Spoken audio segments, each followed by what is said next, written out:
World War, the protracted stalemate had enabled German propaganda to argue, plausibly almost to the end, that the war could still be won. No such assertions were possible amid the military realities of World War II. There could no longer be any question of another German summer offensive. Last year's defeat at Kursk had ended all hopes for success, and it was now only a question of how long the Wehrmacht could hold back the resurgent Red Army. Notwithstanding the staggering losses of manpower in the past 3 years, Russia still had some 300 divisions of over 5 million men in the field, opposing 20 undermanned German divisions totaling 2 million men. The most painful surprise to the Germans was not the astounding reserve strength of the Red Army, but its tenacious fighting spirit. During the siege of Stalingrad, Hitler had captiously explained the inability of Paulus to take the city with the fact that the Russians fought like swamp animals, whatever the designation. The vigor and valor of these Untermenschen of the East had proved more than a match for the Teutonic race. So much for the underlying premise of Hitler's Ostpolitik. He had no thought of even a token victory in 1944.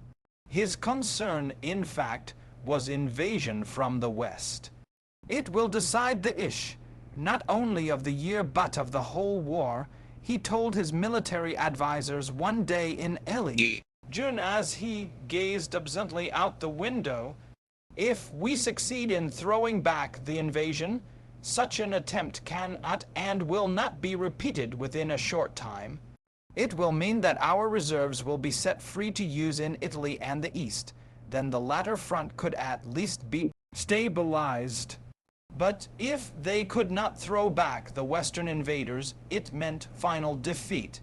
We cannot win a static war in the West for the additional reason that each step backward means a broadening of the front lines across more of France. With no strategic reserves of any importance, it will be impossible to build up sufficient strength along such a line.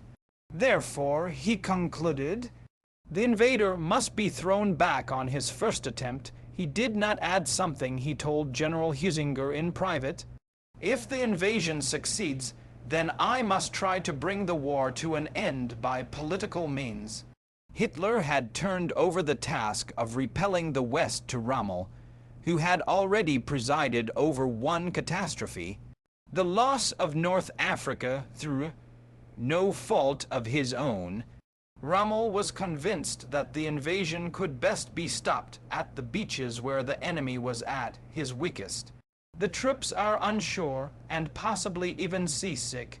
He argued they are unfamiliar with the terrain. Heavy weapons are not yet available in sufficient quantity. That is the moment to strike and defeat them. His elderly superior Gerd von Rund, State Commander-in-Chief West, held the opposite view. The decisive battle should be fought far behind the coast. All armor and tactical reserves, therefore, should be well inside France, so they could encircle and destroy the oncoming enemy. Hitler settled the dispute by a compromise that pleased neither. He took all armored units from Rommel but placed them much closer to the coast than Rund. State wanted. On the morning of June 4, Rommel set out for Germany by car, ostensibly to visit his wife. But his main purpose was to drive on to Berchtesgaden and persuade Hitler to transfer 2 additional armored divisions and 1 mortar brigade to Normandy, whose birthday fell on the 6th. The most urgent problem, he wrote in his diary, is to win the Führer over by personal conversation. It was an appropriate time for a brief holiday. The Luftwaffe meteorologist in Paris had just reported that no Allied invasion could be expected for 2 weeks because of stormy conditions. Across the Channel, General Dwight Eisenhower, the Allied commander-in-chief, was faced with his own dilemma. Was scheduled to start the next day, but the unfavorable weather reports induced him to postpone the great venture for at least another 24 hours. The invasion, Operation Overlord. He spent most of the day alone in his cramped house trailer in a woods near Portsmouth, mulling over the pros and cons of risking an attack under bad conditions or waiting until July. More than 200,000 men had already been briefed on the operation, and it seemed inevitable that the secret would leak out by that time. That evening, a new weather front was reported. There would be relatively good conditions until the morning of June 6. When the weather would deteriorate, Eisenhower polled his commanders. Air Chief Marshal Sir Arthur Tedder feared the cloud cover would hinder his plans, but Montgomery's reply was, "I would say go." Eisenhower made the decision on June 6. The Allies would hit the beaches of Normandy. June 6 was barely 15 minutes old British double summer time when an 18-year-old paratrooper named Murphy dropped in the garden of a Schulmistress inst Mriagleis. It was the beginning of D-Day. Within an hour, vague and contradictory reports began flooding German 7th Army command posts. It was 3 a.m. German time before Rund. Stett informed Supreme Headquarters, presently located on the Obersalzberg, that major paratroop and glider landings had been made in Normandy. 3 hours later, Rund, Stett's chief of staff, informed Warlimont that this in all probability was the invasion. He urged that the 4 motorized armored divisions of OKW reserves be sent nearer the landing area. But Jodl was positive it was merely a diversionary attack. A fake war plan was cleverly leaked to Führer headquarters, indicating the main landings would be farther north near Calais, where the channel was narrowest. He had been tricked by a secret Allied operation known as Bodyguard. In consequence, Jodl refused to wake up Hitler for consultation. This caused consternation at Rund, Stett's headquarters, and his anger made his speech unintelligible. Another commander might have telephoned Hitler directly, but aristocratic Rund Stett, the elderly field marshal, according to his chief of operations, was fuming with rage, red in the face, who openly referred to his Führer as that Bohemian corporal would not stip to petition. He left the entreaties to his subordinates, who kept pestering OKW with phone calls in an effort to change Jodl's mind. It was not until 9 a.m. that the Führer was finally wakened. This, in fact, was earlier than usual, but he was scheduled to receive Horthy, Tiso, and Antonas Guth, dictators of Hungary, Slovakia, and Romania, at Klesheim Castle. Emerging from his bedroom in dressing gown, Hitler listened placidly to the latest reports before sending for Keitel and Jodl. He was not so calm by the time they arrived. "Well, is it or isn't it the invasion?" he shouted, then spun on his heel and left. But before long, his mood abruptly changed. He clapped people on the back with unaccustomed familiarity, as if revitalized by at last coming to grips with the West. "Now we can give them a nice little packet," he exclaimed with a slap on his own thigh. He was jubilant throughout the hour-long scenic auto trip to Klesheim. "I can hold the Russians as long as I like," he told his companions, and then boasted how he would destroy the Anglo-Saxon powers in front of the Atlantic Wall. Events in the West dominated the Midday Situation Conference, which was held just before the meeting with the 3 dictators. As Hitler entered the conference room, his military advisors, anxiously clustered around maps and charts, turned with some excitement and apprehension. To their amazement, he strode in confidently, face beaming. In exceptionally broad Austrian, he said so we're off, and began chuckling in a carefree manner. What he had wanted all the time had finally come true. He told them, I am face to face with my real enemies. In Berlin, DNB, on the authority of a minor official, announced that the invasion had begun, but apparently Goebbels himself did not take it too seriously. The most important event of the day, according to press officer Wilfred von Oven's diary, was a party at which Goebbels played a piano duet with a countess.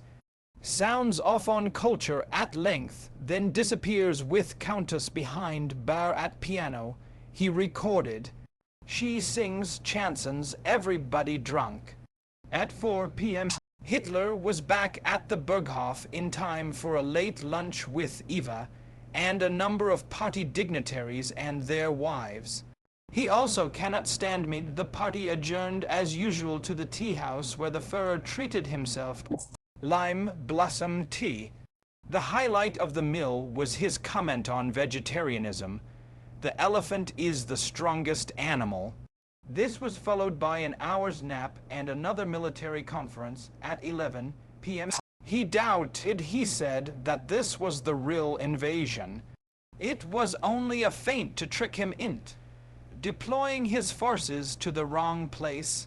The main invasion would surely come at Calais, since it was the shortest route across the Channel.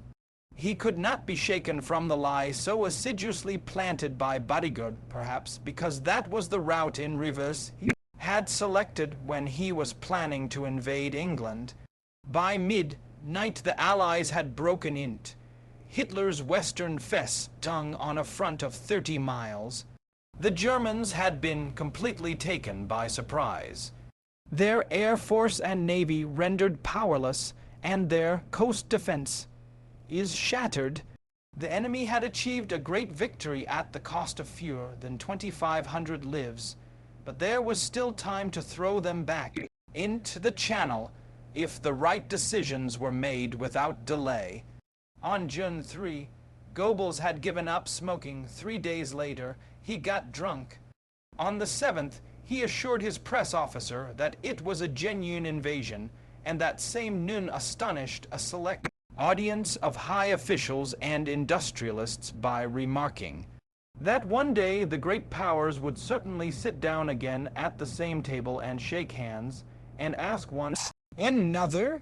How did all this come about? The last word in wisdom. Goebbels was merely mouthing the views of his master, but on the 10th he did his best to persuade Hitler that Germany's only hope was bloody rejection of the invasion. Then the West would eagerly seek an understanding. According to the diary of former Ambassador von Hassel, now, Hitler was still so convinced that the Normandy landing was a trick that he had not yet taken resolute action against this bridgehead, and by refusing to give his field commanders a free hand, he had deprived them of their last chance to seize the initiative. The battle was already lost. By now, it was obvious that the Allies had won complete air supremacy over France, and Hitler turned to Göring, whom he had praised a few days earlier. He sarcastically asked whether it was true that his vaunted Luftwaffe had taken out a knock-for-knock insurance policy with the West. In desperation, the Führer inaugurated the V-1 rocket campaign against London on June 12, 2 days ahead of schedule. The harassed catapult crews could launch only 10 flying bombs. 4 crashed immediately, 2 disappeared, and the others destroyed a single railway bridge. But when the second launching of 244 rockets 2 days later set disastrous fires in London, the Reichsmarshal was quick to claim the credit. After this fiasco, Göring hastily reminded Hitler that this was Milch's program, not his. All this had no effect on the situation in Normandy. Within 10 days, the Allies had managed to land almost 1 million men and 500,000 tons of material. The situation was so desperate that on June 17, Hitler motored west to a village north of Soissons. Here, for the first time since D-Day, he met Rund, Stett, and Rommel. Playing nervously with his glasses and an array of colored pencils, which he held between his fingers, then in a loud voice he spoke bitterly of his displeasure at the success of the Allied landings. He looked pale and sleepless, recalled General Hunt's Speidel, for which he tried to hold the field commanders responsible. It was Rommel, not Rund, Stett, who carried the burden of rebuttal. He pointed out, with merciless frankness, that the struggle was hopeless against the Allies' overwhelming superiority in the air, at sea and on land, to abandon the suicidal policy of holding on every meter of ground and abruptly withdraw German forces so that all armored forces could be reorganized for a decisive battle to be fought outside the range of the withering enemy naval fire. There was but one chance. Hitler answered by assuring his commanders that his new rocket bombs would make the British willing to make peace. This was a sore subject to Rund, Stett, and Rommel, whose request to use these bombs against English South Coast ports supplying the invasion had been declined by Hitler on the grounds that all rockets must be concentrated on a political target. The two field marshals confined themselves to criticism of the Luftwaffe. How could one win on the ground without a minimum of help from the air? Hitler's answer was that masses of jet fighters would soon sweep the skies clear of American and British planes. He neglected to explain that, against the vigorous opposition of Milch, the jet plane in production was a hybrid fighter bomber, which was efficient at neither task. The distant drone of approaching enemy planes forced adjournment to an elaborate underground concrete bunker. The change of venue encouraged Rommel to become even more forceful. The West, he said, would inevitably smash through the Normandy front and break into the homeland. Hitler listened with compressed lips as Rommel further predicted that the Eastern Front would also collapse and the Reich would become politically isolated. He urgently requested therefore that the war be brought to an end. "Don't you worry about the future course of the war," Hitler interrupted sharply. "Look to your own invasion front." During a break for a one-dish lunch, two SS men standing guard behind the Führer's chair tested his plate of rice and vegetables before he would take a bite. It was concluded Speidel visible proof of his distrust of the military. Moments after the meeting ended, a V-1 bound for London erratically reversed itself and exploded on top of their bunker.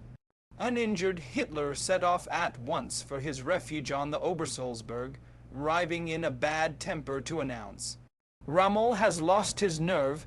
He's become a pessimist in these times. Only optimists can achieve anything." Within 2 days, he received a despairing phone call from another pessimist. Rund, Stett explained that the Americans had broken through and were pushing across the Cotentin Peninsula. Unless German force is hastily pulled out of Cherbourg, they would be cut off. "The fortress of Cherbourg is to be held at all cost," replied the Führer, then gave sensible permission for the defenders to withdraw at the last possible moment to avoid capture. His compromise did not mean that Hitler was weakening in his own resolve. Despite disheartening news from his one strong ally, the Japanese had just been dealt a crushing blow in the Battle of the Philippine Sea, losing 3 heavy cruisers and 475 planes. Hitler's nerves remained steady in the face of defeat on all sides, exhibiting composure that amazed his family circle. Nor was it true that he no longer listened to any voice of criticism. During the late evening conference of June 23, General Dietel incensed at the Führer's derisive comments about the Finns surrendering to Russia, smashed a fist on the table. "Mein Führer, now I must talk to you like a Bavarian," he exclaimed in dialect, and accused Hitler of speaking unjustly. To everyone's amazement, Hitler told Dietel he was absolutely correct, bade him a warm farewell, then turned to the others and said, "Gentlemen, I wish all my generals were like that." He had shown similar respect for Admiral Dunn. It's from the first day of his appointment as Navy Chief, when he, with equal frankness, had vigorously opposed a Hitler proposal. From that moment, Hitler treated him with marked civility and heard him out with unlimited confidence. During this season of anxiety, the Führer would even take criticism from his youngest secretary. One day, while watching him examine photographs of air raids, Trottle Jung could not help saying that pictures could never portray the true misery of reality. He should go out just once and see the people warm their hands on the charred rafters as all their possessions go up in smoke. Hitler was not at all angry. "I know how it is," he said with a sigh, "but I'm going to change everything. We have built new planes, and soon this whole nightmare will come to an end." One group he stubbornly refused to hear out were his field commanders in Normandy, and as a result the situation there was beyond repair. On June 26, Cherbourg fell to American troops. Largely because of Hitler's abiding fear of a main invasion, at Calais and Ultra intercepts, which were often read in London within minutes of their origin, Germany had no hope of regaining the initiative. With her armies now dedicated to a dreary, enervating period of purely passive resistance, the Third Reich faced catastrophe. Somewhat absent-minded Führer was assuring 100 representatives of the armaments industry of the inviolability of private property and the retention of free enterprise. In the coffee room of the Hotel Platterhof, just above the Berghof, a disconcerted Hitler promised to show his gratitude to businessmen again and again once peace returned, but there was so little applause that he concluded with a threat. Near the close of his uneasy speech, "There is no doubt that if we were to lose this war, German private business would not survive if defeat came," he said derisively. His listeners would not have to worry about shifting to a peacetime economy. Then all anyone will have to think about is how he himself will accomplish his shift from this world to the hereafter, or whether he prefers to starve or to labor in Siberia. These are some of the questions which the individual will have to whether he wants to take care of it himself or let himself be hanged. 3 days later, Hitler summoned Rundstedt and Rommel to the Berghof. He refused to consider the latter's suggestion that he fight a rearward action back to the Seine so that the armies in southern France could be withdrawn and help create a new line along the river all the way to Switzerland.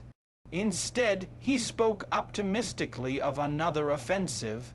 There would be no general withdrawals, nor even tactical adjustments of the line.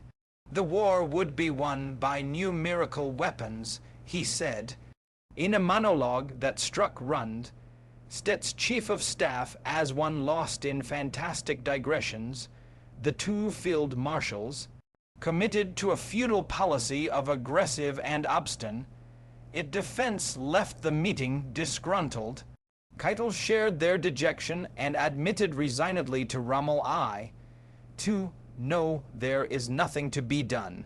Within 2 days, Hitler's counterattack failed miserably and inspired Rundstedt to warn Keitel that this was the writing on the wall. "Then what shall we do?" asked Keitel, "What shall we do?" "Make peace, you fools," exploded Rund. "Stet. What else can you do?" Keitel reported this to Hitler, who chanced to be talking to Field Marshal Günther von Kluge. On the spur of the moment, he put Kluge in charge of the Western Front and wrote Rund a polite and proper letter of dismissal. Nothing works against the success of a conspiracy so much as the wish to make it wholly secure and certain to succeed. Such an attempt requires many men, much time, and very favorable conditions. And all these in turn heighten the risk of being discovered. You see there, for how dangerous conspiracies are. Ricordi, the men who had already tried in vain to destroy Hitler's plane with brandy bottles filled with explosives or to blow him up with bombs concealed in an overcoat, were not at all deterred by failure.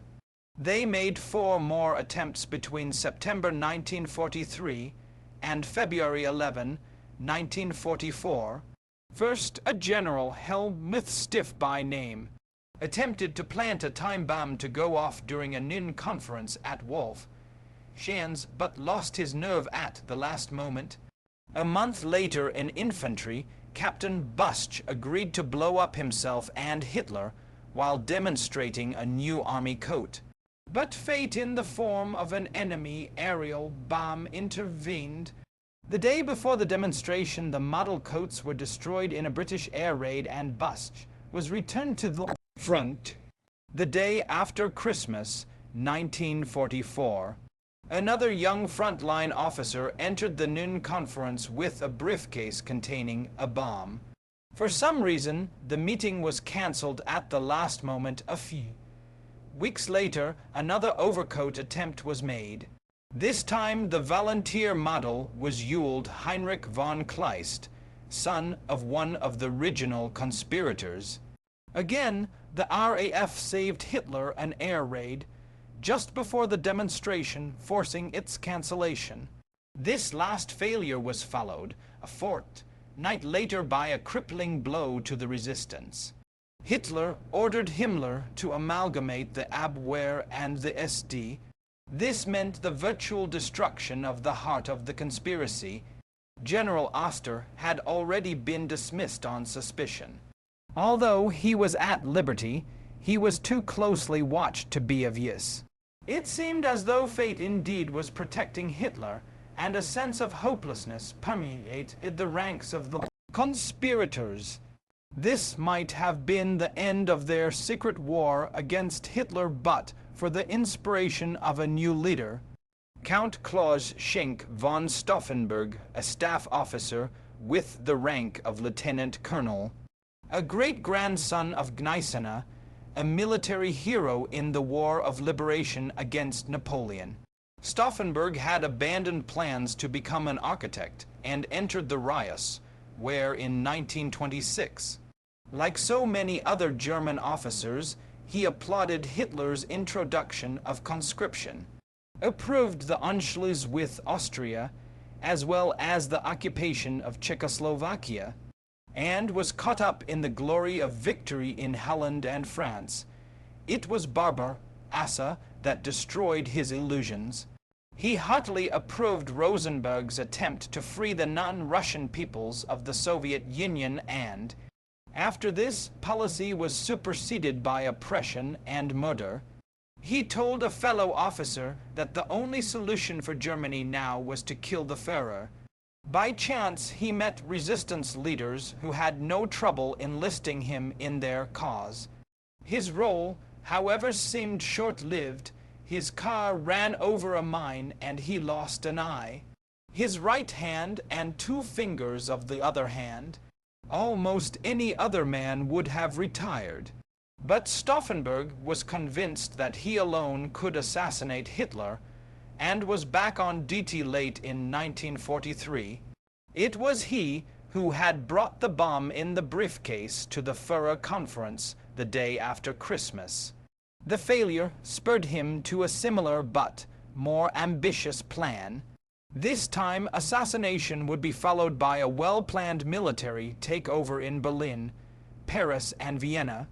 His new position as Chief of Staff to the commander of the General Army Office in Berlin made it possible for him to rebuild the weakened ranks of the conspiracy. He seized the reins from the tired older leaders, and by the dynamism of his personality, got definite commitments from a powerful group in the Wehrmacht, his own chief. The first quartermaster general of the army, the chief of signals at OKW, the general whose troops would take over Berlin after the assassination, and other key officers of middle rank. As yet, however, not a single field marshal wholeheartedly supported the plot. Kluge was a dubious factor, and Manstein refused to commit himself prematurely, since he felt any such coups that would collapse the Eastern Front. The most promising candidate was Rommel, but even he had reservations. "I believe it is my duty to come to the rescue of Germany," he said, but opposed assassination. It would only make Hitler a martyr. The Führer should be arrested by the army and brought before a German court to answer for his crimes. Rommel was brought deeper into the plot during the spring of 1944 by his new chief of staff, Lieutenant General Dr. Hans Speidel, a soldier philosopher who had received his doctorate in philosophy summa cum laude from the University of Tübingen. Speidel persuaded Rommel to meet secretly with General Karl Stopnagel, military governor of France, in a country home near Paris. Here the two men, with the help of their energetic chiefs of staff, worked out a plan to end war in the West by an armistice. All German troops would retire into Germany, and the Allies would cease bombing the homeland. Hitler would be arrested with the resistance force, is temporarily taking over the country. In the meantime, the war in the East would continue, the assumption being that American and British troops would join the crusade against Bolshevism. Rommel was now so enthusiastic, he tried to involve Rundstedt in the plot, but while approving it, he refused to be personally involved. "You are young Rundstedt," said, "you know and love the people, you do it." Stauffenberg and his group were not too pleased with the entrance of Rommel into the conspiracy, for they considered him a Nazi who was only deserting Hitler because the war was lost. They also disapproved of the plan to continue fighting Russia, and felt it was unrealistic to expect the West would make a separate peace. The Stauffenberg circle was dedicated to assassination rather than rest, and by the 1st of June 1944, they felt it had to be done before the Allied invasion. Further, once enemy forces overran the homeland, there would be no possibility for any decent kind of peace.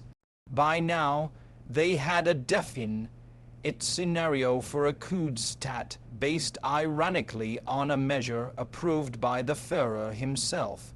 The official operation was entitled WWII and was Hitler's plan to put down any unrest among the millions of war and foreign slave workers employed in Germany. It called for a proclamation of a state of emergency and instant mobilization of adequate forces to quell any uprising. Stauffenberg's scheme was to use the WWII alert as the signal to start their own coup throughout the Reich and on every battlefront. Hitler had specified that the orders to issue the WWII alert be issued by the commander of the reserve army. General Friedrich Fromwo was flirting half-heartedly with the idea of joining the resistance. D-Day caused consternation among the conspirators.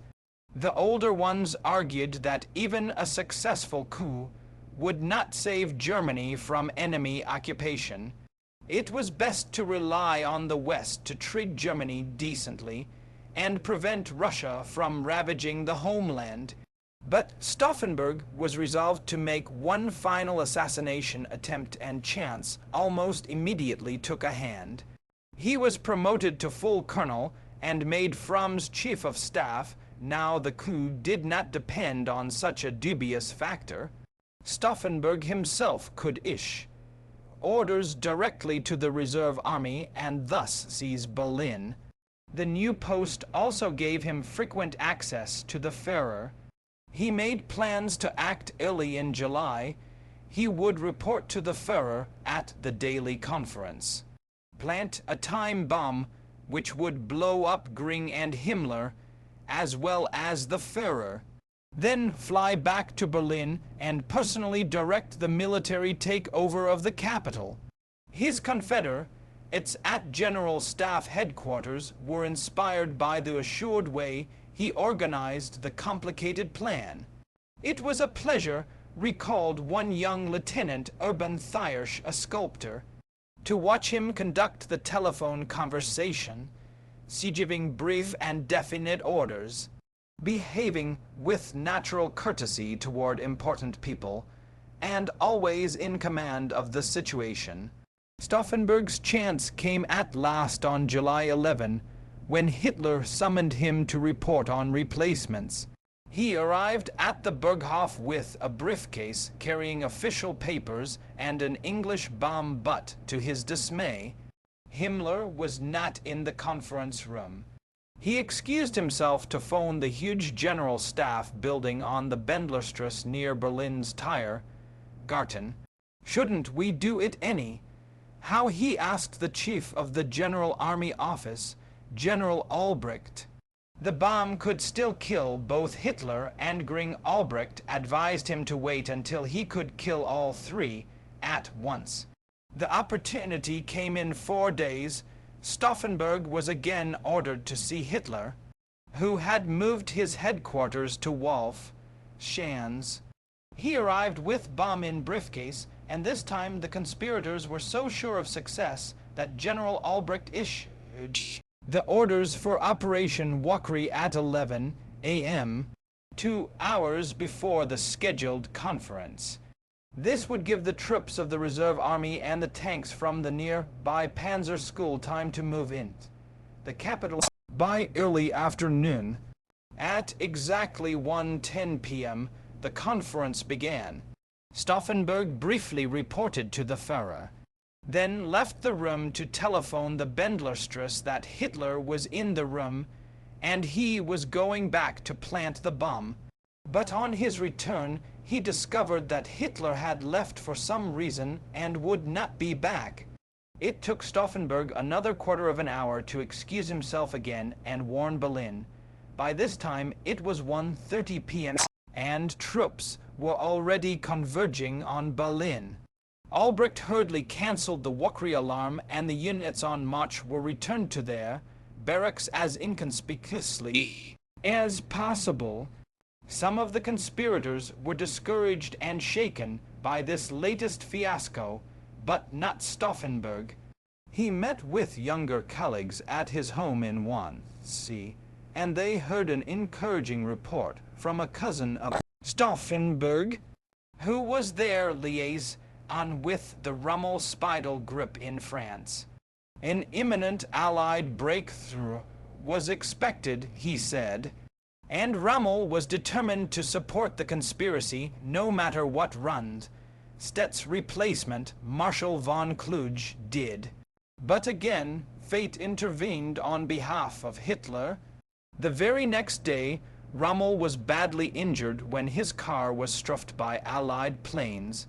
The staff returning to the Wolf Schanz could hardly recognize the area.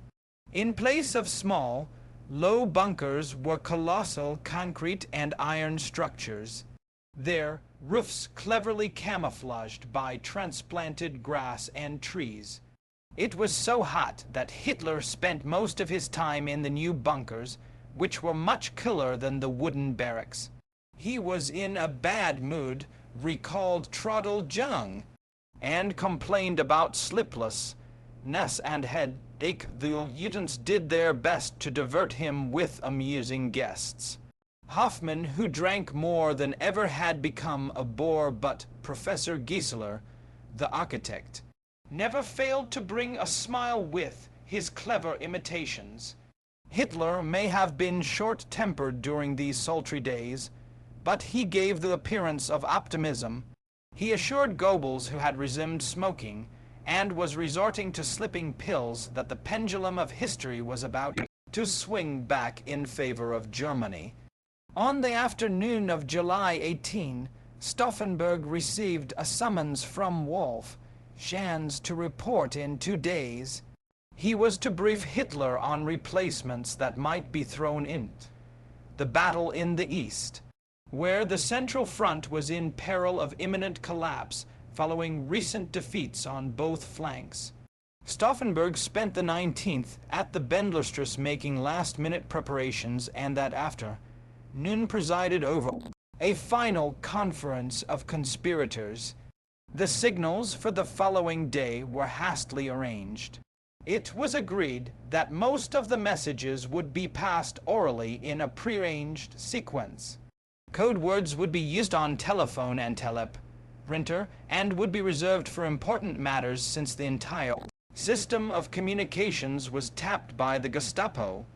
The conspirators knew this, since their number included several Gestapo officials, including the SS general who had taken over the Gestapo main office in Berlin.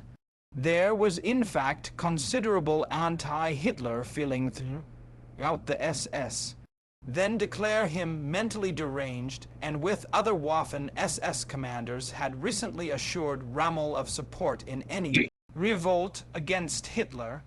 General Felix Steiner, for instance, had already evolved a vague plan of his own to kidnap the Führer. The hierarchy of the SD itself was infected with rebellion. Secretly, the head of the Foreign Intelligence Service, Schellenberg, was as eager as the army conspirators to get rid of Hitler in the interest of German survival. In late 1942, he had inveigled Himmler endorsing a secret plan to bring about a separate peace with the West at the price, if need be, of betraying Hitler. With Himmler's approval, Karl Langbehn, a civilian member of the resistance, met with British and American representatives in Stockholm to explore the chances of peace negotiations, then journeyed to Bern so he could personally confer with the German-born assistant of Allen Dulles, the OSS representative in Switzerland. At this point, everything went wrong. The Gestapo chanced to intercept and decode a radio message which revealed that Himmler's lawyer had arrived in Switzerland to talk peace, and sent it directly to Hitler face to face with the Führer. Himmler swore eternal loyalty and complete innocence. Hitler chose to believe him, probably because his services were so vital, sent him to a concentration camp, and promptly broke off all relations with members of the resistance, lest his master investigate further. The Reichsfuhrer, on his part, arrested Langbehn. Schellenberg, on the other hand, continued to plot, becoming involved with American military men in Spain in an elaborate operation worthy of a spy novel to kidnap Hitler and turn him over to the Allies. Incredibly, neither Schellenberg nor Himmler was aware on July 19 that the underground army plot was about to materialize. Right-wing Christian intellectuals and socialist politicians, but never even suspected Stauffenberg and his circle of younger officers. They knew about the resistance efforts of the conservative officials, retired officers. Several months earlier, Schellenberg had consulted Wilhelm Wolff, one of the astrologers on the SS payroll, about a possible removal of Hitler. Wolff said that a mere deposition from office would not change the course of events.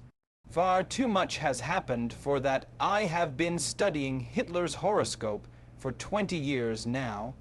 I have a pretty clear idea of what is ultimately in store for him. He will probably die under the hand of an assassin, certainly in ineptians, that is enigmatic. circumstances in which a woman will play a part. The world will probably never know the precise details of his death, for in Hitler's horoscope, Neptune has long been in bad aspect to other planets. Moreover, Neptune is extremely strong in his horoscope, and it was always to be expected that his great military projects would have a dubious outcome.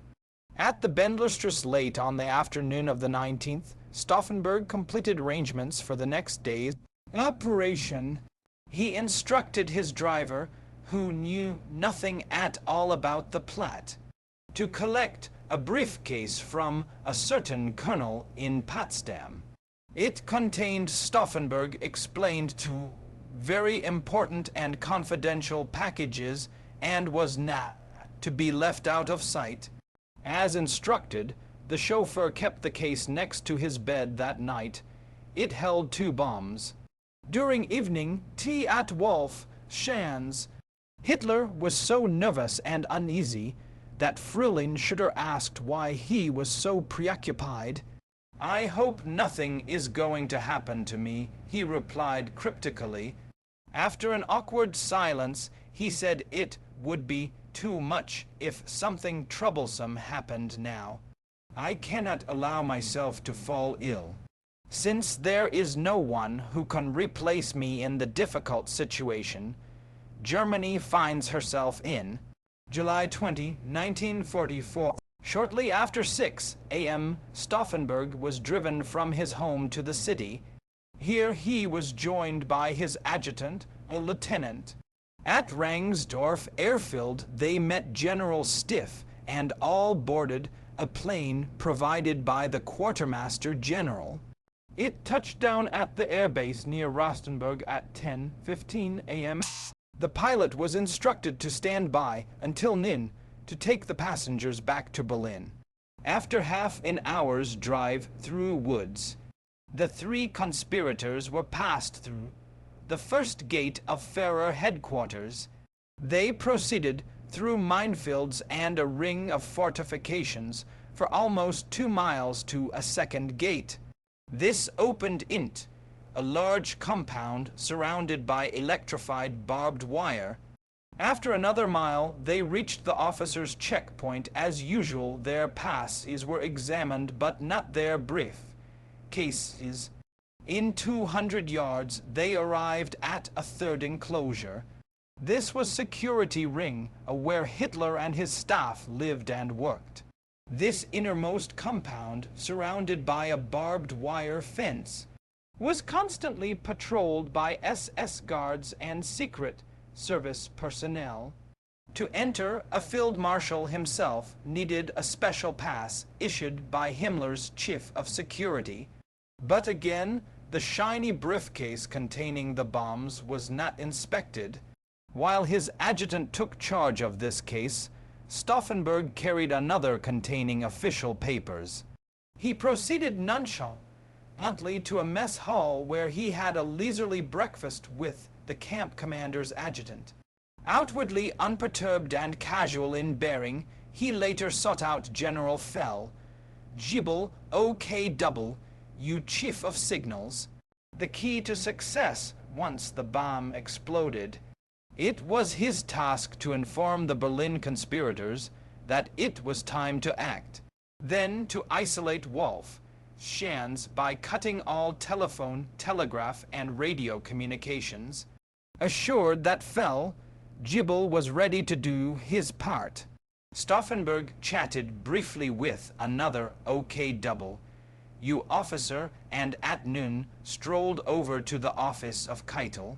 The field marshal greeted him with slightly disconcerting news, since Mussolini was to arrive that afternoon. The midday situation conference would start half an hour earlier. In just 30 minutes, Keitel urged Stauffenberg to keep his report brief, since the Führer wanted to leave as soon as possible. Keitel kept glancing impatiently at the clock, and just before 12:30 p.m., said it was time to walk over to the conference barracks. In the hallway, Stauffenberg approached Keitel's adjutant Ernst John von Frey. and asked where he could clean up. He was directed to a nearby lavatory. His own adjutant was waiting here with the brown briefcase. It was not a suitable place to arm the bombs, so they returned to the hall and asked Frey, and where the colonel could change his shirt. Frey took them to his own bedroom and left them alone. Stauffenberg grasped a pair of tongs in the 3 fingers of his only hand and began shoving in the fuse of one bomb. This crushed a glass capsule containing acid which would eat through a thin wire within 15 minutes and set off the bomb. His adjutant was entrusted with the second backup bomb. No sooner was the armed bomb carefully packed in the brown briefcase than a sergeant entered to hurry them up, and from the whole fray shouted, "Come on, Stauffenberg." The chief is waiting as Stauffenberg left the room Frey, and suggested he carry the brown briefcase tucked under the colonel's one good arm.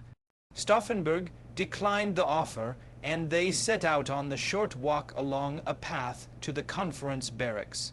The two talked casually as they passed through the checkpoint to the security ring.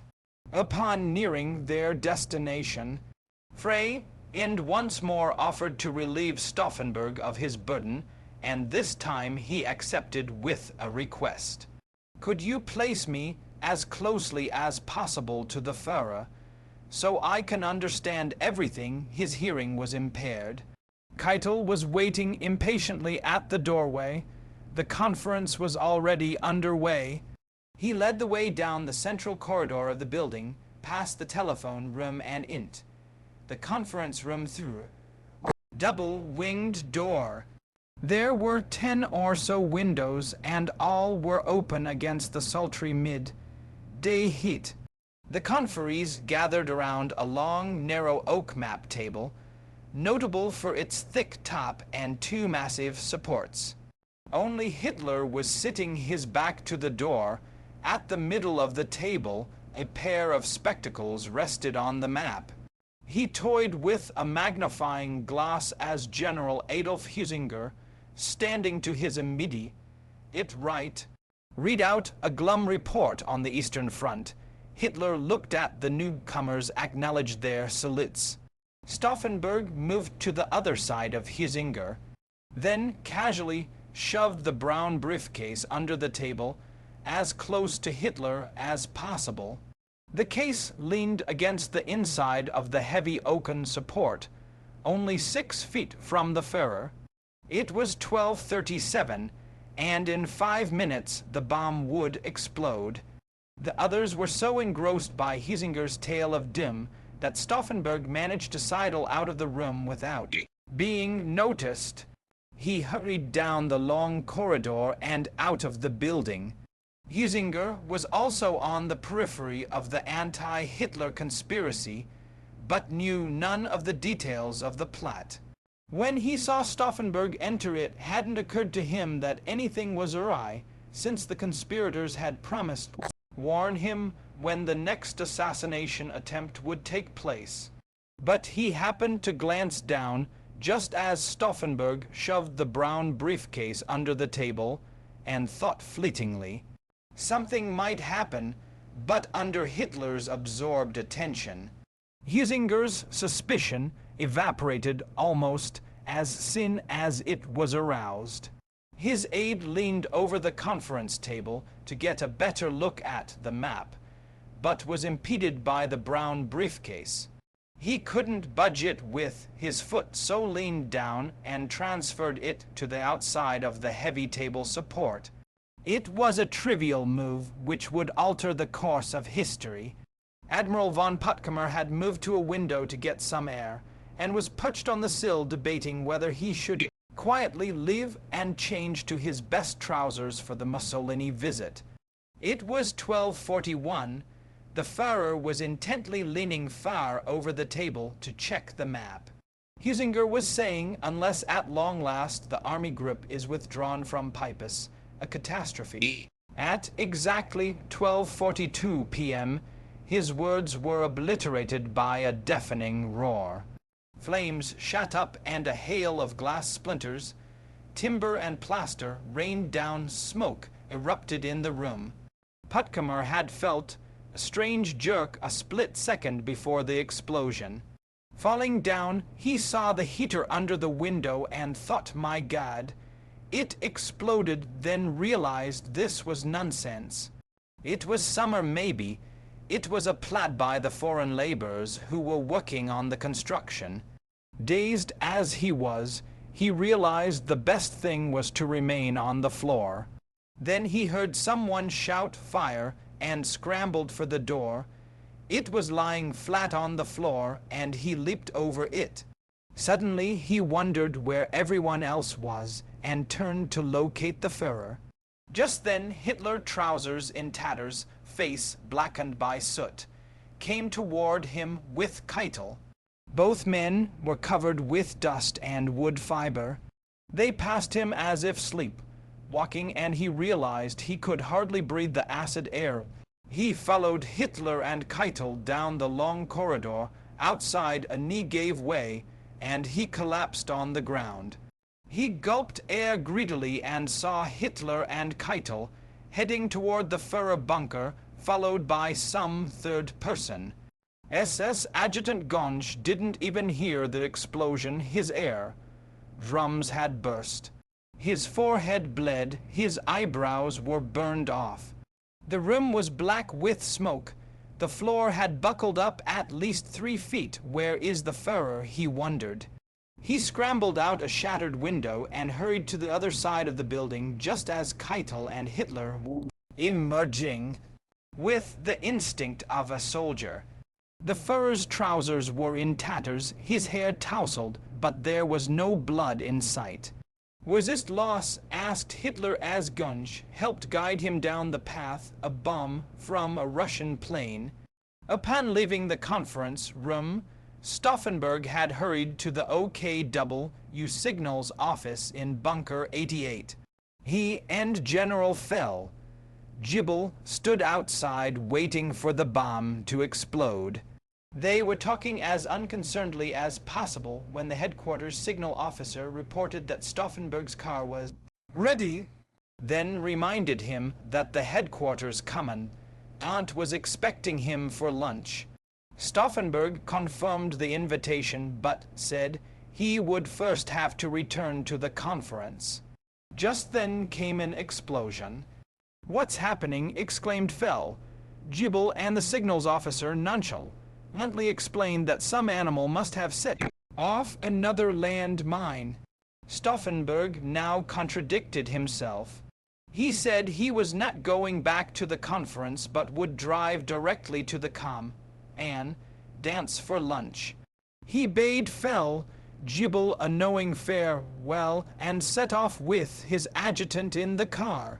Moments later, their driver, wondering why Stauffenberg wore neither hat nor belt, pulled to a stop at the first checkpoint. The guard there had closed the gates upon hearing the explosion and refused to open them. Without a word, Stauffenberg hurried to the guard room and asked the lieutenant on duty an acquaintance for use of the telephone. He dialed, said few quiet words, replaced the receiver, and said calmly, "Lieutenant, I am allowed to pass." The barrier was opened without question, and at 12:44 p.m. the Stauffenberg party was through the gate. 90 seconds later, an alarm was sounded, and Stauffenberg could not talk his way through the next barrier. A sergeant major of the Guard battalion refused flatly to let any car pass. Once more Stauffenberg used the phone, this time calling the camp and dance aide. "Colonel Count von Stauffenberg speaking," he said from outer checkpoint south. "Captain, you'll remember we had breakfast together this morning. Because of the explosion, the guard refused to let me pass. I'm in a hurry." Then he told a lie. "Colonel General Fromm is waiting for me at the airfield." He hastily hung up. You heard Sergeant Major, I'm allowed through. But the Sergeant Major could not be bluffed. He telephoned for confirmation, and to Stauffenberg's relief, got it. It was almost 1 p.m. by the time Stauffenberg and his adjutant drove up to their Heinkel 111. Moments later, they were in the air. Ahead lay a 3-hour flight. There was nothing to do but worry, since the plane's radio did not have the range to hear any announcements from Berlin.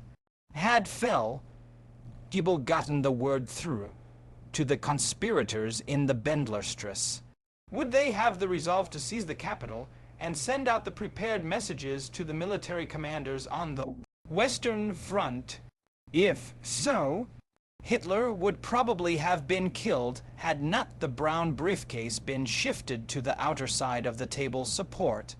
It was also fortune for the Führer that the door behind him led to a long, narrow hallway through which the main force of the explosion escaped. Again, luck, incredible luck, had saved Adolf Hitler. Doctors and rescue workers were in action minutes after the explosion. Ambulance took the seriously wounded to the field hospital at Rastenburg. Dr.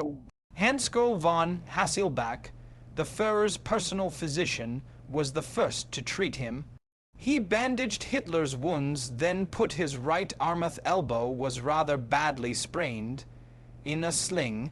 "Now I have those fellows," he exclaimed with more glee than anger. "Now I can take steps." Dr. Morrell arrived, examined Hitler's heart, and administered an injection. The patient was in a state of ecstasy, repeating over and over, "Think of it, nothing has happened to me. Just think of it." To Morrell's amazement, his pulse was normal. The 3 secretaries rushed in to see with their own eyes that the Führer still lived. Trottle Jung almost burst into laughter at the sight of his hair, which stood on end like a porcupine's. He gritted them with his left hand. "Well, my ladies," he said with a smile, "once again everything turned out well for me. More proof that fate has selected me for my mission. Otherwise I wouldn't be alive." He was talkative, blaming the Platt on a coward, undoubtedly one of the construction workers.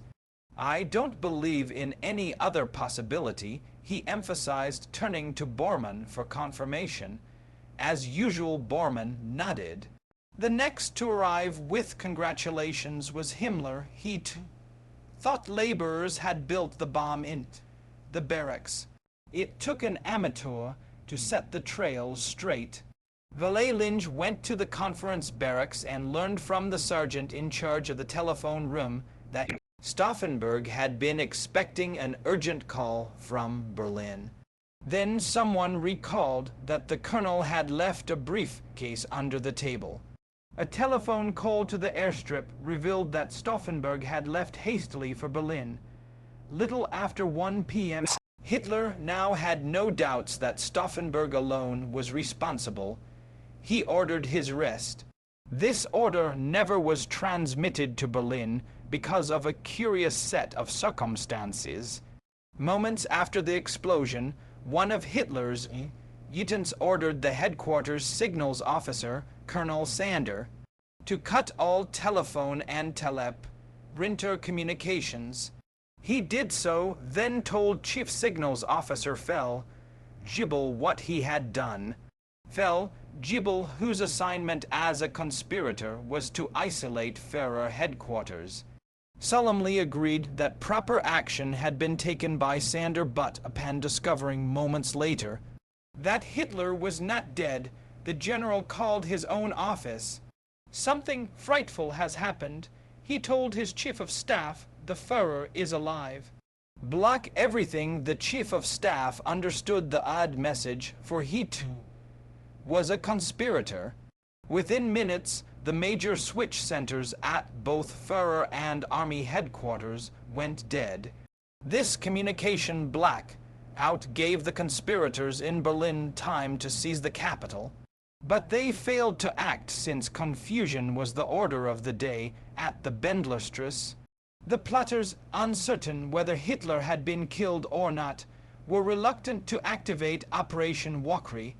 The information from Wolf Schanz was too vague to risk a repetition of the false alarm of July 15, and so everyone stood about nervously at the General Staff building, waiting for Stauffenberg, who was still half an hour's flight away.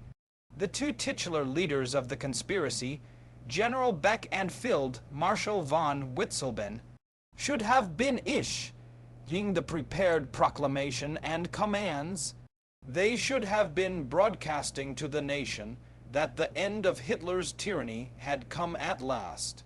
But neither man had yet arrived at the Bendlerstrasse. Perhaps it was the weather. The sky was mucky, the air heavy. One conspirator noted glumly that it was no weather for a revolution, but someone pointed out that the French had stormed the Bastille on an equally oppressive day in July. Precious time passed as the conspirators waited for further word from Fell. Jebel at Wolf Schanz none came. Hitler refused to rest before the mid-day mill. He insisted on taking a walk all by himself, and made a point of chatting with the construction workers he had first suspected. His SS adjutant guessed he wanted to show that he was still alive, and let everyone know he no longer thought the workers were involved. Watching from a distance. At lunch, Fräulein Schütter was surprised to find his countenance youthful and calm, even under the dazzling light of bare electric bulbs in the Spartan dining room. Without prompting, he told in detail what had happened. "I had incredible luck," he said, and explained how he had been protected by the heavy table support. He proudly exhibited his shredded trousers. If the explosion had occurred in the large conference room of the bunker, and not in a wooden barracks, he was sure all would have been killed. A curious thing. For some time I had a presentiment that something extraordinary was going to happen. After the mill, he was driven to the small railroad platform adjoining the Wolf Schanz. The sky was overcast, and the few scattered raindrops failed to bring any relief to the sultry afternoon. He paced the platform, cap pulled down over face, black cape swirling behind him, until Mussolini's train pulled in. His guest seemed a ghost of himself. He had managed to form a new fascist regime. But in so doing, he had been forced by Hitler to execute a number of traitors, including his own son-in-law, Ciano. The Führer was thinking only of the events of the day. A few hours ago I experienced the greatest piece of good fortune I have ever known. He insisted on taking his guest immediately to the scene of the crime. "Dus," he said excitedly, extending his left hand. On the 3-minute drive, Hitler told him what had happened almost in a monotone, as though he had no part in it. The two men silently surveyed the wrecked conference room. As Mussolini took a chair, Hitler seated himself on a box and, with the expertise of a guide at the ruins of Rome, explained exactly what had happened. Mussolini's eyes rolled in wonderment. Then Hitler displayed his tattered trousers and rather lie. There, Tedley remarked he was saddened by the damage to a new pair of pants. Mussolini forced a laugh. Hitler then showed the back of his head where the hair was singed. Mussolini was horrified. How could such a thing happen at Führer headquarters? Hitler was exhilarated. He told again how other conferees were badly injured, and one was blown out of the window. "Look at my uniform. Look at my burns." He told of his other narrow escapes from assassination attempts. "What happened here today is the climax," he exclaimed.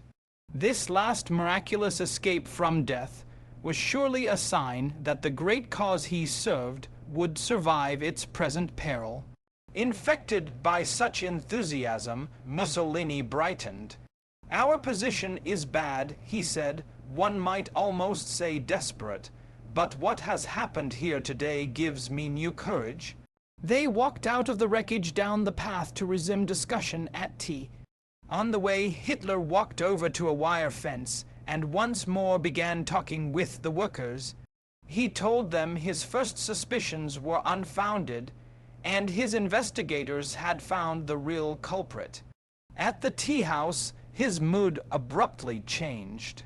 Andicum, communications having been partially reopened, his conversation with Ildus was frequently interrupted by telephone calls from generals who wanted to know if the report of his death was true. He was restless, distracted. Hitler lapsed in moody, suspicious silence. He sat staring ahead, sucking brightly colored pills, ignoring an angry argument among Gring, Keitel, and Ribbentrop, each claiming the other's mistakes had led to Germany's desperate situation. The wrangle took a new twist once Admiral Den, it's just arrived from his command post north of Berlin, accused the army of treason. When Gring chorused agreement, Den, it's turned his wrath on the miserable performance of the Luftwaffe. Ribbentrop chimed in, but the Reichs Marshal raised his baton as if to thrash him. "Shut up, Ribbentrop, you champagne salesman. I'm still foreign minister," he retorted. "And my name is von Ribbentrop." Light rain pattered unceasingly on the window panes.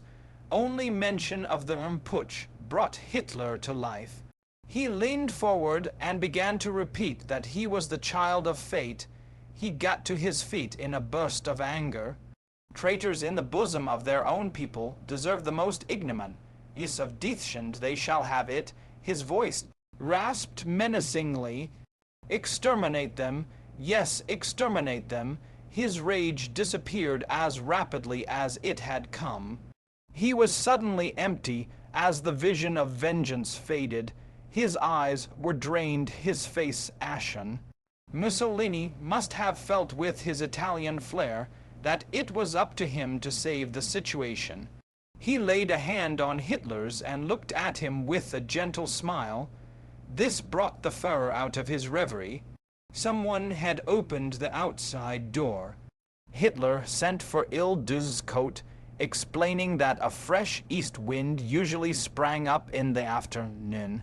He did not want his guest to catch cold.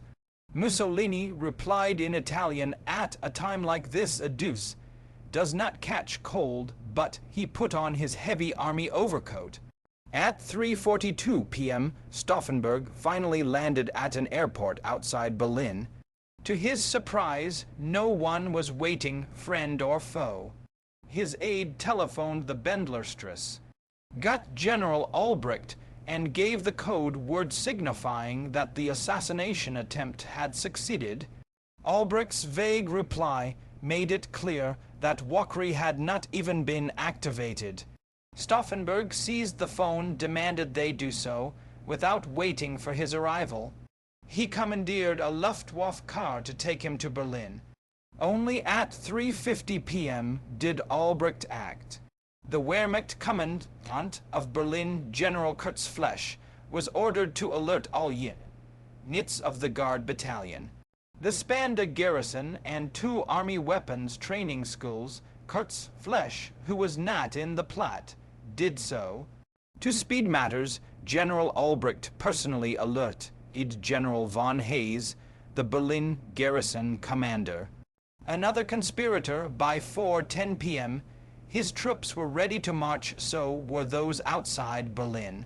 At the Bendlerstrasse itself, the guards were alerted and their commander orally instructed by Albrecht to use force if any SS units tried to enter. Within minutes, transit traffic was stopped, all exits blocked. Albrecht was now doing what he should have been doing 3 hours earlier. He burst in on General Fram, who was neither all the way in nor all the way out of the conspiracy, and explained that Hitler was really dead.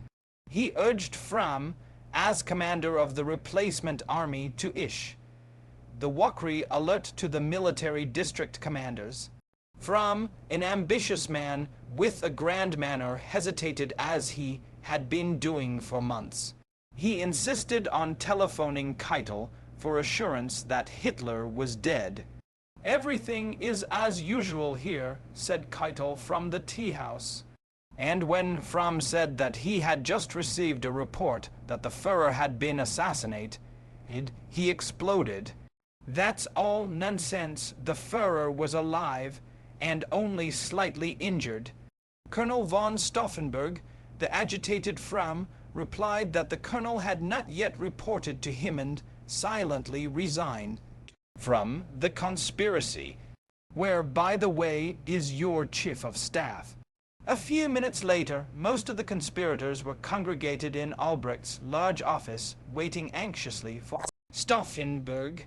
Someone announced excitedly that he had just driven into the courtyard.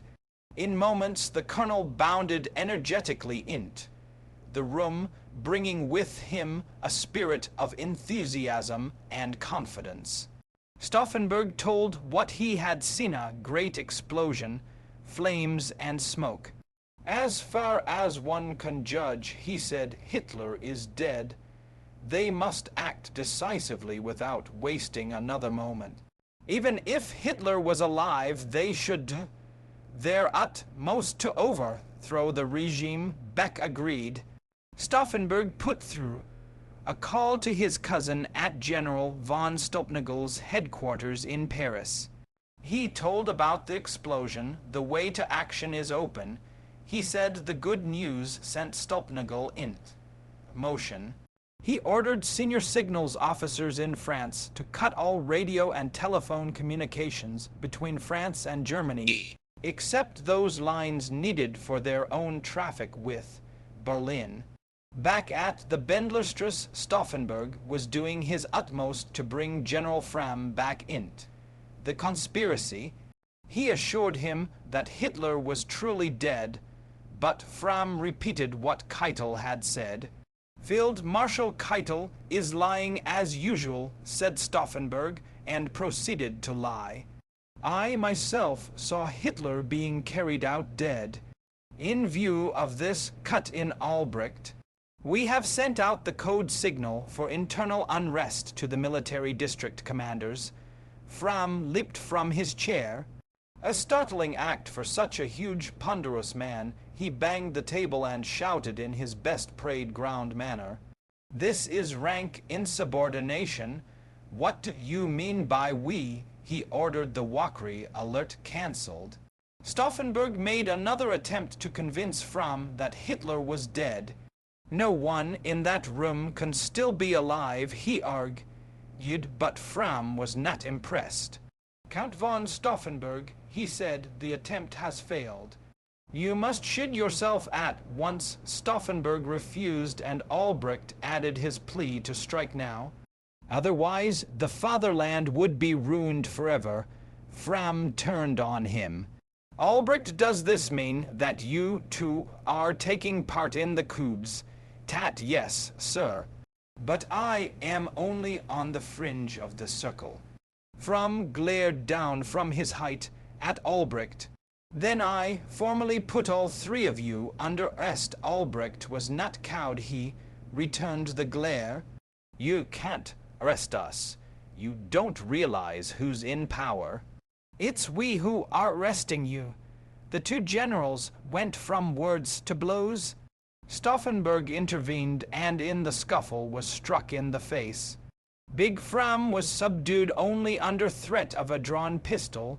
He was placed under arrest and locked in the next room. By 5 p.m. guards were posted at all entrances to the huge building, as well as the bombed area in the rear. Everyone entering now needed an orange pass signed by Stauffenberg. No one could leave without a similar pass or signed orders. Although the Bendlerstrasse was at last under the complete control of the conspirators, there comrade General von Hayes, was in deep trouble at his office on Unter den Linden, an hour earlier as commandant of the Berlin garrison. He had ordered the Guard battalion to seal off the government quarter.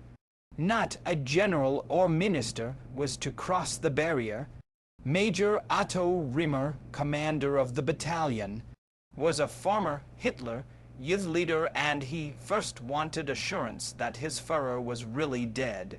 Hayes gave it, adding that he had been murdered by the SS, who was his successor. Asked Rimmer, who felt something was fishy, Hayes told him to stop asking stupid questions and get his battalion on the move. Rimmer's companion, Lieutenant Hans Hagen in Berlin, to lecture the Guard battalion on National Socialism, was equally suspicious, and once they were alone he convinced Rimmer that this looked like a military putsch. He asked for permission to clarify the matter with Goebbels, his pre-war employer. Rimmer put a motorcycle at his disposal with instructions to report back immediately. Hagen, an author in civilian life, was bouncing in the sidecar of a motorcycle bound for the official residence of the Minister of Propaganda. As the major set out to supervise the blockade of the inner city, he was heard to shout out periodically like a Teutonic Paul Revere military putsch. The Goebbels establishment was already a center of confusion. The Burgomeister of Berlin was there along with a city councillor, and both were bewildered by the conflicting rumors. So was Speer, who had just noticed a group of Rimmer's men trotting toward Brandenburg Gate with machine guns. Others stood guard outside the ministry. Sweating profusely, Goebbels was on the telephone querying party officials and regional military commanders. Troops from Potsdam and provincial garrisons, it seemed, were already marching toward the city. The situation was desperate, but Goebbels saw a ray of hope in the fact that the rebels hadn't yet broadcast their success over the radio. He now busied himself making arrangements for his own broadcast. A tricky matter, since a simple account of the facts might cause panic. Just then, Hagen rumpled from his motorcycle ride, pushed his way into Goebbels' presence. After listening impatiently to the soldier author's breathless account, Goebbels demanded to know if Rimmer could be trusted. Absolutely hadn't he been one. Did 8 times in action. Still somewhat suspicious, Goebbels instructed Hagen to fetch Rimmer.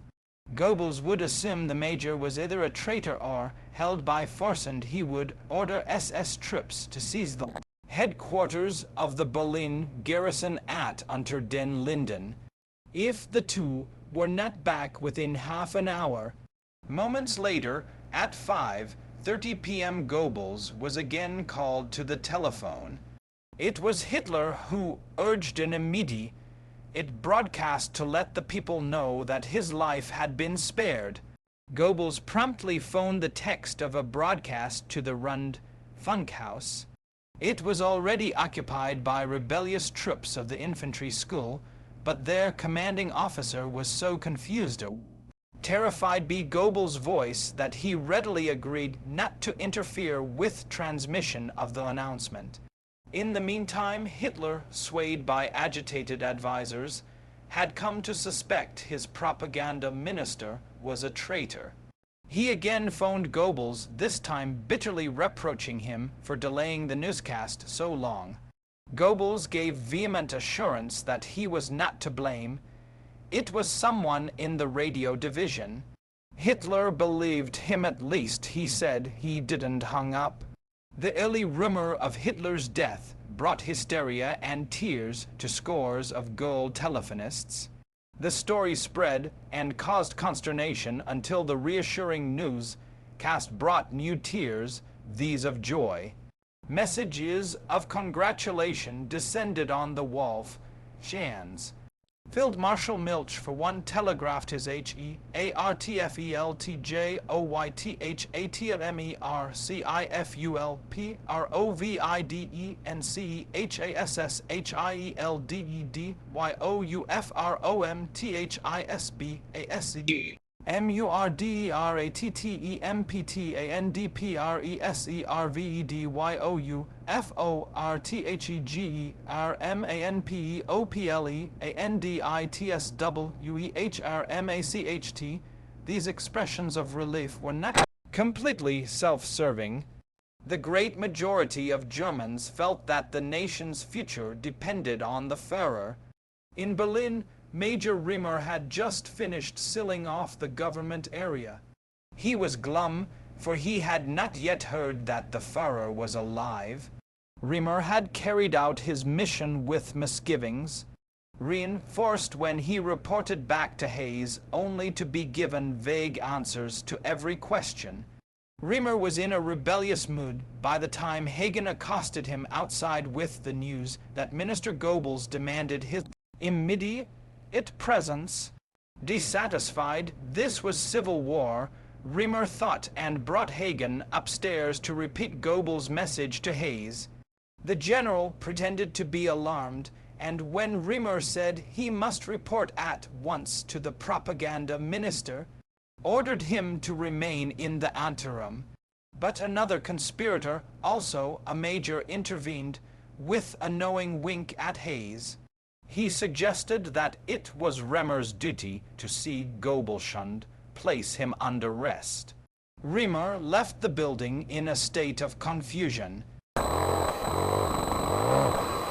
"I've got to gamble for my life," he finally told his adjutant, and set off for the propaganda ministry with 20 men.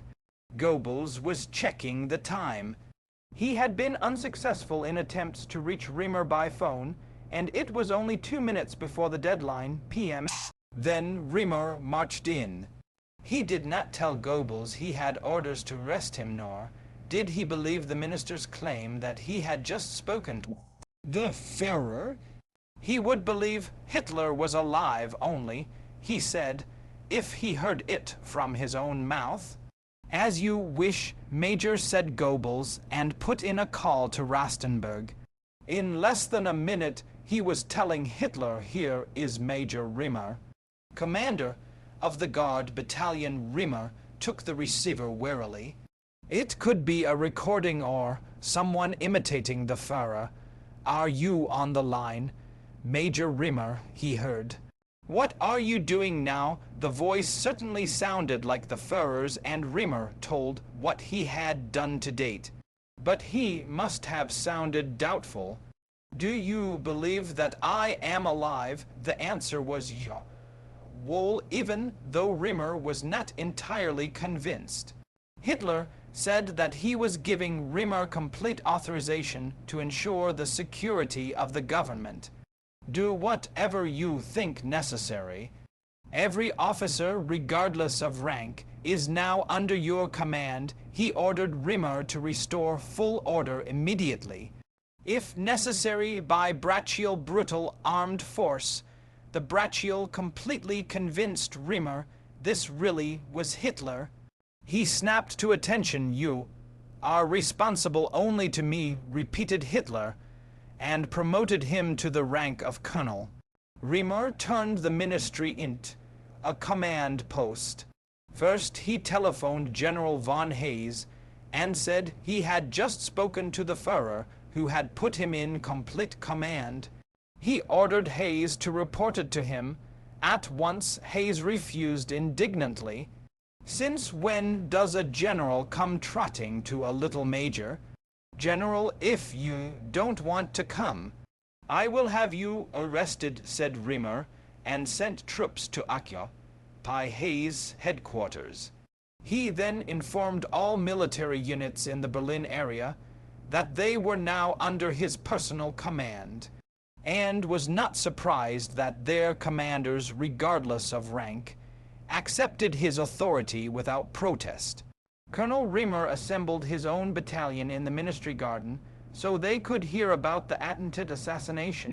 attempt from the lips of Goebbels himself. As a finishing touch, by this time, a subdued General von Hayes had arrived.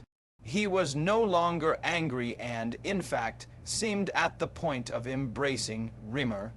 He was so full of compliments and questions that Riemer had to politely put him off so he could get on with the job of restoring order. Goebbels was somewhat condescending to Hayes, who began to stammer slightly under his curt questioning. Would the minister mind if he telephoned his wife and had something to eat? There go our revolutionaries, jibed Goebbels after the general left to enjoy his snack. All they think about is eating, drinking, and calling up Mama. The switchboard at the Bendlerstrasse was jammed with calls from officers seeking fuller details on the newscast. The recipients of the WWII alert were also asking for direct confirmation from Fram of the earlier report of Hitler's death. They were answered by Stauffenberg, who insisted that Hitler was dead and if they were conspirators. He gave assurance that the plot was still operative. He told them the newscast was a trick. The army was in control and all was well. At last, one of the titular leaders of the revolt filled, Marshal von Witzleben, appeared in full uniform to take charge. He had held himself aloof all day, but made up for his tardiness just before 7:30 p.m.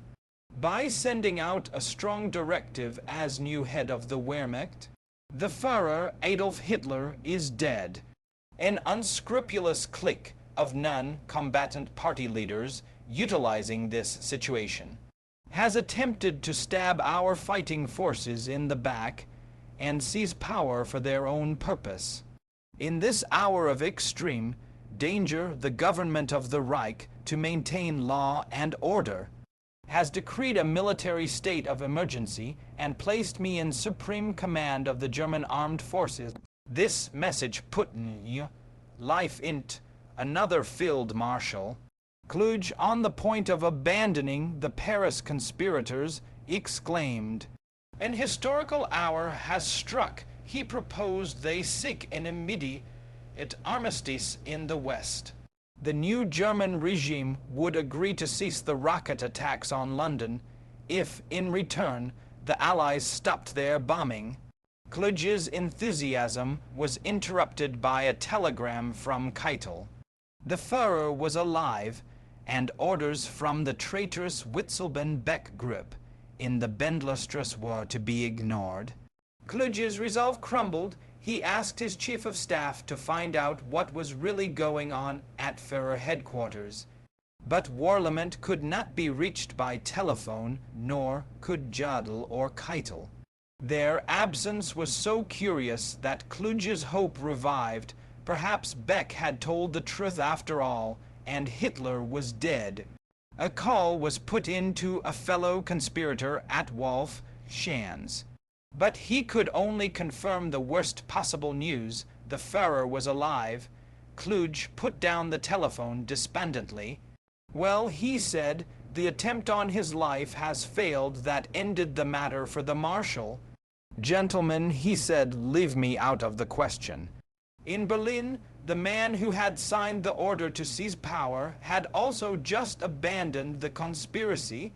Field Marshal von Witzleben, expressing disgust at the confusion in the Bendlerstrasse, marched out of the building and drove to army headquarters in Sassen. Here he told Quartermaster General Wagner that all was lost and proceeded toward his country estate. At Wolf, Schanz Keitel had just succeeded in dispatching an order putting Himmler in command of the replacement army. Keitel added that only orders from him and myself are to be obeyed. This teleprint went out at 8:20 p.m. 10 minutes later, Party Chancellor Bormann dispatched an urgent message informing all his Gauleiters of the murderous attempt on the Führer's life by certain generals. He ordered his people to honor only orders from the Führer himself.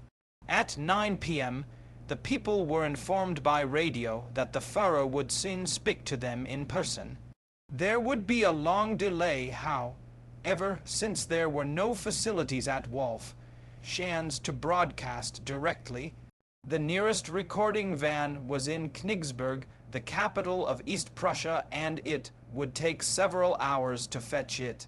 But once he heard that the Führer was alive, he saw no reason to delay a trip to Vienna to inspect his school of fragments. Saboteurs, by chance Hitler's favor, it Commando Otto Skorzeny was in Berlin.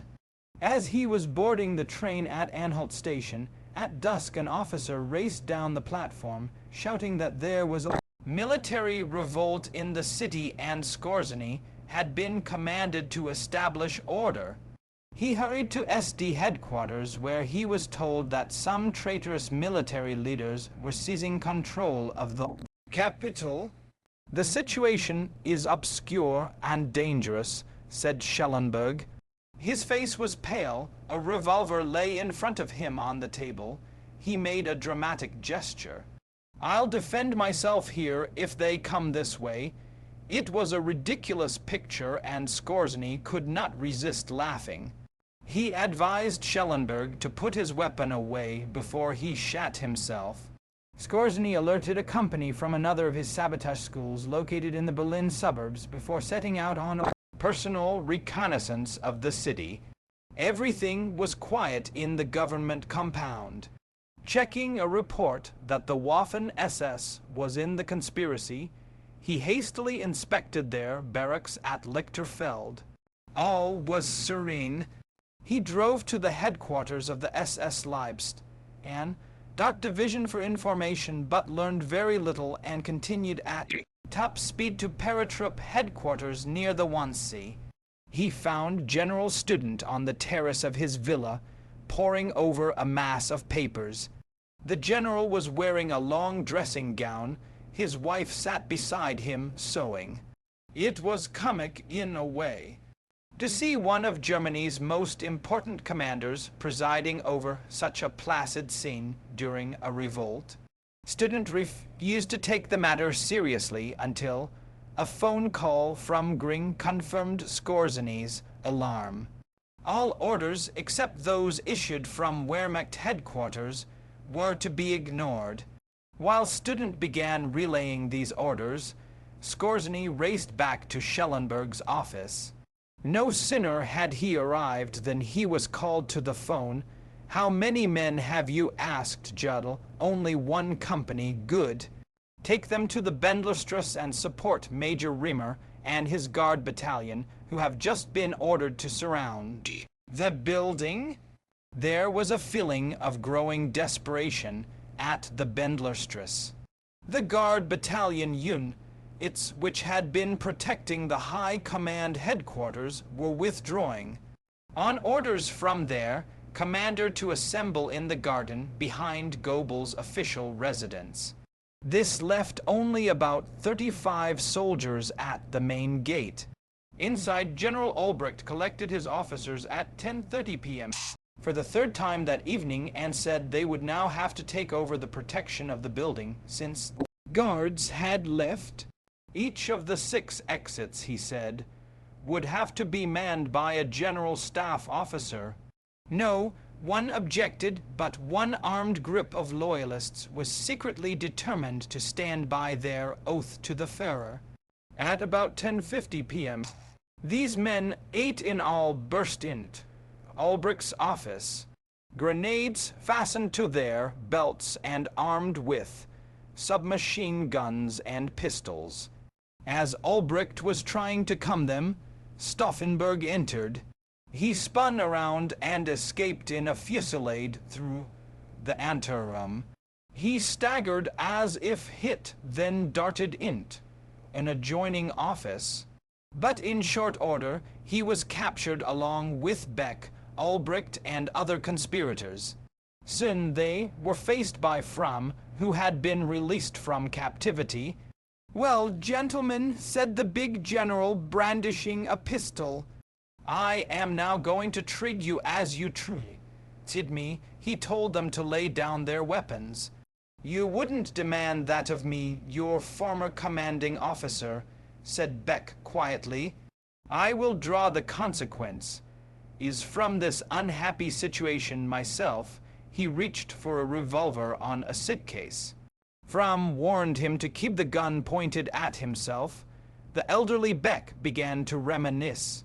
"At a time like this, I think of the old days. We don't want to hear about that now," interrupted Fromm. "I ask you to stop talking and do something." Beck mumbled something and fired. The bullet grazed his head. He reeled back, slumped in a chair. "Help the old gentleman," Fromm told two junior officers. They approached Beck and tried to take his gun. He resisted so he could try again, but dropped back in a daze. Fromm turned to the other conspirators. "If you have any letters to write, you may have a few minutes to do so." He returned in 5 minutes and informed them that a court-martial in the name of the Führer had just pronounced death sentence is on Albrecht. "Now, you gentlemen, Stauffenberg and there, to Jittens." Stauffenberg, his left sleeve soaked in blood, stood stiffly as he and his 3 colleagues were led in the courtyard. Beck's face was splotched with blood. He asked for and was given a pistol. He was left in the anteroom, but those outside heard him say, "If it doesn't work this time, please help me." There was a shout. Fromm looked in and saw that the former chief of the general staff had failed again. "Help the old gentleman," he told an officer, who refused. A sergeant dragged the unconscious Beck from the room and shot him in the neck. Outside, the courtyard was dimly lit by the hooded lights of an army vehicle. It was midnight. The 4 condemned men were lined up in front of a sand pile for use in air raids. Albrecht was calm. At the order to fire, Stauffenberg shouted, "Long live our sacred Germany and Deutsch." The huge form of Fromm appeared at the doorway of the building. He marched across the yard to review the firing squad. He talked briefly, ending with a resounding Heil Hitler, then somewhat pompously made for the gate. He called for his car and disappeared in the darkness. At the message center in the Bendlerstrasse, a teleprint message was being transmitted. Attempted putsch by irresponsible generals bloodily crushed, all ringleaders shot. Just as Fromm was walking through the gate, a white sports car arrived with a screech of brakes. The driver was Speer, his passenger Colonel Rimmer. "Finally, an honest German," said Fromm, as if he himself were innocent. "I've just had some criminals executed," and when Rimmer said he wouldn't have done that, Fromm blustered. "Do you intend to give me orders?" "No, but you'll have to be responsible for your actions."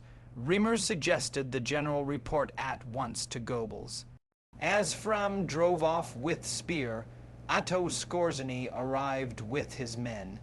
He wondered why such an important general was leaving at such a time, then asked Rimmer, "What's going on?" Rimmer had no idea either.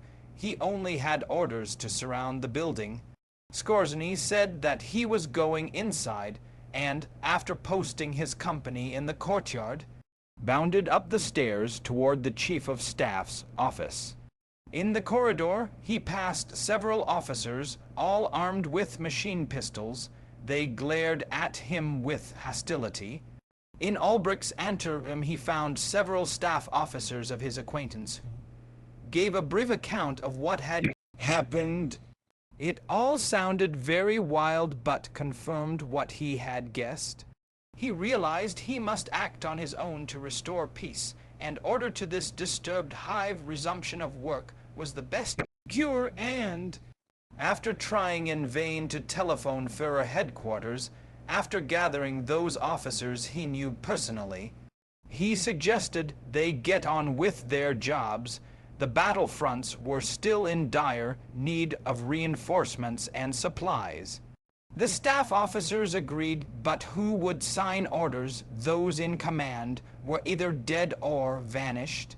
Skorzeny said he would sign and take all responsibility.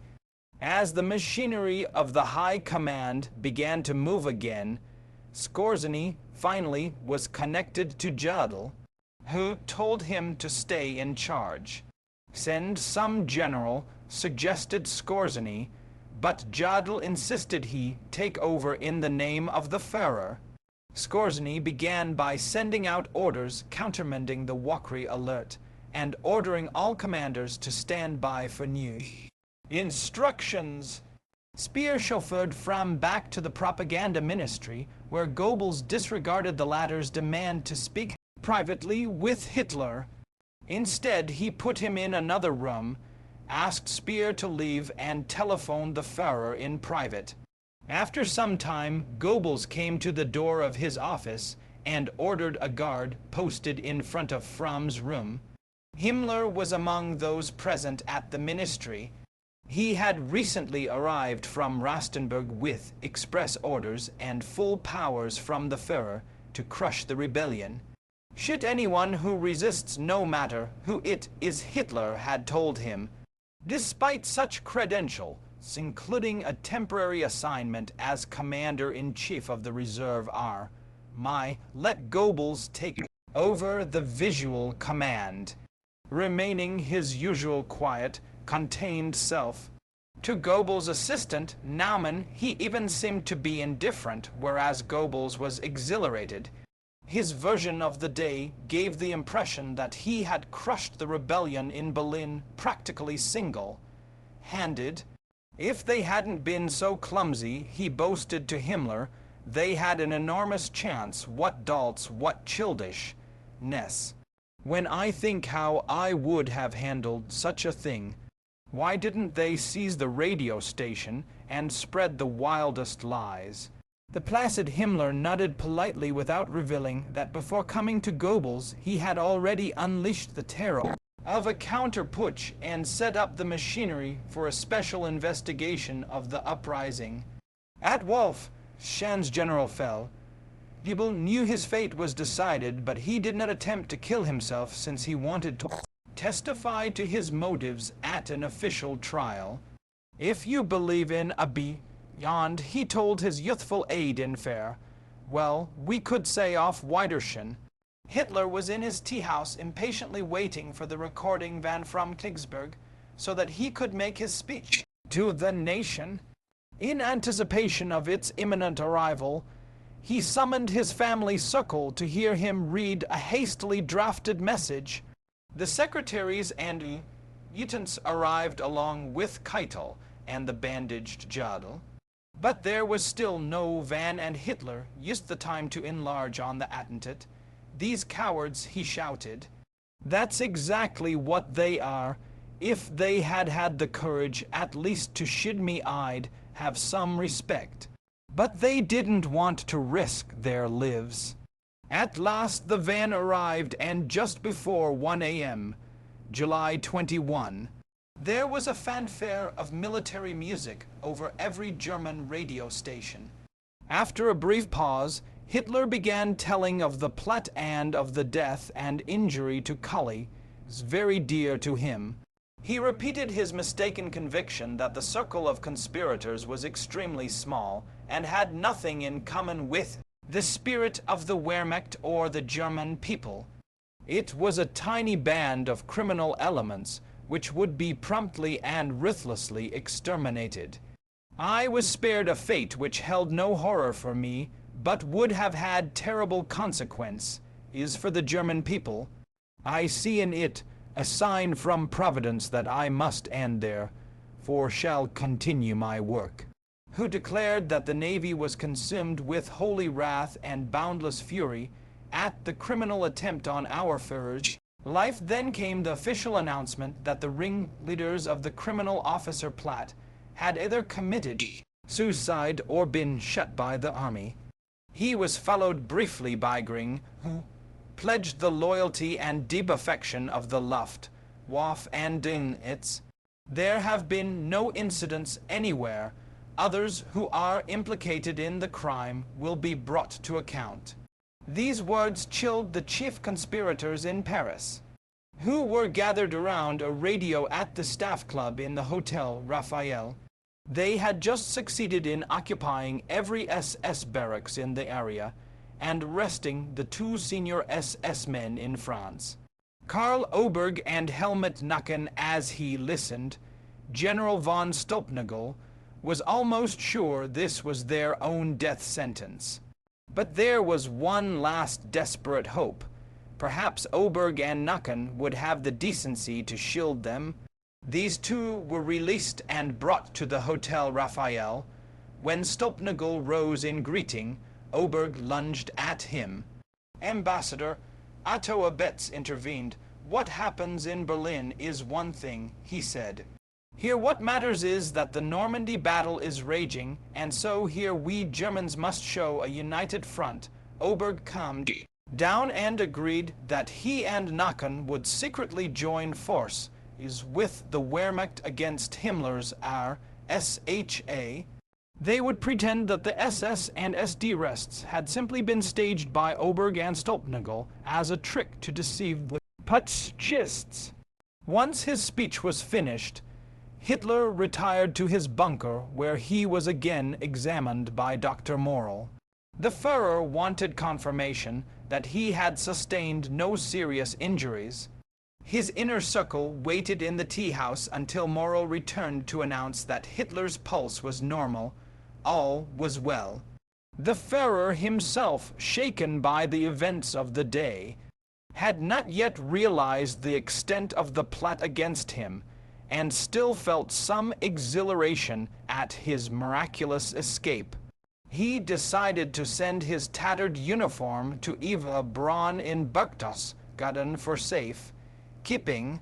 It would be a historical relic, proof that Providence really did intend him to complete his mission. Soon after midnight, July 21, Otto Skorzeny was in complete command of the Bendlerstrasse, and the affairs of the High Command were again on course. He also found details of the putsch in Stauffenberg's safe and placed a number of officers under arrest. At the propaganda ministry, Goebbels and Himmler were interrogating a number of generals, including Fram. They were treated courteously, given wine and cigars, and some, like Kurzfleisch, were allowed to go home when their innocence was established. At 4 a.m. the investigations ended. Goebbels emerged from his office with a radiant smile. "Gentlemen," he announced, "the putsch is over." He escorted Himmler to his car, taking leave of his old rival with a long handshake, then returned upstairs to regale his closest associates with his own exploits. Utterly pleased, he spryly perched himself on a table next to a bronze bust of the Führer. This was a purifying thunderstorm, he said. Who would have dared to hope, when the horrible news arrived early this afternoon, that all this would end so quickly and so well? It was nothing short of a miracle. If Hitler had died, the people would have believed it was God's judgment. The consequence would have been incalculable, for in history only facts speak as evidence, and they are this time on our side. The press consequently should be instructed to belittle the conspiracy. At Wolf, Hans Bormann was still sending out instructions to his Gauleiters. At 3:40 a.m. he informed them that the putsch may now be considered closed, and at 11:35 a.m. he passed on an urgent request from Himmler that you should stop any further independent action against officers whose attitude was ambiguous, or even against those who have to be classified as open adversaries. In other words, the Reichsfuhrer himself was in full charge of restoring order and implementing a thorough investigation. In his methodical way, he had already set up machinery staffed by 400 officials in 11 sections. In Paris, Kluge's chief of staff, with the continued cooperation of the 2 most powerful SS officials in France, Oberg and Nacken, was doing his utmost to cover up the tracks of Cluj and Stulpnagel, but the latter, so recently the most powerful man in the City of Light, assumed all hope was gone upon receiving an order to report to Berlin. Instead of going by plain Stulpnagel, set off later that morning in the rain by car.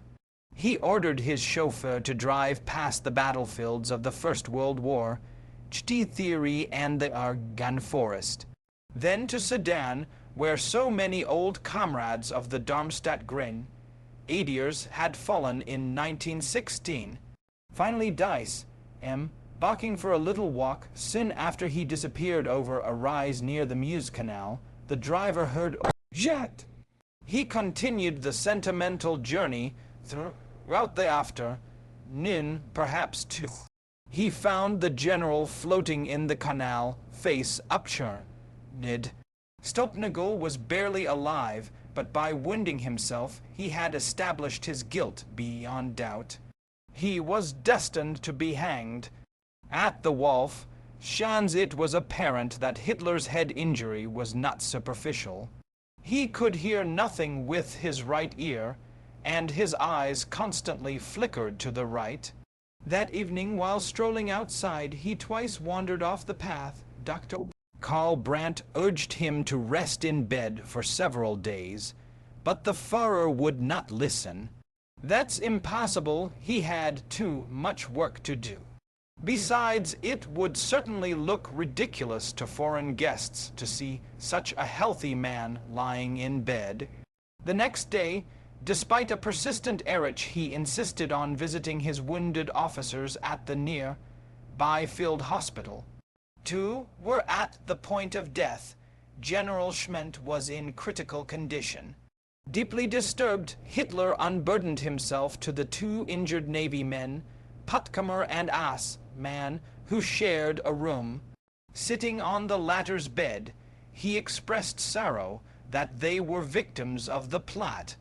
These gentlemen had me, and only me in mind, yet miraculously he had escaped assassination once more. Don't you agree that I should consider it a sign of fate that it intends to preserve me for my assigned task? 20th of July. Only confirmed the conviction that Almighty God has called me to lead the German peoplenet to final defeat, but victory, he said. As the day progressed, the pain in his ear became so intense that Morrill sent for Professor Van Eycken, the eminent Berlin eye-ear-nose-throat specialist who had operated on the Führer's throat in 1935. He was unavailable, and the ENT specialist at a near-by field hospital was summoned. Dr. Erwin Gissing was well qualified, having worked 2 years in Professor Van Eycken's clinic before opening his own office. Gissing found that the ear drum was badly ruptured and the inner ear was damaged. But, he said, it was not serious provided no infection of the middle ear set in. At this point, Dr. Morrill appeared, breathing heavily. He sharply reprimanded Gissing for not reporting to him first and was told stiffly that an officer was required to report only to his superior and not to any civilian, although Hitler could hear little of this exchange. He noticed Morrell's look of indignation. Come now, end this quarrel. My dear professor, he placate, Dr. Gissing was Van Eycken's assistant, and he has told me that tomorrow he will have to do a small drum cauterization if bleeding does not stop. Morrill wanted to inject a hemostat but grudgingly agreed to send to Berlin for the medication prescribed by his rival. Although Hitler was convinced he would never hear with his right ear, he remained in relatively good spirits.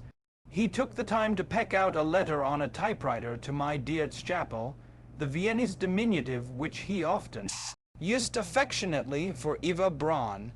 Illustrated by a sketch of the bombed barracks, it assured her that he was fine, just somewhat tired. I hope to come back soon, and so be able to rest, putting myself in your hands. I greatly need tranquility. She replied at once on her blue monogrammed stationery that she was deeply unhappy. "I am half dead now that I know that you are in danger," she asserted. She could not go on living if anything happened. "From the time of our first meetings, I promised myself to follow you everywhere, even in death. You know that my whole life is in loving you." On July 23, Gestapo investigators by accident found incriminating diaries in the ruins of a bombed house which implicated Canaris and other important officials in the coup. The admiral was arrested, as was former Minister of Economics Schacht. At first Hitler could not believe that such high-ranking people and so many of them were involved. It was a blow to his convictions that only a small clique of traitors existed, and he was hurt. "My life is so full of sorrow, so heavily leaden," he told Trottel Jung, "that death itself would be salvation," and another secretary heard him chide his dog for disobeying him. "Look me in the eyes, Blundy, are you also a traitor like the generals of my staff?" At the situation meeting the next morning, he declared that the English had backed Stauffenberg, then tried to convince his listeners that the plot was not really so wide spread. "The important thing is to explain to the whole world that the overwhelming multitude of the officers' corps had nothing to do with those swine. It should be emphasized in the press that the commanders in the Bendlerstrasse had refused to go along with the handful of traitors and, in fact, executed 4 of them out of hand. I am too much of a psychologist," he concluded, "not to see that a divine hand led this man with the bomb here at precisely the most favorable time for us. If I and the entire staff had been killed, it would have been a real catastrophe." Goebbels followed Hitler's instructions in an address broadcast over all German radio stations. It was a clever speech, replete with dramatic moralizing and appeal to the emotions. He pictured Stauffenberg as the satanic leader of a relatively small officers' clique that did not represent the Wehrmacht as a whole. He charged that Stauffenberg had been conspiring with the Western Allies and listed for evidence is of proof. Constant reference in their press to a group of German generals opposed to Hitler use of an English bomb. Relationship of Stauffenberg to the English aristocracy and the hope expressed in London papers. After first news of the bombing that the collapse of Germany was at hand, reports to the Gauleiters indicated that Goebbels' propaganda effectively aroused the people.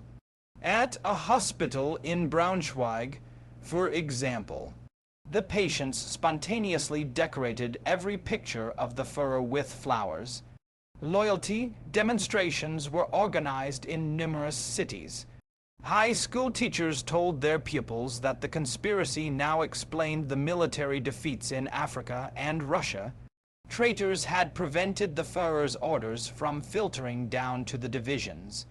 On July 25, Dr. Van Eycken arrived from Berlin to be greeted warmly by the Führer, who predicted that with all his worries he would only last another 2 or 3 years. There was one consolation.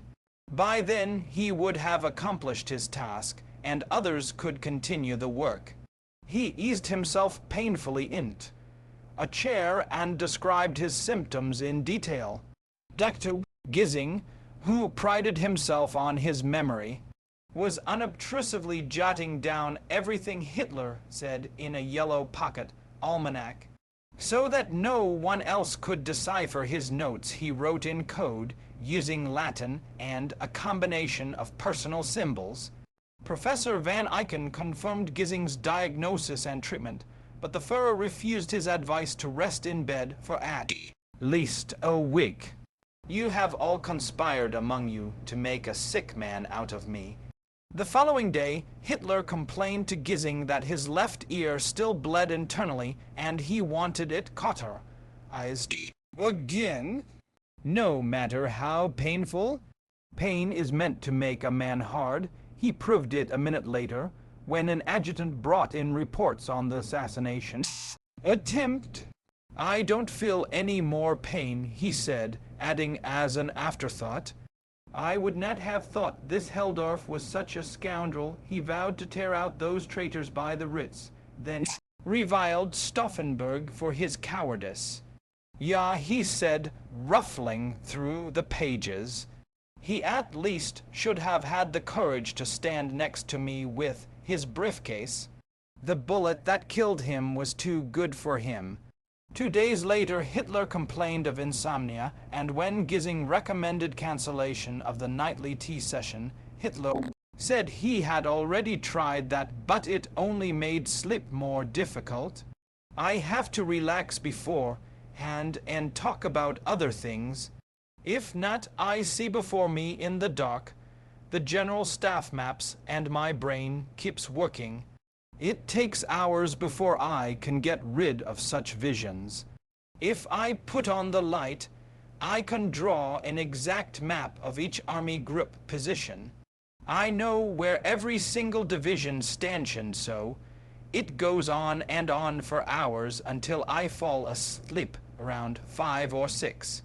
I know this is not good for my health, but I can't change my habits. The day after the bombing, Hitler replaced his ailing chief of staff, Zeitzler, with a man he had previously banished from a frontline command for differing with him. By the time Heinz Guderian, perhaps the most respected panzer expert in the Wehrmacht, arrived in Rastenburg to take charge, he found the offices of OKH practically deserted. Zeitzler had already departed in semi-disgrace. Husinger was gone, and many department heads had been removed by the Gestapo. One of Guderian's first tasks was to issue a loyalty order of the day, pledging to Hitler the unity of the generals. He ordered every general staff officer to be a National Socialist officer leader by actively cooperating in the political indoctrination of younger commanders in accordance with the tenets of the Führer. Any officer who could not conform was ordered to apply at once for transfer of the officer corps and of the men of the army. By the end of the week, Guderian went further. None did, and the subjugation of this elite band, begun in 1933, came to a degrading finale. By now, the Western Front was collapsing in the face of a savage American attack on the western flank of the Normandy beachhead. At dusk of July 30, a fierce tank battle raged for the Avranches defile, the last barrier to an American break through into the open spaces of France. Warlimont and others pressed for an immediate withdrawal from France while there was still time, but Jodl contented himself with presenting to the Führer a draft of an order for possible withdrawal from the coastal sector. By the next evening, American tanks were storming into Avranches. Hitler wanted to rush west and take personal charge, but both Gissing and Eichen forbade him to fly. He was forced to do nothing while 6 of George Patton's divisions poured through the gap at Avranches and sealed the fate of France. Restricted to Wolf, Shands, this was but one of many concerns. 35,000 ill-armed Poles of all ages assaulted the German garrison in Warsaw, and the next day Turkey broke off diplomatic relations with the Reich. On August 1, somehow he managed to put all these cares behind him, and on that 2nd of August play the role of budding medical student. He inundated Gissing with questions on the inner ear, then donned a surgeon's white coat and, with mirror strapped to head, began peering intently into Linger's right ear. He could see nothing. When he tried again, in vain, Gissing suggested he use an electric mirror, Ja, he exclaimed in wonder. That will probably be the well-known air. Drum, he told Lynch to turn around and inserted the orthoscope in his left. Now I can see something I see clearly, a small light yellow line, and became so enthralled that he had to test Linger's hearing with tuning fork and stopwatch. You know, Doctor, he said what shyly, when I was young I always wanted to be a doctor. But my other career came along, and I realized what my true mission was. No sooner had Gissing left than Dr. Hitler resumed his research. He summoned Lynch and 2 SS orderlies, examining them all, until he had mastered the electric mirror. Then he requested a copy of Professor Nick's book on the treatment of eye, ear, and throat. If Hitler's spirits had improved, he was still so dizzy he had to walk with legs astride like a sailor on a pitching ship. Even so, he insisted on talking to his Gauleiters on August 4. He went from man to man, shaking hands. Many, like Friedrich Karl Florian of Zeldorf, could not restrain their tears at the sight of his condition. When I assure you that for the past 18 months I was firmly convinced I would one day be shot by someone in my own close circle, he asked them to try and imagine how terrible it was to realize that certain violent death could come at any moment. You won't misunderstand me, said Hitler. How much inner energy I had to summon to do all that was necessary for the maintenance and protection of our people, to contemplate, cogitate, and work out these problems. And I had to do all this by myself, without the support of others, and with a feeling of depression hanging over me after the lugubrious speech. One pat meal was served. Finally, Hitler slowly got to his feet. And you gentlemen, he put fingers to his mouth, and they took out cigarettes as he walked off, trying to hide his stagger. Now I will retire, he said. Himmler had recently assured this same group that he would ruthlessly bring to justice not only the criminals in the conspiracy, but their families. The Stauffenberg family, he said, will be exterminated, writ and branch, enthusiastic applause. That will be a warning example, once and for all. He pressed the investigation in this spirit. Next of kin and other relatives of the chief conspirators were arrested, including at least a dozen women over 70. Scores of detectives covered every angle of the conspiracy with such dispatch and thoroughness that the first trial got underway on August 7. 8 officers were brought before a people's court presided over by Roland Frissler, an expert on Soviet law and methods of punishment. Characterized by Hitler as our Vyshinsky, he had been instructed by the Führer to proceed harshly and with lightning speed. The defendants entered the great courtroom of the Kammergericht in Berlin wearing old clothes. They looked haggard and unkempt. As movie cameras recorded the event, so the German people could see what happened to traitors. Field Marshal von Witzleben, deprived of his false teeth, looked like a tramp in a comedy as he kept hitching up his oversized beltless pants. Frissler, dramatically clothed in red, began shouting like one of the Soviet judges he so admired, "You dirty old man, why do you keep fiddling with your trousers?" This was the tone and level of the show trial. Never before in the history of German justice, recalled one shorthand secretary, have defendants been treated with such brutality, such fanatic ruthlessness as at these proceedings the judgment was for, deigned and in a trumpet voice. Frissler pronounced all 8 men guilty of treason against the Führer, which, in fact, they were, and against German history, which they were not. In line with Hitler's specific instructions, the 8 men were trucked to Pleit, Enns, prison, then Int, a small room where 8 methuks dangled from the ceiling. Here the condemned were stripped to the waist and hung by nooses of piano wire. Their agonized jerking was recorded by a movie camera, and that same evening was reproduced on a screen at the Wolf. Schanz. Hitler loved the film and had it shown over and over again, but Adjutant von Below and others in the family circle still assert he never saw it. According to Speer, there were further investigations and other trials, but only the execution of the first 8 victims was publicized. Almost 5,000 other men and women, most of them not even directly involved in the uprising of July 20, were also executed. On August 15, the Allies landed in southern France, and Guderian's comment that the bravery of the Panzer forces was not enough to make up for the failure of the Air Force and Navy infuriated Hitler. In an effort to contain himself, he adjourned to another room for a tight with Guderian.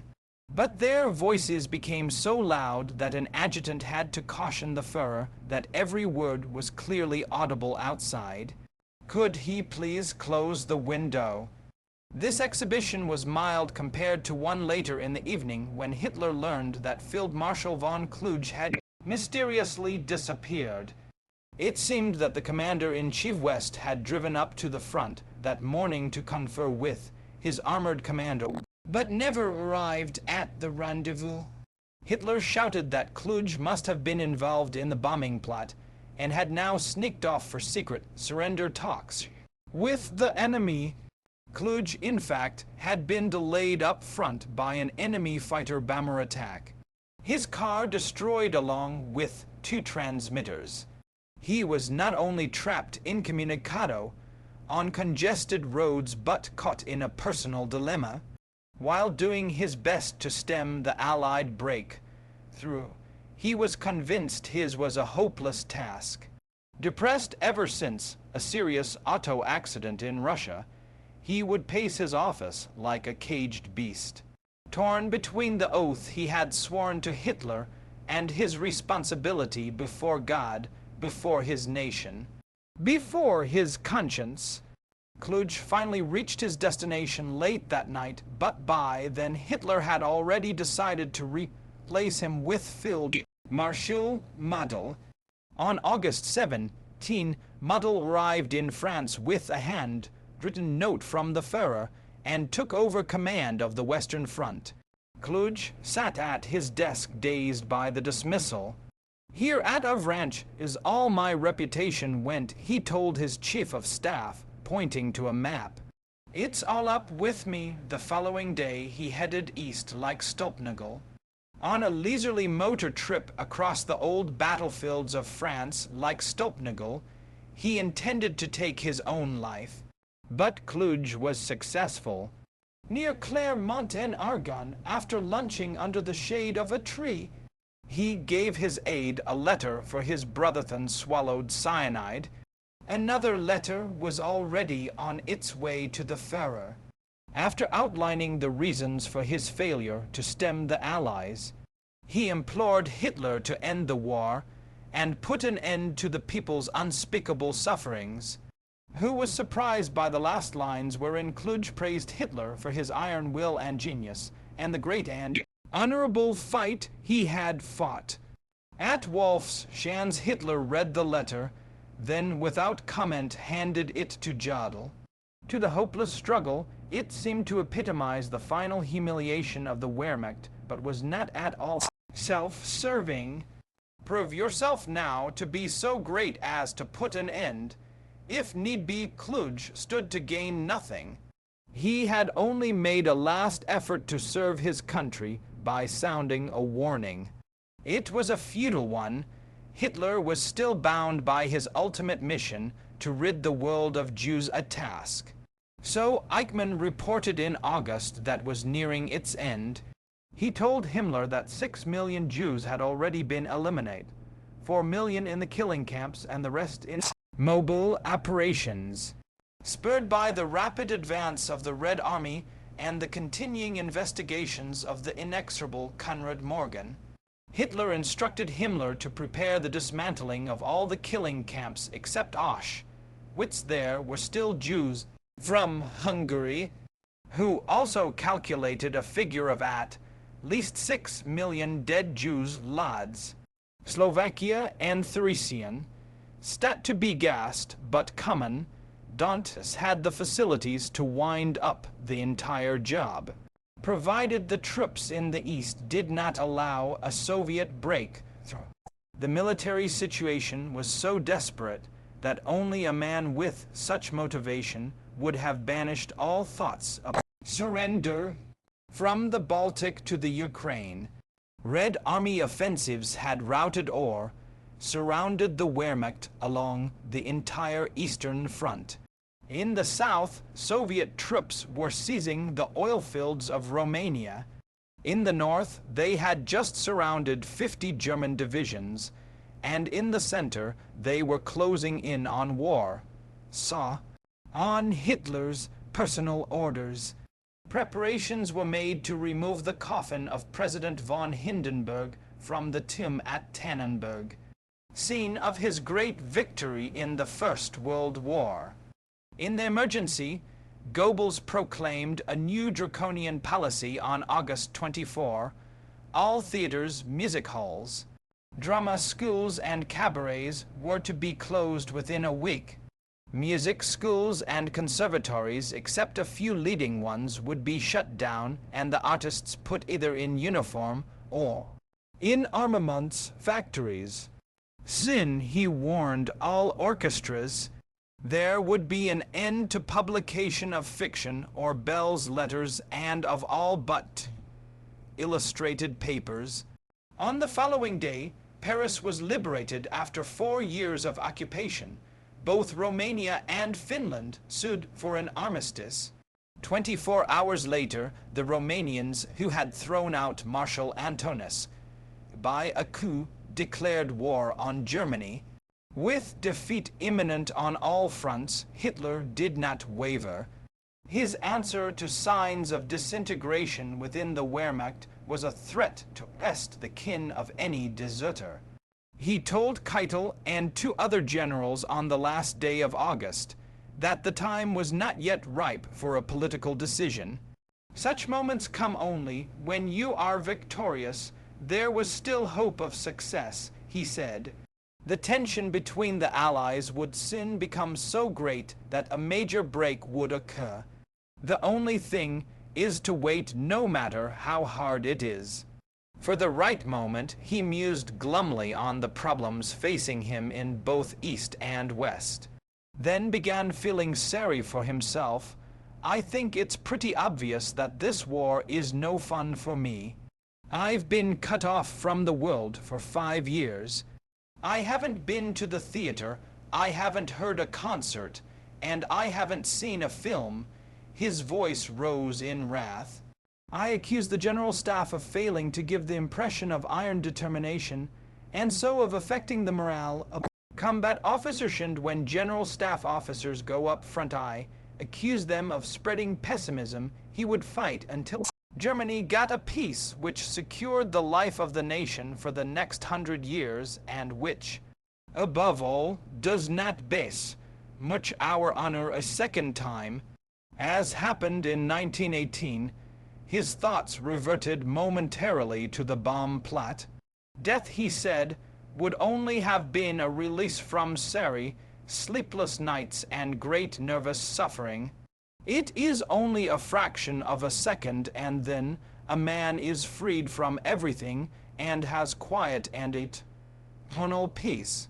This mood of fatalism might have been the result of deteriorating health. Although he joked with his secretaries about his right hand, which trembled so much he could no longer shave himself, he was seriously affected by a head cold, which was aggravated in turn by an incessant airage.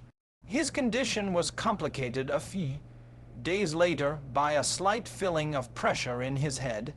Particularly in the brow area, his voice grew hoarse. He began complaining of stomach pains, but disregarded Dr.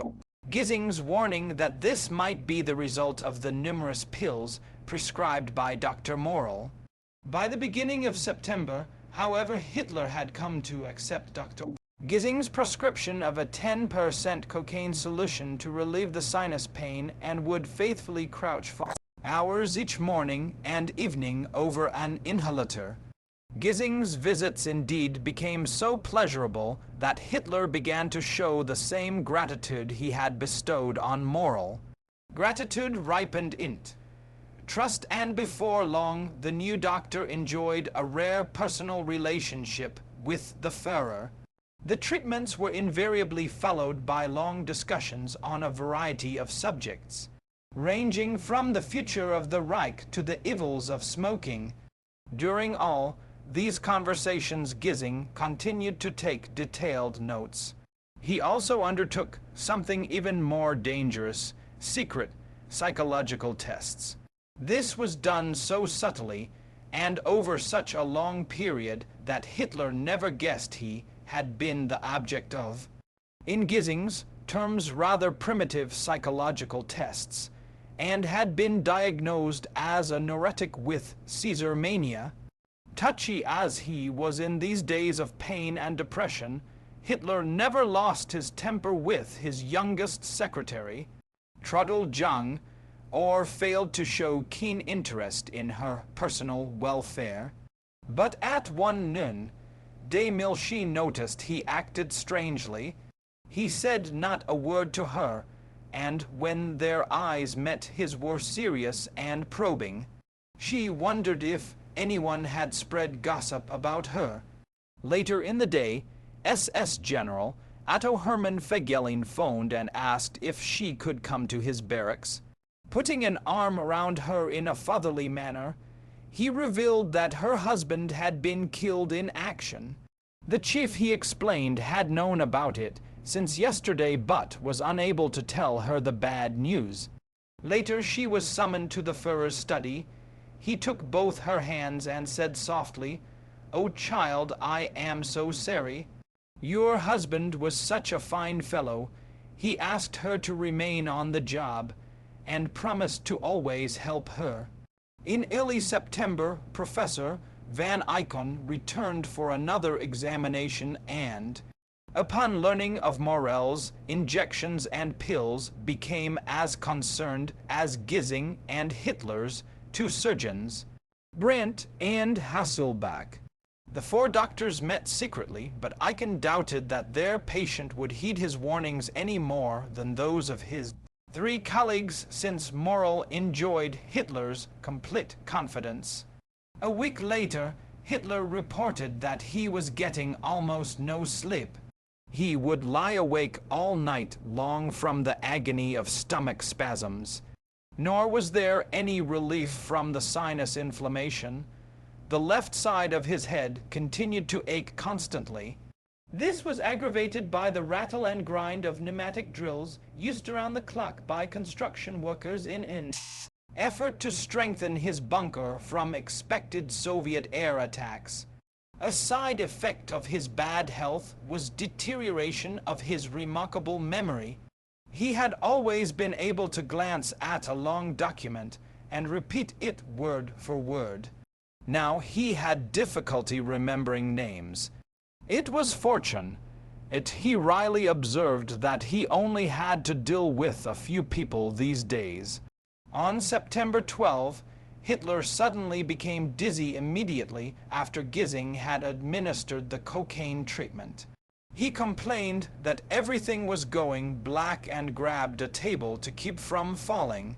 His pulse was rapid and weak, but in 90 seconds the attack, it might have been a mild coronary pest, and the pulse returned to normal. Hitler suffered a similar attack on the 14th. This time he broke out in a cold sweat. He summoned Morrill, who gave him 3 injections which gave him temporary relief. But on September 16, there was a third mild attack. This time he agreed to do what Gissing had been urging for a month: undergo head X-rays. One, in a similar meeting the previous fall, industrialist Paul Plager had asserted that there simply was not sufficient coal and coke to expand steel production.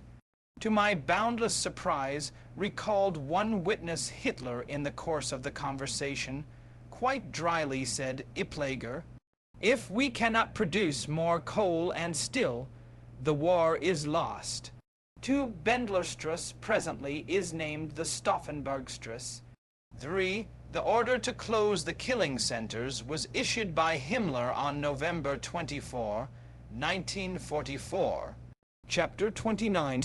THEBATTLEOFTHEBULGJULY 21, 1940 for JANUARY 17, 1945. That same day, Hitler issued an order demanding fanatical determination from every able-bodied combat man in the West.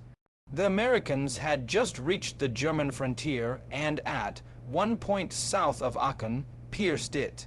There can be no large-scale operations on our part. All we can do is to hold our position or die. Hitler seemed to be calling only for a last-ditch defense of the fatherland, but it was a ruse to fool the enemy who, he feared, had a spy at Führer headquarters privy to all directives. The spy, of course, was ultra. No sooner had the regular Führer conference ended than Hitler invited 4 men to an inner chamber. Keitel and Jodl were followed int. The new conference room by Chief of Staff Guderian and General Kripe, representing Göring. As they were conjecturing in undertones on what surprise the Führer had in store for them, he entered stipped, still wan and weary from the third attack. His blue eyes were watery and distant, his mouth slack. He nodded to Jodl, who succinctly summed up their position. Their allies were either finished, switching sides, or attempting to do so. While the Wehrmacht listed more than 9 million men under arms, there had been 1,200,000 casualties in the last 3 months, almost half of them on the Western Front. There was a respite in the East where the Soviet summer offensive seemed to have run its course. But in the West we are getting a real test in the Ardennes.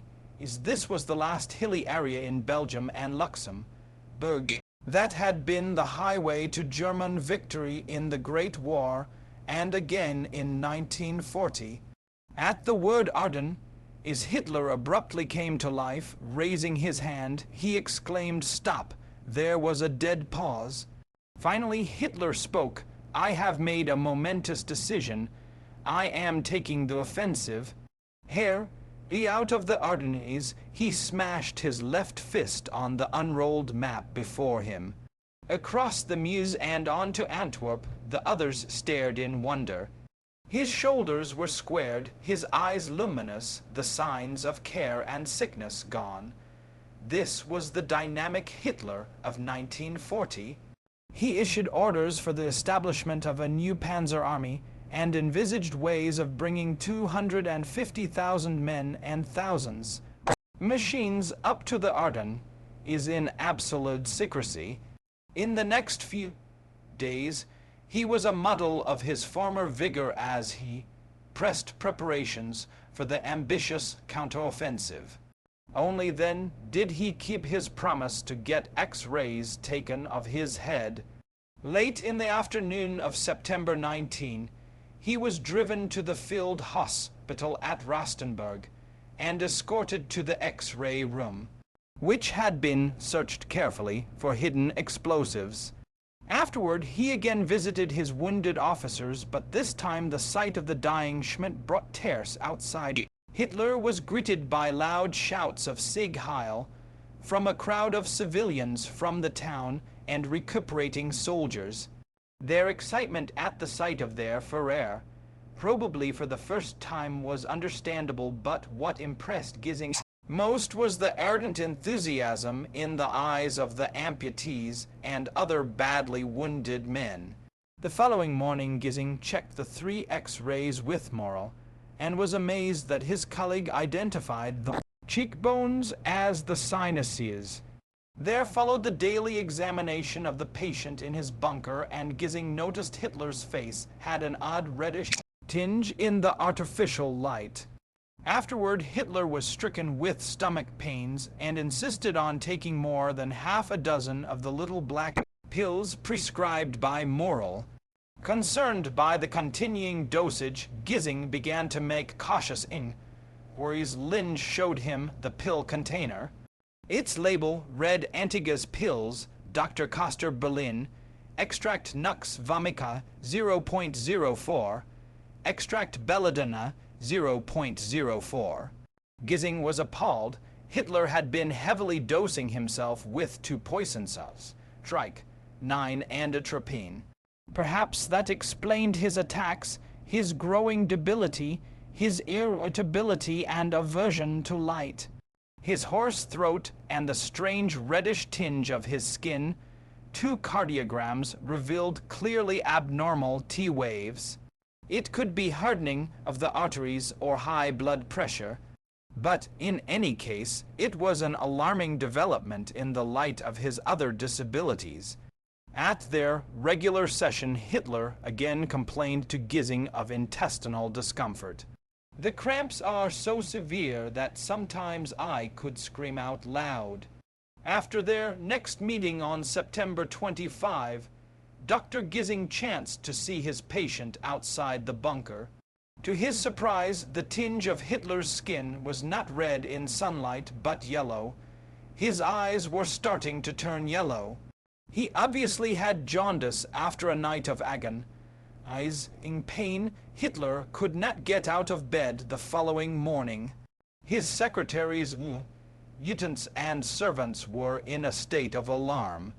No one could remember the Führer staying in bed.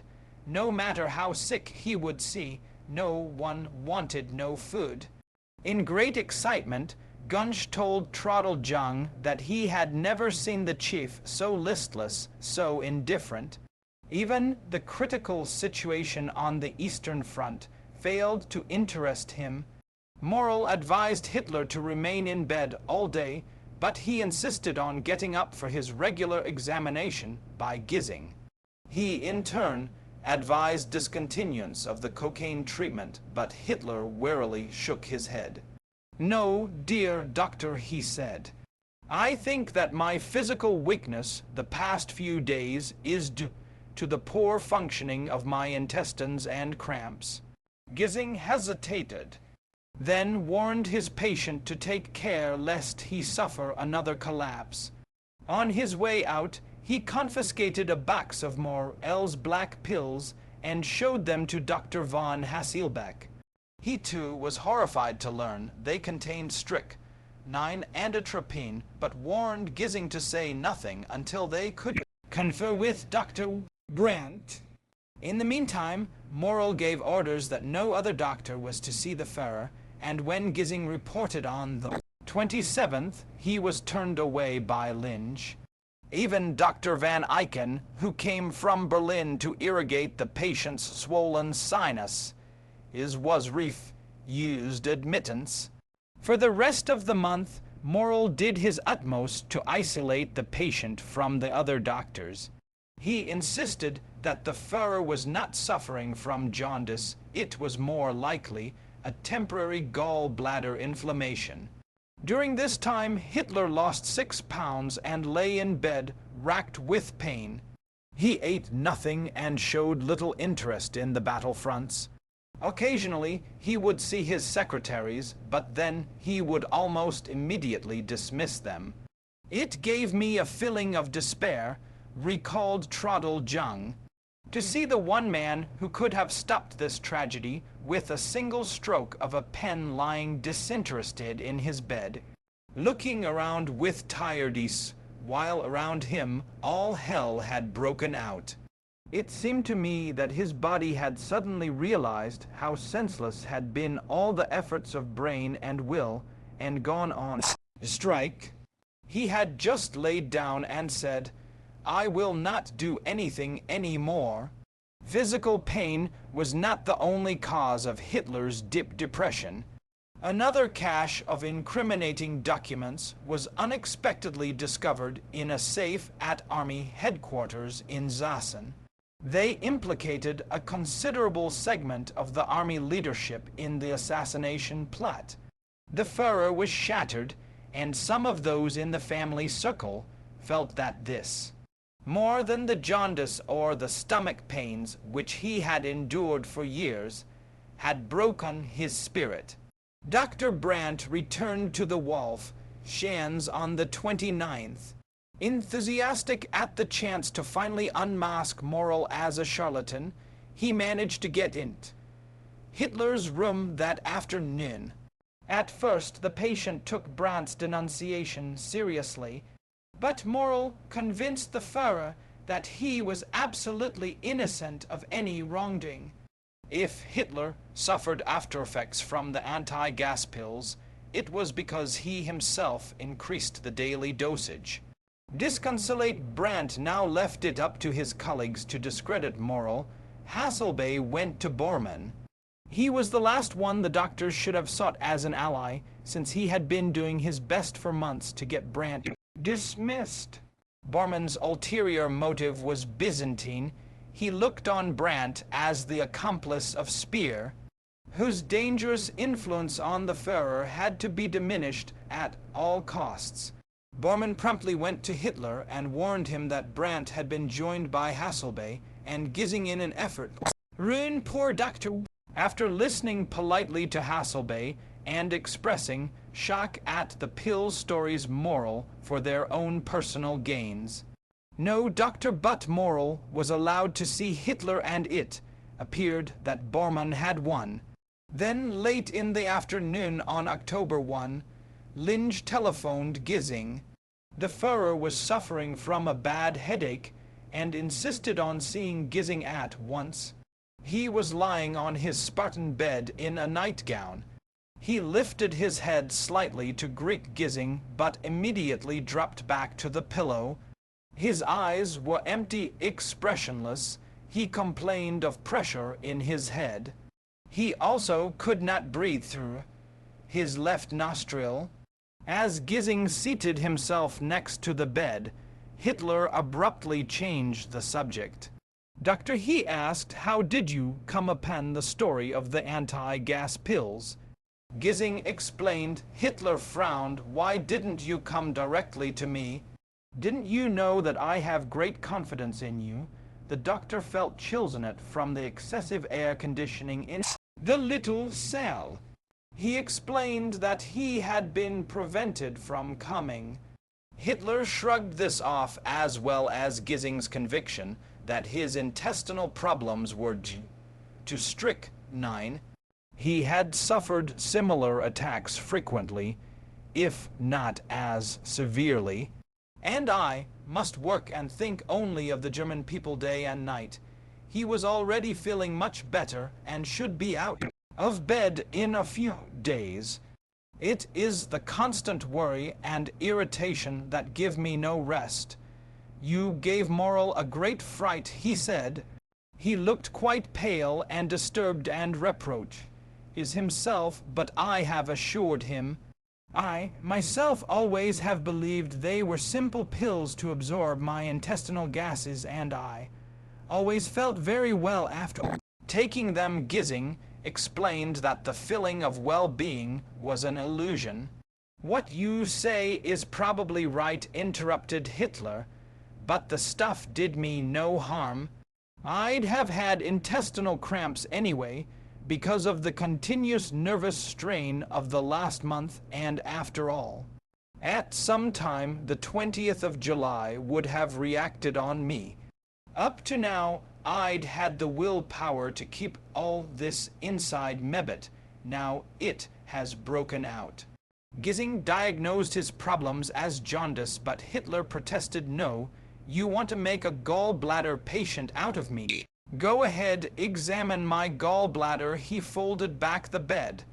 So Gissing could make his own examination. It was Gissing's first chance to give his patient a complete physical. He examined Hitler's neurological reflex. Is his glands every part of his body? Gissing satisfied himself, for instance, that the malicious rumor about the Führer's deficient sex organs was a canard. In this respect, he was intact and normal. Hitler was once more the medical student, absorbed by each detail of the process. I have a very healthy nervous system, and I hope that soon all will be well again. He was talking himself into a state of euphoria. You see, Doctor, he said as Linge and Gissing helped him into the nightgown. Aside from this nervous hyperactivity, he thanked Gissing for everything he had done to relieve his discomfort. And now fate has sent you again to ferret out this I gas story, and you have saved me further damage, because I would have kept on taking these pills after I recovered. This paradoxical conclusion was followed by a perplexing outburst of gratitude and praise. My dear doctor, it was Providence that led you to make this examination and discover what no other doctor would ever have noticed. I am in any event very grateful to you for everything, and will remain loyal to you even if you did attack Moreland. I thank you again for everything. He took both of Gissing's hands, pressed them tightly, then requested another dose of that cocaine stuff. The Führer instantly luxuriated under the treatment. His head was clearing up, he said, and he would soon be well enough to get up. But his words began to fade, and his eyes fluttered. His face turned a deathly white. Gissing grasped Hitler's pulse. It was rapid and weak. My Führer, are you all right? He asked, but got no answer. Hitler had passed out. The doctor looked around, but Linge had left to answer a knock on the door.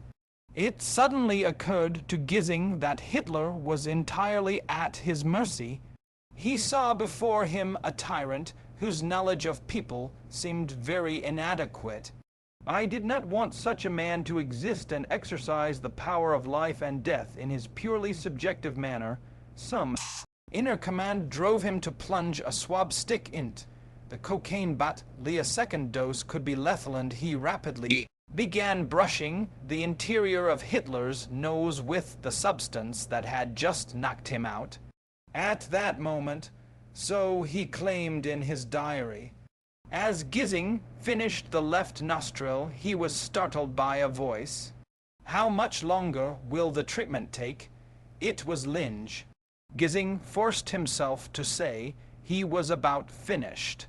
Just then, Hitler's face, paler than before, twitched, and he drew up his legs as if in pain.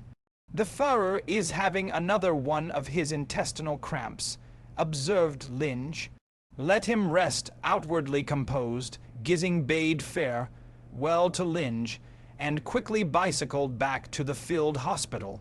Still wondering if he had killed Hitler, in a state of terror, he telephoned Hasselbach, telling what had happened and that he was taking a day off, ostensibly to check on his Berlin office, which had been bombed. The next day, Gissing phoned from the capital to learn that Hitler was alive, and no one suspected the double cocaine treatment. It was safe to return to Wolf Schanz. He arrived in an atmosphere of suspicion, but not from the Führer, who was as friendly as ever. Still, he made it clear that he wanted the whole anti-gas pill episode relegated to the past, since he had total faith in moral. He was personally going to clear up the matter, and had asked Brandt to see him that afternoon. Hitler settled the question by dismissing both Brandt and Hasselbach. Early that evening, Gissing was summoned to Bormann's quarters. But, my dear Dr. Bormann, said a pan, observing that the doctor had come in full uniform, why do you come in such official style? I only wanted to discuss something with you. He seemed amused at Gissing's apprehension. There's no need to take the whole matter so tragically. We have nothing against you. On the contrary, The Führer is full of praise and asked me to give you this letter. It thanked him for his excellent treatment. Enclosed was a check for 10,000 marks. The doctor laid the check on the table, but Bormann forced it upon him with the warning that a refusal would be an insult to Hitler. After packing, Gissing reported to the Führer bunker. Hitler extended his hand. "You will understand," he said, "that this anti-gas pill business has to be cleared up once and for all. I know that you yourself acted only out of idealism and purely professional motives." He again thanked Gissing for his excellent treatment and promoted him on the spot. So ended the affair of the little black pills with the dismissal of 3 doctors of good reputation. Few in the family circle gave any credence to the growing rumor that Dr. Morell had willfully attempted to poison the Führer. Most of them shared Gerda Christian's opinion that Morell was a good doctor despite his slovenly appearance. Even the trio who denounced Morell for incompetence did not believe he was trying to poison Hitler. They remembered the truly shocked look on his face when Brandt pointed out that these pills, a harmless if taken in moderation, contained some strychnine. Morell, it seemed, had never checked the analysis on the label, only the name Nux vomica, and it came as a blow to discover that this was a strychnine-containing seed. By the time Hitler left his sick, there was considerable evidence of Rommel's implication in the bomb plot, and the Führer assigned to generals the unpleasant task of offering him a deadly proposition. On October 14, they visited Rommel, who was recuperating at his castle near Ulm from the auto accident. In a quarter of an hour, "I shall be dead," he explained that he had been accused of complicity in the plot, and Hitler offered him the choice of taking poison or facing the People's Court. When they left an hour later, an ashen Rommel told his wife. After bidding his wife and son farewell, he took his aide aside. "Aldinger," he said, "this is it." He repeated Hitler's proposition and plan. He was supposed to drive to Ulm with the 2 generals and en route take poison. Half an hour later, his death by accident would be reported. He would be given a state funeral, and his family would not be persecuted. Aldinger begged him to resist, but Rommel said that was impossible. The village was surrounded by SS men, and the lines of communication to his own troops had been cut. "I have therefore decided to do what obviously I must do."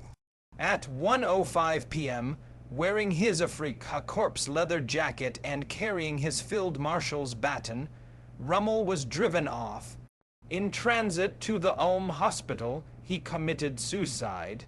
His death, according to the medical report, was caused by an embolism due to previous skull fractures. The field marshal's face, recalled his relatives, was marked by an expression of colossal contempt. By the end of September 1944, Hitler had lost 3 allies, Finland, Romania, and Bulgaria. October brought a further defection. Horthy, the Hungarian admiral without a navy, who was nominally ruler of a kingdom without a king, sent envoys to Moscow to beg for an armistice.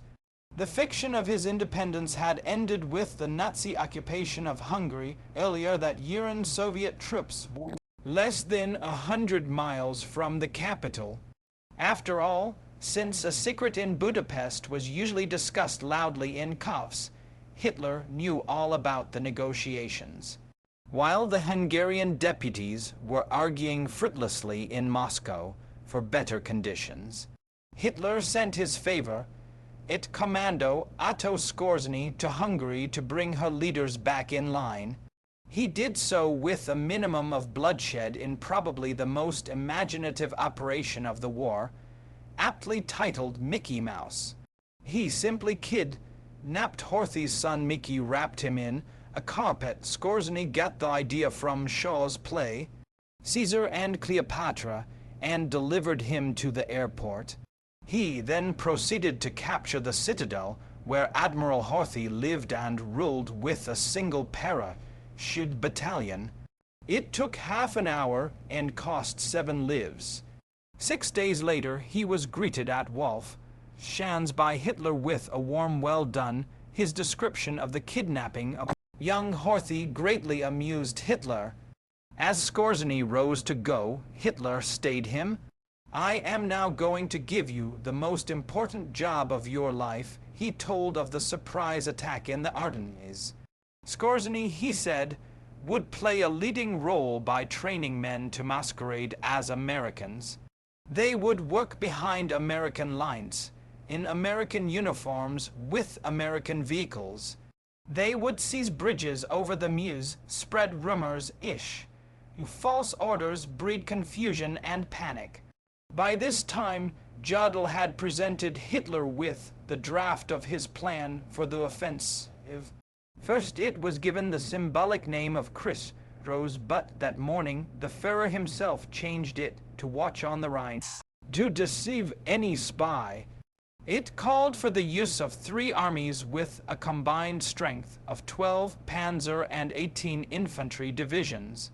Watch on the Rhine was based on premise is complete surprise and whether that would ground Allied planes.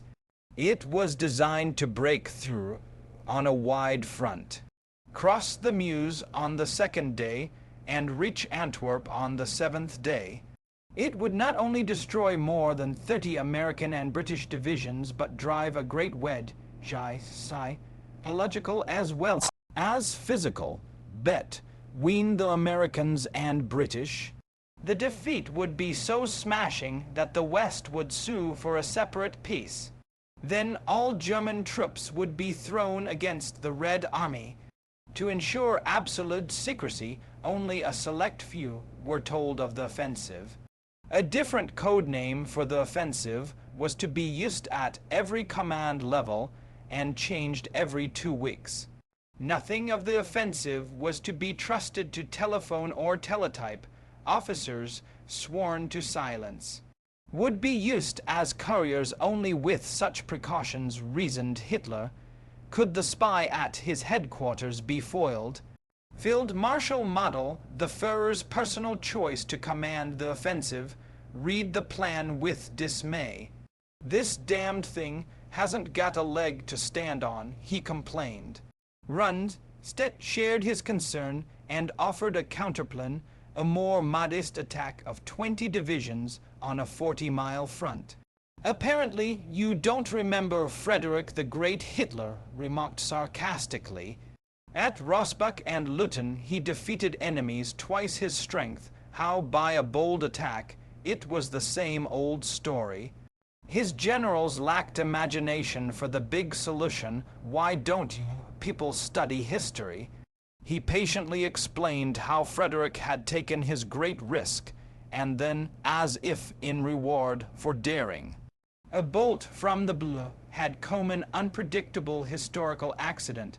The alliance against Prussia suddenly split apart, and Frederick, doomed to defeat by every expert in Europe, went on to win the fatherland's greatest victory. "History will repeat itself," he said, his eyes shone. This was the Hitler of old, full of confidence and visions.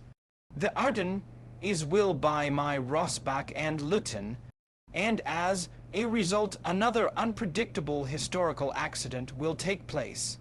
The alliance against the Reich will suddenly split apart."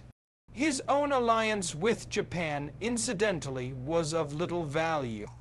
The Nippons had just suffered another catastrophic loss.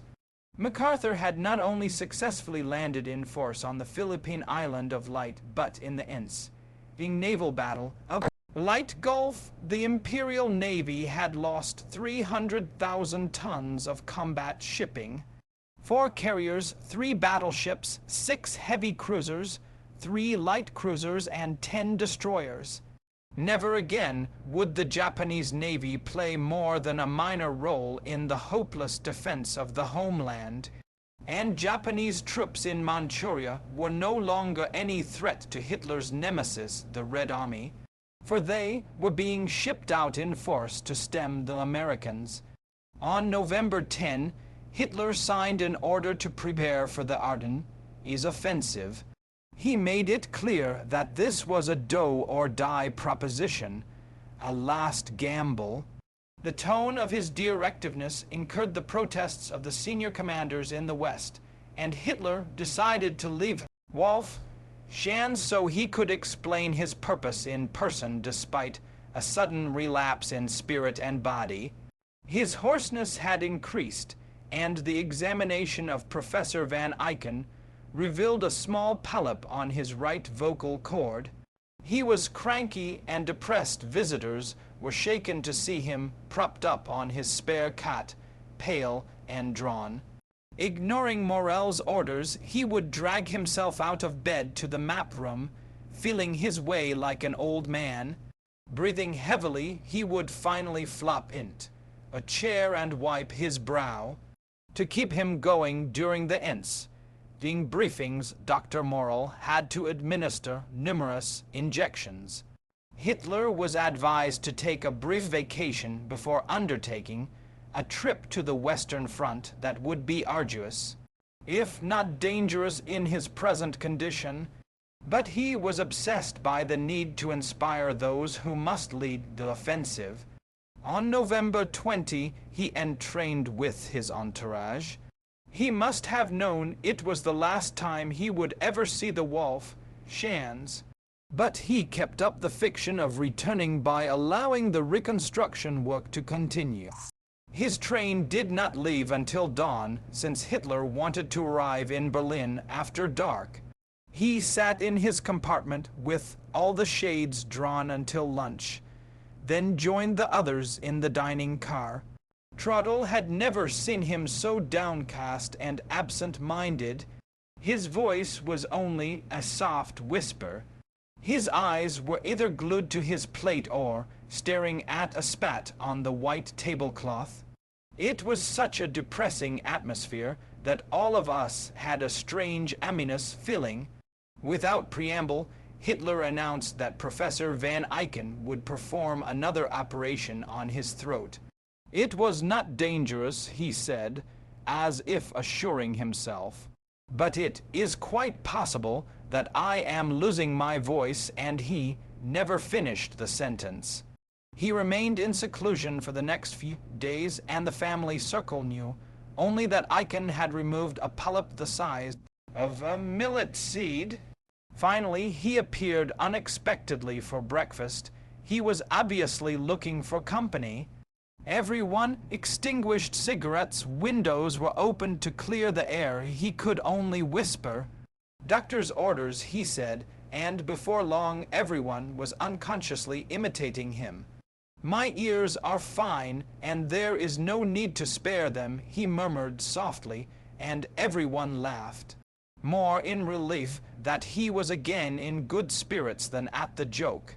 He returned to work with a resilience that astonished his entourage, vigorously applying himself to the Ardennes offensive that would turn around the course of the war. On December 7, he approved the final draft. It was almost exactly the same plan he had first proposed. To guarantee security, radio operators dispatched coded messages to fictitious headquarters. Fictitious messages to genuine headquarters. Genuine messages to headquarters 100 miles from their advertised location. False rumors were spread in lower echelons, in beer halls, in restaurants for the ears of Allied agents. By now, Otto Skorzeny, wielding more power as lieutenant colonel than some colonel generals, had reached mid-term of his school for Americans, though he had never been to the United States. His volunteers were doing well. The course American slang habits, folkways, and how to spread panic as pseudo Gs behind enemy lines. On December 11, the build-up was nearly complete. The Reichsbahn, achieving a miracle in railroading, had delivered the first wave to the zone of the offensive, without being observed by the enemy. Early that morning Hitler moved into his new headquarters near the medieval castle of Ziegenberg. This was Eagles Eyrie, his headquarters for the 1940 invasion of the West. But now he and his entourage were housed in deep underground shelters. Later in the day, he met with half of his division commanders. The rest would come tomorrow. Upon arrival, the first group of generals and their staffs were stripped of revolvers and brief cases by the Gestapo. Each man was forced to swear on his life that he would reveal nothing of what he was about to hear. Not one knew why he had been summoned, only that every division had been going in circles for weeks.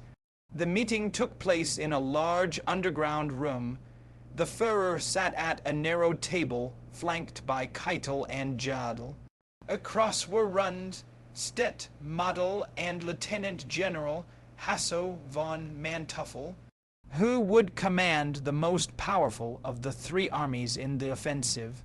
A descendant of a famous family of Prussian generals, Baron von Manteuffel was an ex-gentleman, jockey, and German pentathlon champion. Standing little more than 5 feet tall, he was tough-minded, possessed formidable energy, and was one of the few who dared to disagree openly with Hitler. For over an hour, Hitler lectured to the 60 or so officers on Frederick the Great, the history of Germany, and National Socialism. His voice was strong. His eyes flashed excitedly as he explained the political motives for deciding upon an all-out offensive. Then Atomfag, its final code name, was explained in detail. It would start at 5:30 a.m. on December 15.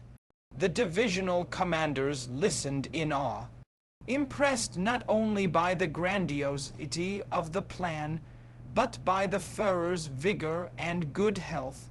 But Manteuffel was almost close enough to touch him and saw he was actually a broken man with an unhealthy color, caved in appearance in his manner, with trembling hands, sitting as if the burden of responsibility seemed to oppress him. He was a man grown old. Manteuffel also caught the Führer surreptitiously maneuvering his hands under the table, so one could move the other, which was almost completely limp. And compared to his looks at the last conference in the beginning of December, his body seemed still more decrepit. Those out front could see none of this, and remained impressed to the end, which came with a ringing pronouncement. The battle must be fought with brutality, and all resistance must be broken. In this most serious hour of the fatherland, I expect every one of my soldiers to be courageous and again courageous. The enemy must be beaten now or never. Thus lives Germany. The next day, December 12, the second group heard the same exhortations. There was one difference. The offensive was once more postponed as in 1940. Null day was now set for December 16. This, said Hitler, was a defen, that is, if the weather was bad enough to ground Allied aircraft. The night of December 15 was cold and quiet along the Ardennes front, twisting 85 miles through terrain similar to New England's Berkshires. It was held by 6 American divisions. Of these, 3 were new, the other 3 exhausted and bled white in battle. This was known as the Ghost Front, a cold, quiet place, where for over 2 months both sides had rested and watched and avoided irritating each other. That night, no Allied commander seriously feared a German attack. Hours earlier, Montgomery had stated flatly that the Germans cannot stage major offensive operations. In fact, things were so dull he asked Eisenhower if there was any objection to his going off to England the next week. 3. German army's men and thousands of Mackinsh had been moved secretly to the line of departure, the noise of half-tracks drowned out by low-flying planes. By midnight of the 15th, the troops were assembled at their assault posts. They stood shivering, but listened with genuine enthusiasm as officers read a message from Field Marshal von Rundstedt. "We gamble everything. You carry with you the holy obligation to give all to achieve superhuman objectives for our fatherland and our Führer." The excitement of old victories rose in the men once more. They were on the attack, Deutsch and Oberales. At 5:30 a.m., an eruption of flame and smoke burst all along the Ghost Front. For 85 miles mortars coughed, rockets hissed up their launching platforms as roared, the ground shook.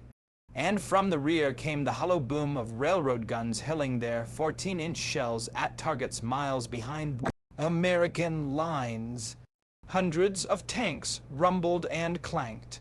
After an hour, the barrage stopped. There was a stunned, momentary silence.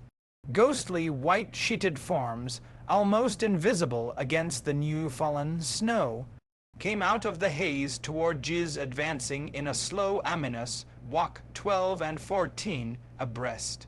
As Hitler's infantrymen filtered into the American forward position, planes of a new design came out of the east with a strange, crackling roar, streaking by at unbelievable speed. The Germans looked up at their new jets, and many cheered, wild with excitement. Hitler's miracle weapons were not talk, but fact. The power, fervor, and surprise of their attack were met with a stubborn, if makeshift, defense by the green or worn-out American troops. Cooks and bakers, clerks and musicians, loggers and truck drivers were thrown pell-mell into the line to stem the tide. Some turned in tenor and ran, many stood and fought in some place is the Americans held. In others, the Germans burst through, almost unopposed.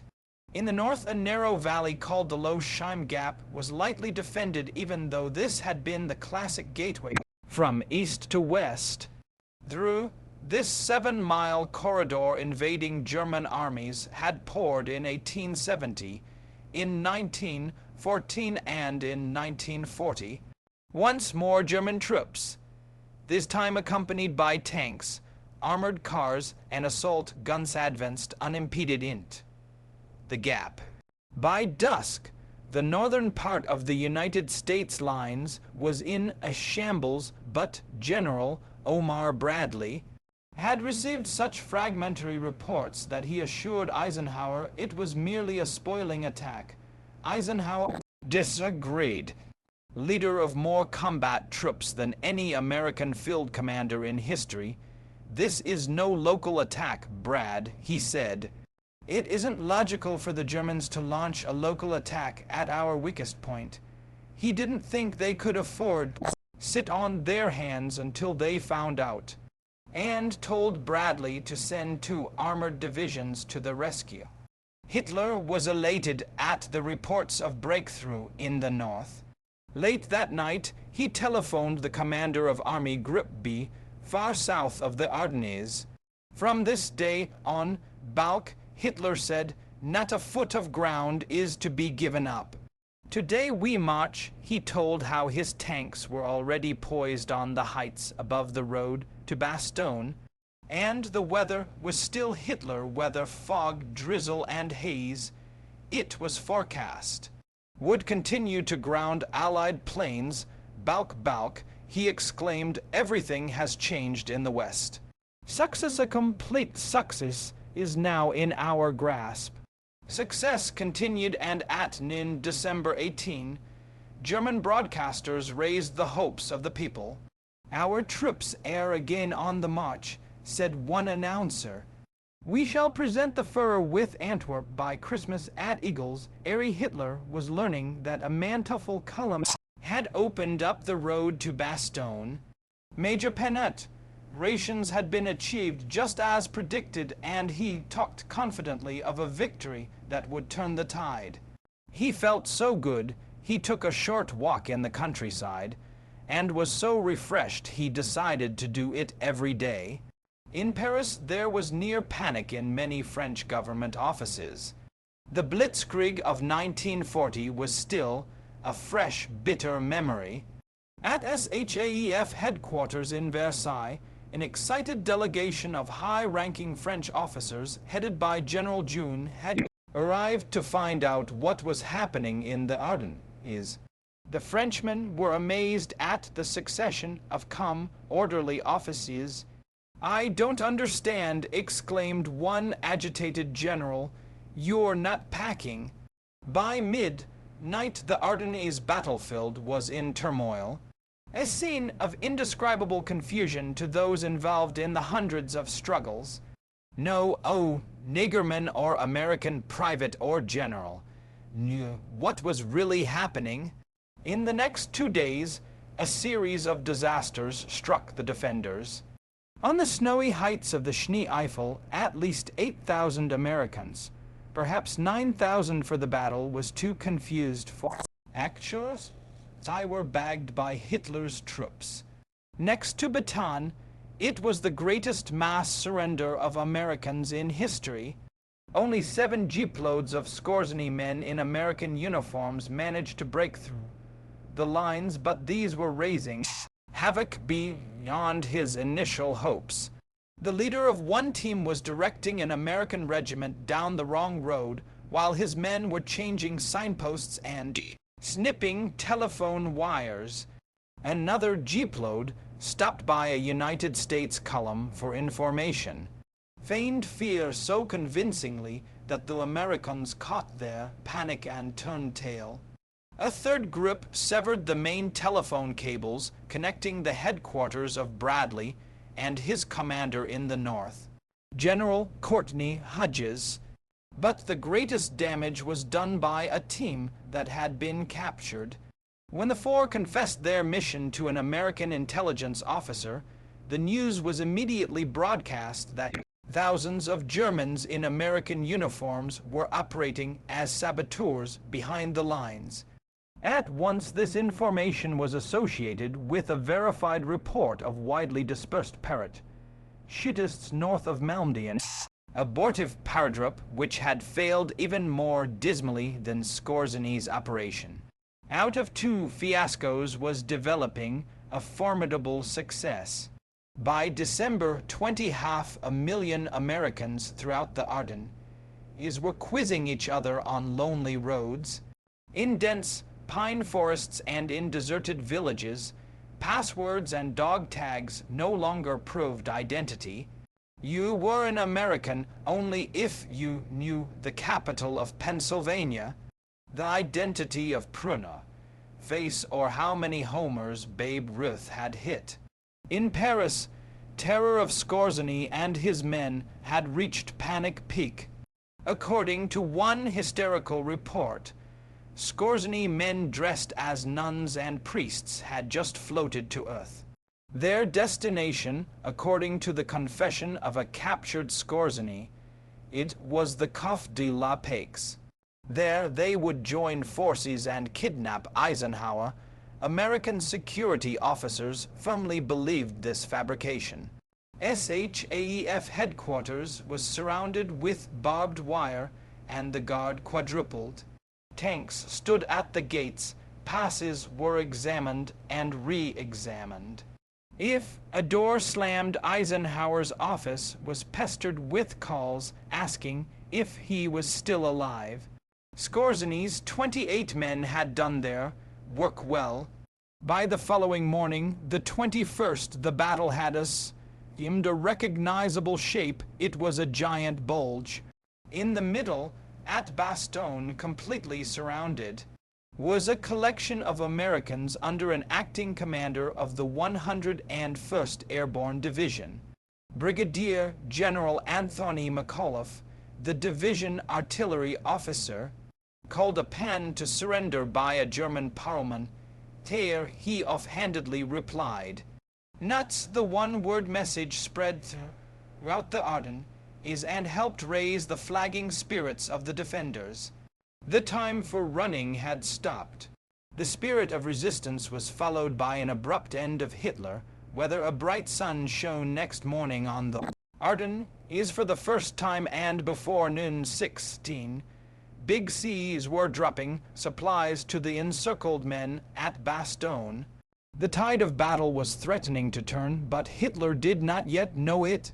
Manteufel's tanks were already far beyond the American enclave of Bastogne and approaching the Meuse. But Manteufel himself was deeply concerned. The German infantry army on his left was far behind. On December 24, he phoned Führer headquarters from a château near La Roche. "Time is running short," he told Jadl.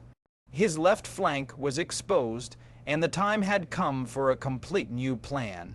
He could not keep driving toward the Meuse and still take Bastogne. When Jadl protested that the Führer would never abandon the drive to Antwerp, Manteufel argued that there was still a chance for a great victory if they followed his plan. "We'll north on this side of the Meuse. We'll trap the Allies east of the river." The proposal shocked Jadl, but he promised to pass it on to the Führer. But Hitler would not believe that full success could not be achieved. His confidence carried over to Christmas, which he celebrated to the amazement of his circle with a glass of wine. It was the first time Frühling Schütter had ever seen him take wine with any pleasure. Later in the day, he refused another request by Manteufel to abandon the attack on Bastogne, even though his most advanced panzer division had just been cut off by an American armored division and was being smashed to pieces.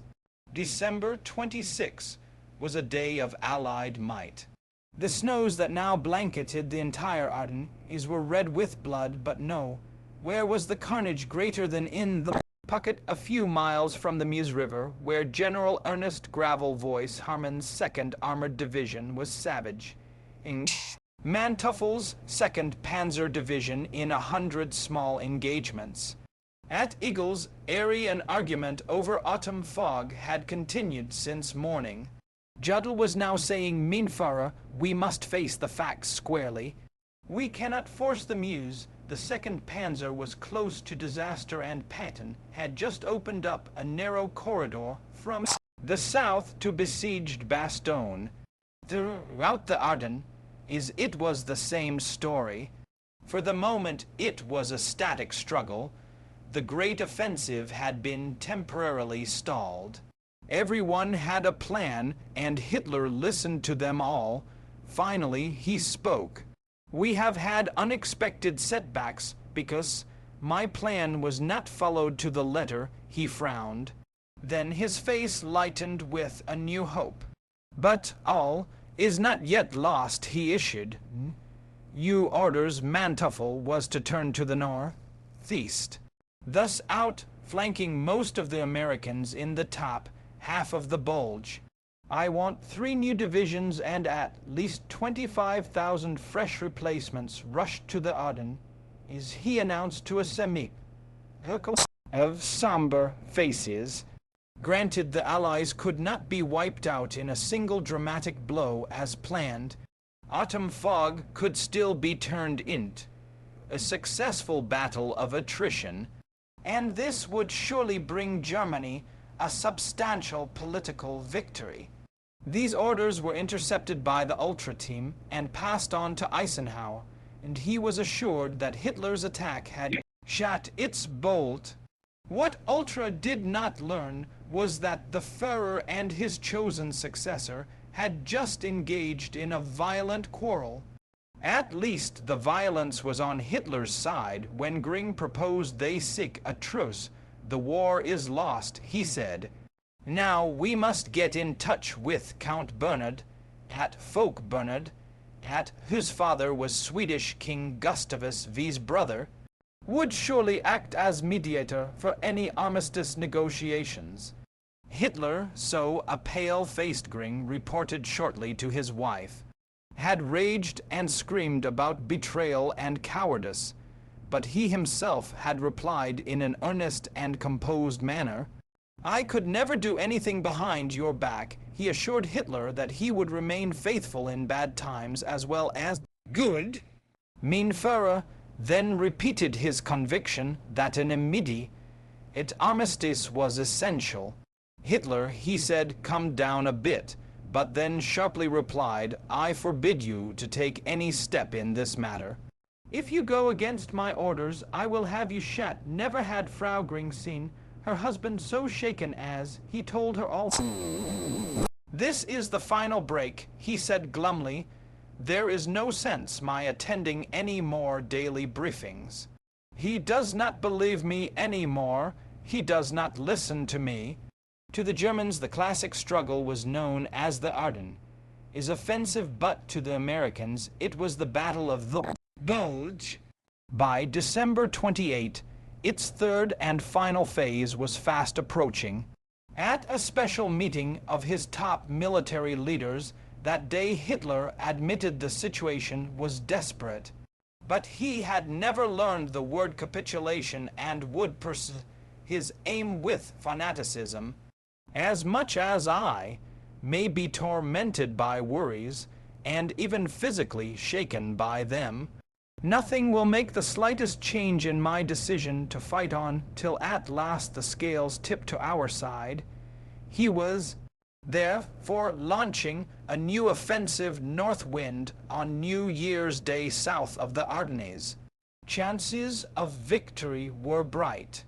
The final assembly of troops had been completely camouflaged from the Allies, who had failed even to send up any air reconnaissance in the area. These people did not think it necessary to look around. They did not believe it at all likely that we could take the initiative. I suffer from cancer, the irrelevant allusion to cancer near the anniversary of his mother's death from that disease was revealing. Perhaps they were even influenced by the conviction that I am already dead, or that at any rate. He went on to say that their first aim was to clear up the situation in the West by offensive action. We must be fanatical in this aim, he said, and resorted to sarcasm. Perhaps there are still some who will secretly object, saying, all right, but will it succeed, gentlemen? The same objection was raised in the year 1939. I was told in writing and vocally that the thing could not be done, that it was impossible. Even in the winter of 1940, I was told, you cannot do that. Why don't we stay behind the West? Well, his voice hardened. What would have happened to us if we had not attacked them? You have exactly the same situation today. During the military conference that same day run, Stett made the mistake of urging Hitler to abandon autumn fog and retreat before an Allied counter offensive started. Hitler flared up, they would win. The drive to the Meuse, he said, just as soon as North Wind got underway. He jabbed a finger at a point on the large wall map, 100 miles south of the Bulge. Throughout German history, New Year's Eve had always been a night of good omen for German arms, and this year's would be an unpleasant surprise for an enemy who always celebrated New Year rather than Christmas. Would automatically bring about the collapse of the threat to the left of the main offensive in the Ardennes. Is stressed the next few words. Wyck will then be resumed with a fresh promise of success. His listeners were impressed by his ardor. The certain success of North Wind, he said, belied as it was by a trembling left hand and wan appearance. In the meantime, he continued, Muddle will consolidate his holdings and reorganize for a new attempt on the Meuse. And he will also make another powerful assault on Bastogne. We must have Bastogne by midnight. 9 Panzer and Volksgren. 80 divisions began to converge on the town. Hitler wanted at all costs. Above all, military qualities don't show themselves in an exercise on a sand model, he told General Thummel, Inspector General of the Armored Force, the following night. In the last analysis, they show themselves in the capacity to hold on in perseverance and determination. That's the decisive factor in any victory. Genius will owe the wisp unless it is founded on perseverance and fanatical determination. That's the most important thing in human existence. World history, he said, could only be made by a man with fanatical determination who had the courage of his convictions. No one can last forever. We can't, the other side can't. It's merely a question of who can stand it longer. The one who must hold out longer is the one who's got everything at stake. If America gave up, nothing would happen here. New York would still be New York. But if we were to say today, who's had enough, Germany would cease to exist. That was why Hitler doggedly continued a war that seemed lost. To a gambler like him, 1,000 to 1 chance was worth taking. What would be sheer madness to another was only logical for one with his obsession. His chief propagandist was not as sang, we, at least in private. At an intimate New Year's Eve supper, which included Hans Ulrich Rudel, the famous Stuka pilot. Joseph Goebbels remarked sardonically that his title as Reich Plenipo Hintiri for the total war effort was quite hollow. Now there is nothing left to put into effect, he said.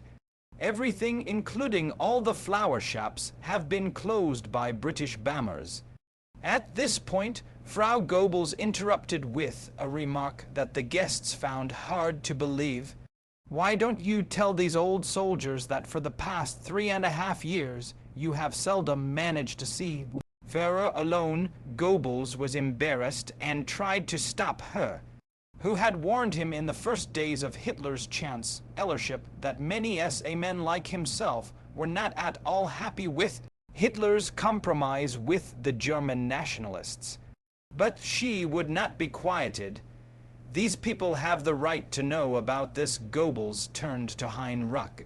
Such a compromise, according to Ruck, would lead eventually to the death of National Socialism.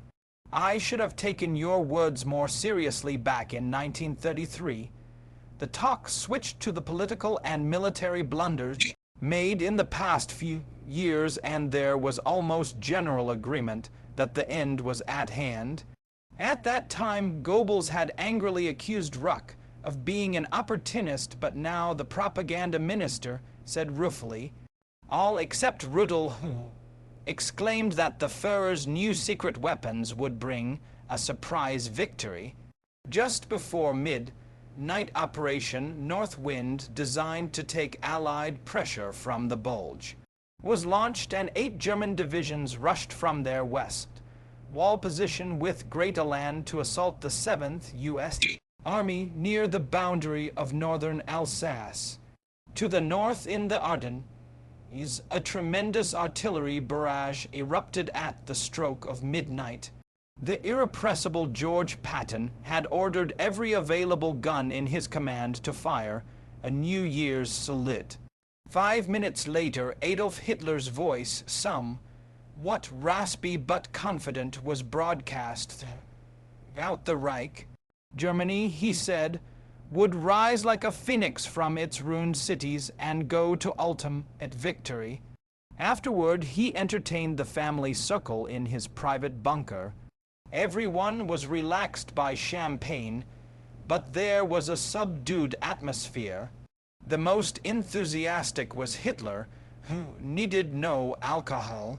The others listened in silence to his prophecies of great success for Germany in 1945. At first Bormann alone second did them, but as Hitler went on for more than an hour, the others became infected by his enthusiasm in spite of themselves. At 4:35 a.m. the Führer left the gathering so he could hear the first reports of north wind. It started auspiciously, but the Ultra team had succeeded in passing on his battle directives to Eisenhower, who quickly reduced the U.S. 7th Army front and prevented the Germans from cutting off a salient. Thanks to the warning, the Americans were able to hold off the German attack, which came to a standstill after a 15-mile advance. In the Ardennes, the Allies went over to the offensive on January 3, 1945, with massive attacks on the center of the Bulge from north and south, designed to cut the huge salient in two. The Germans fought tenaciously, yielding every yard of snow at heavy cost to both sides. They were dug in with their usual efficient use of terrain. American troops moved slowly since the dense fog eliminated air support and cut down the use of artillery. Tanks and self-propelled guns slipped and skidded on the ice trails and roads, often crashing into each other. Churchill flew over from England to observe the counter-offensive, which was being supported by a considerable British assault on the western tip of the Bulge. On January 6, he met with Eisenhower, who was vexed by the slow, arduous progress of the British and American troops. Was it possible, he asked, to get help from the Russians to take pressure from the Ardennes? Churchill knew that Stalin was mounting a new offensive, but not when it would start. You may find many delays on the staff level, he told Eisenhower, but I expect Stalin would tell me if I asked him. Shall I try? The answer was a relieved yes. And that same day, Churchill cabled a request for a major Russian offensive during January. The response from Moscow was immediate. A large-scale attack, said Stalin, would be launched not later than the second half of January. Began to gain ground on the morning of January 7, and by the following day had drawn so close together that Hitler was forced to authorize a withdrawal of those units in the western half of the salient. Simultaneously, Allied drives from north and south, designed to pinch the Bulge in its midriff. Within an hour, those panzers which had almost crossed the Meuse did an about-face and hastened to get east of the Bastogne-Liege highway. It was the end of Hitler's great dream. Would the hundreds of thousands of German tanks and self-propelled guns lumbering eastward cross the highway in time or be caught in a sack? Now the question was, would the attempted retreat be another Stalingrad? On the 9th of January, Guderian once more journeyed to Eagles Eyrie and warned Hitler for the third time that the Red Army was about to launch a massive offensive. Showing the relative distributions of strength and Jellin's recommendation that East Prussia be evacuated immediately if Berlin itself were to be held. Today, he brought maps and charts made up by Jellin, his chief of intelligence. Hitler angrily labeled them completely idiotic and ordered his chief of staff to have the man who had made them shut up in a lunatic asylum. When Guderian displayed the maps and charts, Guderian lost his temper. The man who made these, he said, is General Jellin, one of my best general staff officers. I should not have shown them to you were I in disagreement with them. If you want Jellin sent to a lunatic asylum, then you had better have me certified as well. Hitler's flare-up subsided, and he mixed reassurance is with praise. The Eastern Front, he said, has never before possessed such a strong reserve as now. That is your doing. I thank you for it. Guderian was not placate the Eastern Front, he said, is like a house of cards. If the front is broken through, at one point all the rest will collapse. Since 12.5 divisions are far too small a reserve for so extended a front, Hitler, as usual, had the last word. He refused to deprive the Ardennes is of any of its reserves on the ground that there was still hope of limited success. The Eastern Front, he concluded, must help itself and make do with what it's got. As Guderian drove back to his headquarters at Zossen, he was glum. He knew that both Hitler and Jodl were as aware as he that any major Soviet offensive could easily break through the unreinforced lines. Had they blinded themselves to the catastrophe that was imminent in the East, because neither had been born in that region? To Prussians like himself, it was a homeland, one at great cost to be defended at all cost. 3 days later, Stalin kept his word to Churchill. Almost 3 million Red Army troops, or than a dozen times those landed by the Allies on D-Day act some 750,000 poorly armed Germans on a 400-mile front, extending from the Baltic Sea right down the middle of Poland, supported by massed artillery and led by seemingly inexhaustible streams of Stalin and T-34 tanks. Hordes of Red infantrymen began storming the pitifully inadequate defense system devised by Guderian, although weather-grounded most of the Red Air Force tactical support. By dusk, the first echelon of attackers had pushed forward as much as 12 miles. Germany was now caught between powerful forces on east and west. For that day also saw substantial victory in the Ardennes. American infantry divisions, including Vice President Truman's old outfit, the 35th with the 6th Armored Division to trap thousands of first-rate German troops east of Bastogne. At Eagles, Airy Hitler appeared serene to Trottel Jung, who was just returning from Christmas holidays in Munich. At dinner he answered her grim stories of the heavy air raids on Munich with a promise. This nightmare will abruptly stop in a few weeks, he said, and then the Allies will be leery of flying over Germany in mid-January. Hitler and his entourage left Eagles area for new headquarters in Berlin.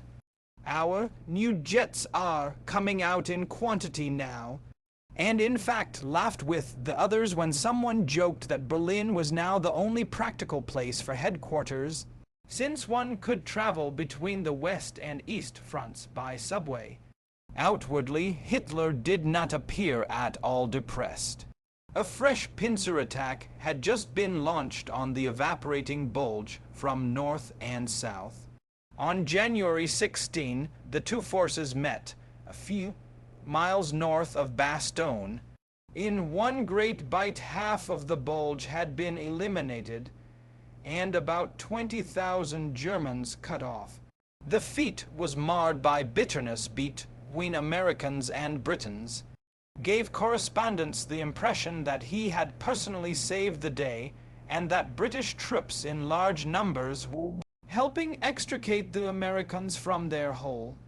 It had started a few days earlier when Montgomery, in charge of the northern half of the Battle of the Bulge.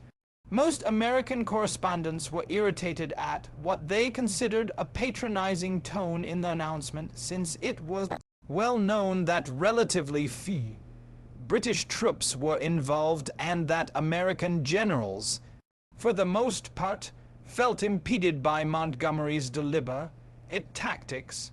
For a few days it appeared as if Hitler's dream of driving a wedge between the two allies had, thanks to human nature, succeeded, but Eisenhower, as much diplomat as soldier, effectively smoothed out ruffled feathers in both camps.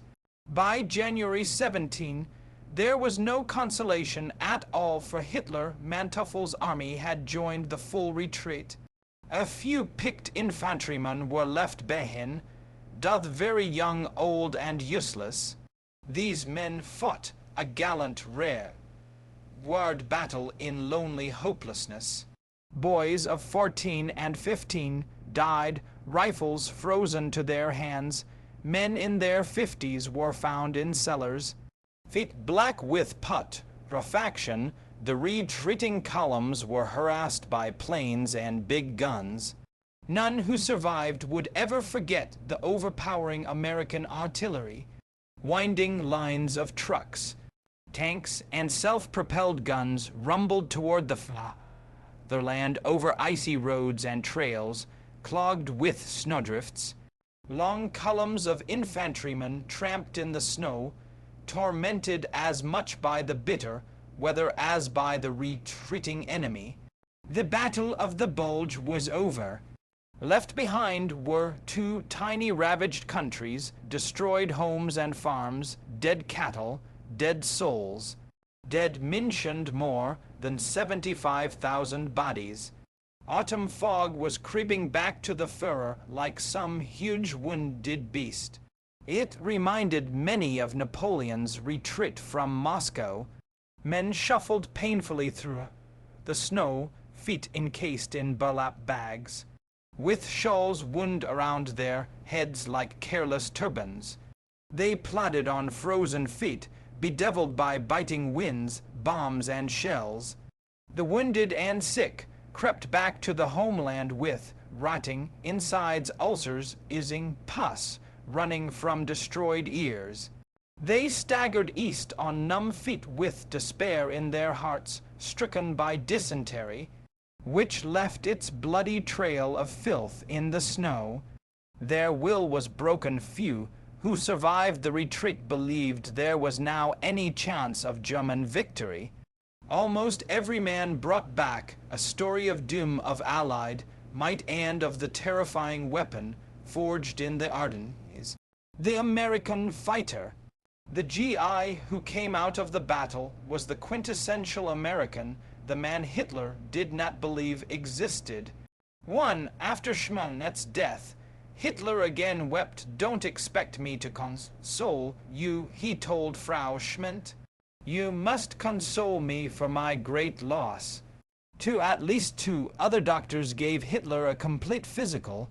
Dr. Morrill found his sexual organs completely normal. So did a physician at Berlin's West End hospital soon after the Führer's accession to power. This man, having heard of Hitler's alleged homosexual tendencies, paid special attention to his penis and testicles. Chapter 30. THISTIMEWSTNOTSURRENDERFIVEMIDNIGHTJANUARY April 20, 1945. The Red Army had overrun or bypassed German troops in the Baltic and crossed the Vistula River from Warsaw to Lower Silesia. By January 17, 1945, the Soviets were so close to Auschwitz that inmates could hear the rumble of their artillery. For the past weeks, SS guards had been burning storehousefuls of shoes, clothing, and hair to hide traces of mass exterminations.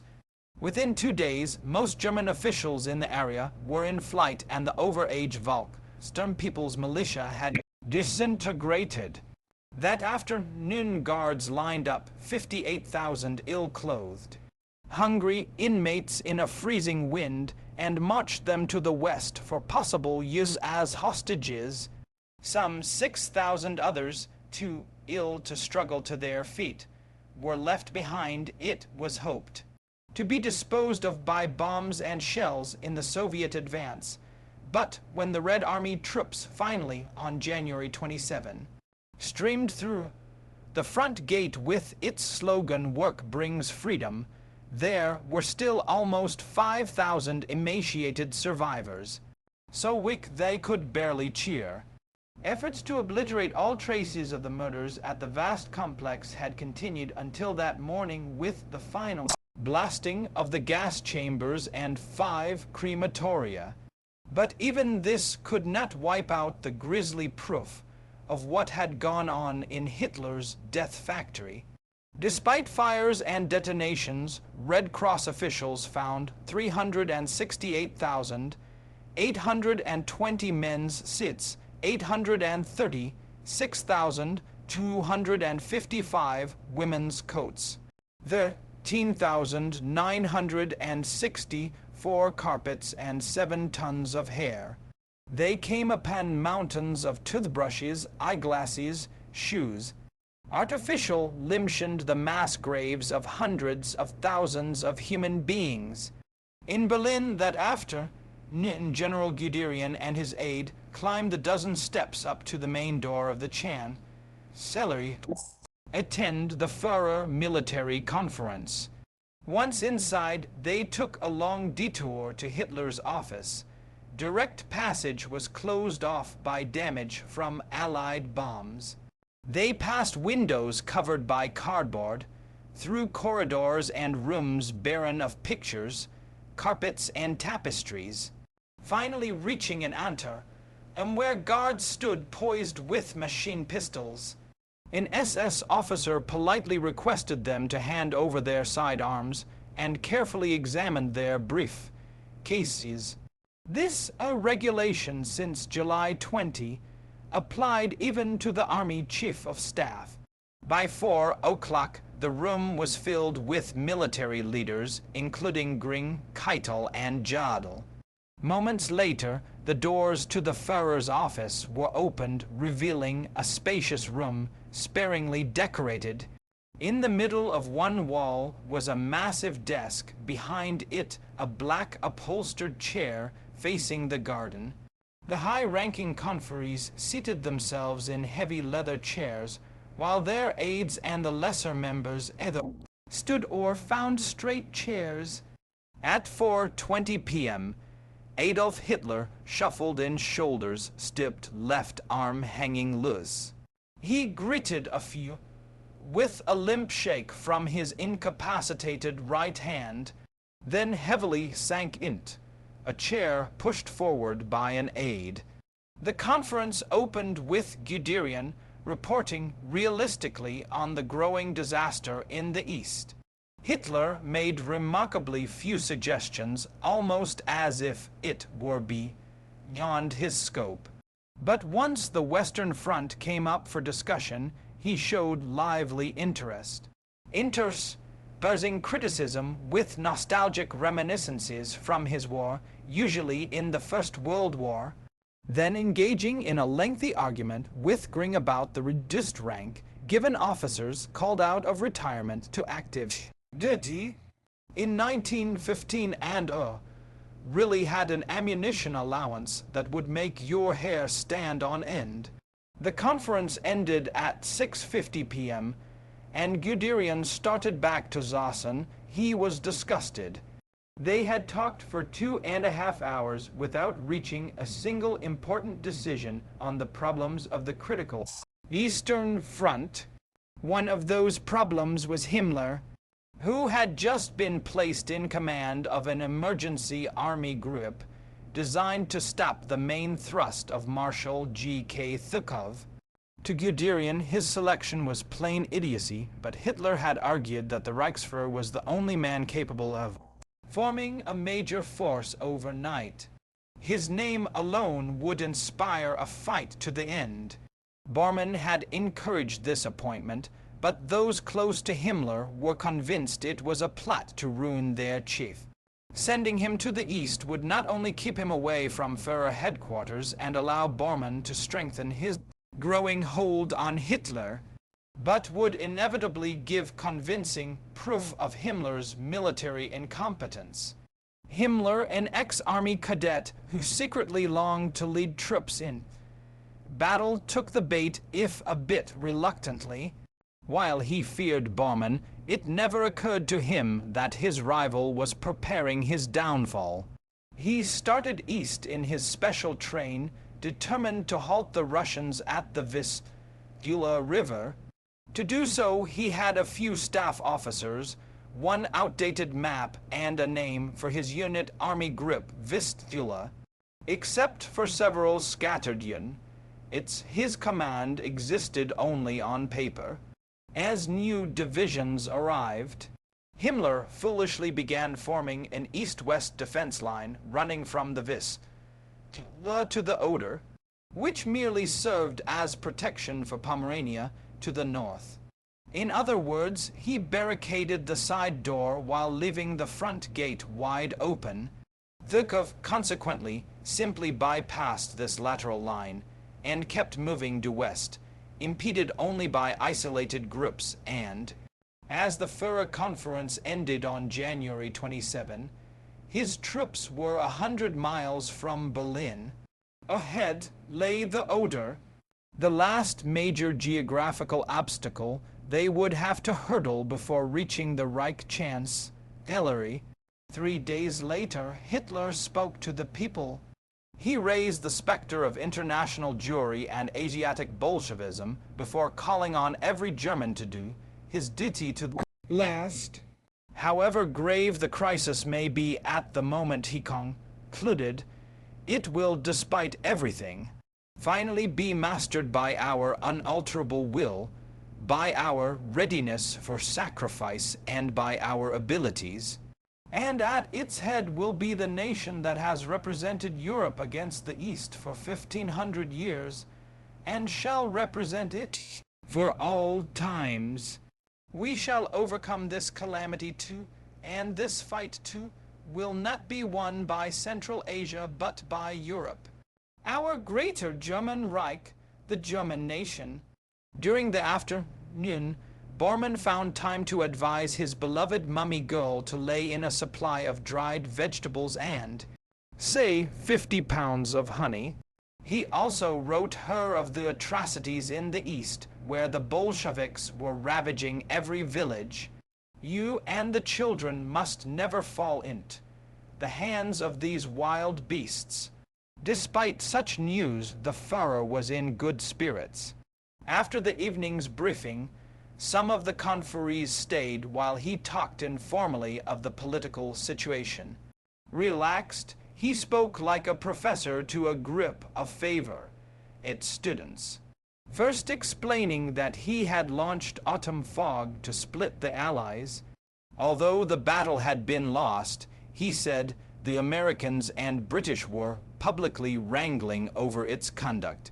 A split between these allies was imminent. Guderian kept looking impatiently at his watch, but the younger officers seemed mesmerized as the Führer predicted that the West was bound to realize before long that Bolshevism was their real enemy, and then would join Germany in the common crusade. Churchill knew as well as he that if the Red Army conquered Berlin, half of Europe would immediately become communist, and in a few years the other half would be digested. I never did want to fight the West, he said bitterly. They forced it on me, but Russia's program was becoming more and more obvious, and Roosevelt himself must have had his eyes opened when Stalin recognized the communist-backed Lublin government in Poland. Time is our ally, he said. That was why he demanded last-ditch defense is in the East. Wasn't it obvious that every tongue they hung on would eventually be a springboard in the German-American-British crusade to wipe out Jewish Bolshevism? His voice rose as he reminded his listeners that in 1918 the fatherland had been stabbed in the back by the General Staff. But for its premature surrender, Germany would have gained an honorable peace, and there would have been no post-war chaos. No communist attempts to seize the country, no inflation, no depression. This time, he said, repeating an earlier vow, we must not surrender 5 minutes before midnight. On the last day of January, Hitler was wakened with alarming news. Enemy tanks had just crossed the Oder River. No natural barrier of any consequence lay between them and Berlin.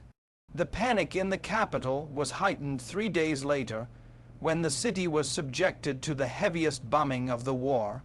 Almost 1,000 American bombers leveled much of the center of the city, and among the victims was Roland Fritzler, president of the People's Court, who was trying Fabian von Schliebrendorff for the July 20 plot. Now Fritzler lay pinned in death by a huge beam, still clutching the folder containing Schliebrendorff's evidence of guilt. "The way of God is miraculous," thought Schliebrendorff. "I was the accused, he was the judge. Now he is dead and I am alive." He and 2 other defendants were hurriedly transferred by small car to the Gestapo prison. It was still early afternoon, but the sky was dark from the smoke and falling ash. His flames were everywhere. The Gestapo building at 9 Prinz Albrechtstrasse was burning, yet its bomb shelter was only slightly damaged, and as Schliebrendorff passed another prisoner, Admiral Canaris, he called out, "Fritzler is dead." The good news was passed along to other prisoners. With luck, the Allies would free them before the next trials. Hitler's headquarters was also badly damaged in the raid, and the next day Bormann described its woeful state to his wife. There was no communication with the outside, not even any light, power, or water.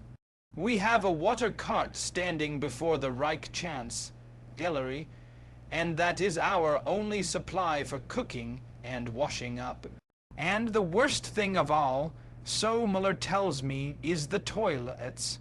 These commando pigs use them constantly, and not one of them ever thinks of taking a bucket of water with him to flush the place." By this time Bormann, who now attended the daily military discussions, had insinuated himself into an impregnable position with the Führer, and Goebbels had come to realize his own influence depended on a continuation of the uneasy alliance with Reichsleiter.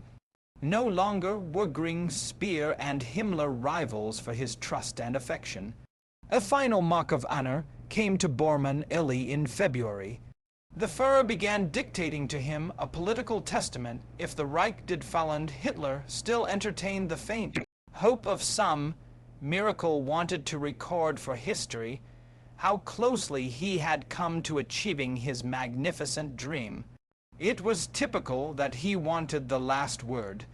And so on February 4, with the Bolsheviks at the gates of Berlin, the indefatigable Bormann began jotting down the Führer's final explanation to history of what went wrong.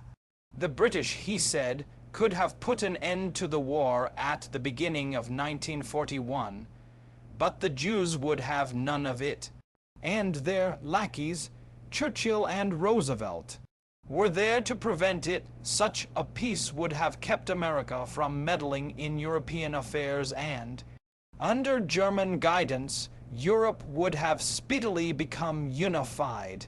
With the Jewish poison eliminated, unification would have been simple, could have achieved the ambition of my life and the race, and of National Socialism, the destruction of Bolshevism. How simple it all would have been if only the English had been logical and reasonable, and Germany her rear secure. But they were neither, and so he had been forced, as custodian of the fundamental interests of Germany, to wage total war. 2 days later, there was another session. Our enemies dictated Hitler, ere gathering all their force, is for the final assault. It was the final quarter of an hour. The situation was desperate, drawn together by hatred and jealousy, and cemented by the panic with which the National Socialist doctrine fills this Jew-ridden motley. This will to exterminate the Third Reich left but one alternative. We have facing us an incongruous coalition, a fight to the end. No game is lost until the final whistle. if Churchill were suddenly to disappear, everything could change in a flash. He began to daydream out loud of the possibility of an about-face by the British aristocracy. We can still snatch victory in the final sprint. Next to Bormann, the man he saw most in these days was his favorite architect, Paul Gieseler. They would spend many hours poring over an illuminated wooden model of the new Linz, which would outrank Vienna as the jewel of Austria, or talk until early morning of architecture and Bolshevism, of art and the Western allies of his dream of saving Europe and uniting it into one grand unity. It was the large model city that was an unfailing inspiration to him, and sometimes Goebbels would be dragged out of bed so Hitler could demonstrate with lights how Linz would look in morning, noon, and night. He could have been the young Hitler lecturing to Kubisk on the wonders of their rebuilt city. On February 12, the Big Three announced that a meeting at Yalta had just concluded with unanimity on the defeat of the Axis and the world of the future. The communique was widely acclaimed in the United States, England, and the Soviet Union. It also delighted Goebbels, for it gave him an opportunity to resurrect the bogey of unconditional surrender. The decision of Roosevelt, Churchill, and Stalin at Yalta to dismember Germany and force her to pay crushing reparations, he argued, proved that Germany must fight with renewed vigor or be obliterated. Hitler's satisfaction at the propaganda windfall was tempered by an irritating conflict with Guderian at the next day's Nin conference. The general bluntly declared that Himmler had neither the experience nor the proper staff to lead the proposed counterattack against the Zhukov spearhead at the Oder. "How dare you criticize the Reichsführer?" exclaimed Hitler. Guderian had gone too far to back down and insisted that his own deputy Walter Wenck take command of the operation. Hitler was incensed, and the two men began to argue so strenuously that one by one the conferees unobtrusively left the room until only Himmler, Wenck, and a few blank-faced adjutants remained. For about 2 hours their argument continued. Each time Hitler shouted, "How dare you?" and took a deep breath. Guderian would stolidly reiterate his demand that Wenck be made Himmler's assistant, and each time the demand was made, Himmler seemed to get a shade paler.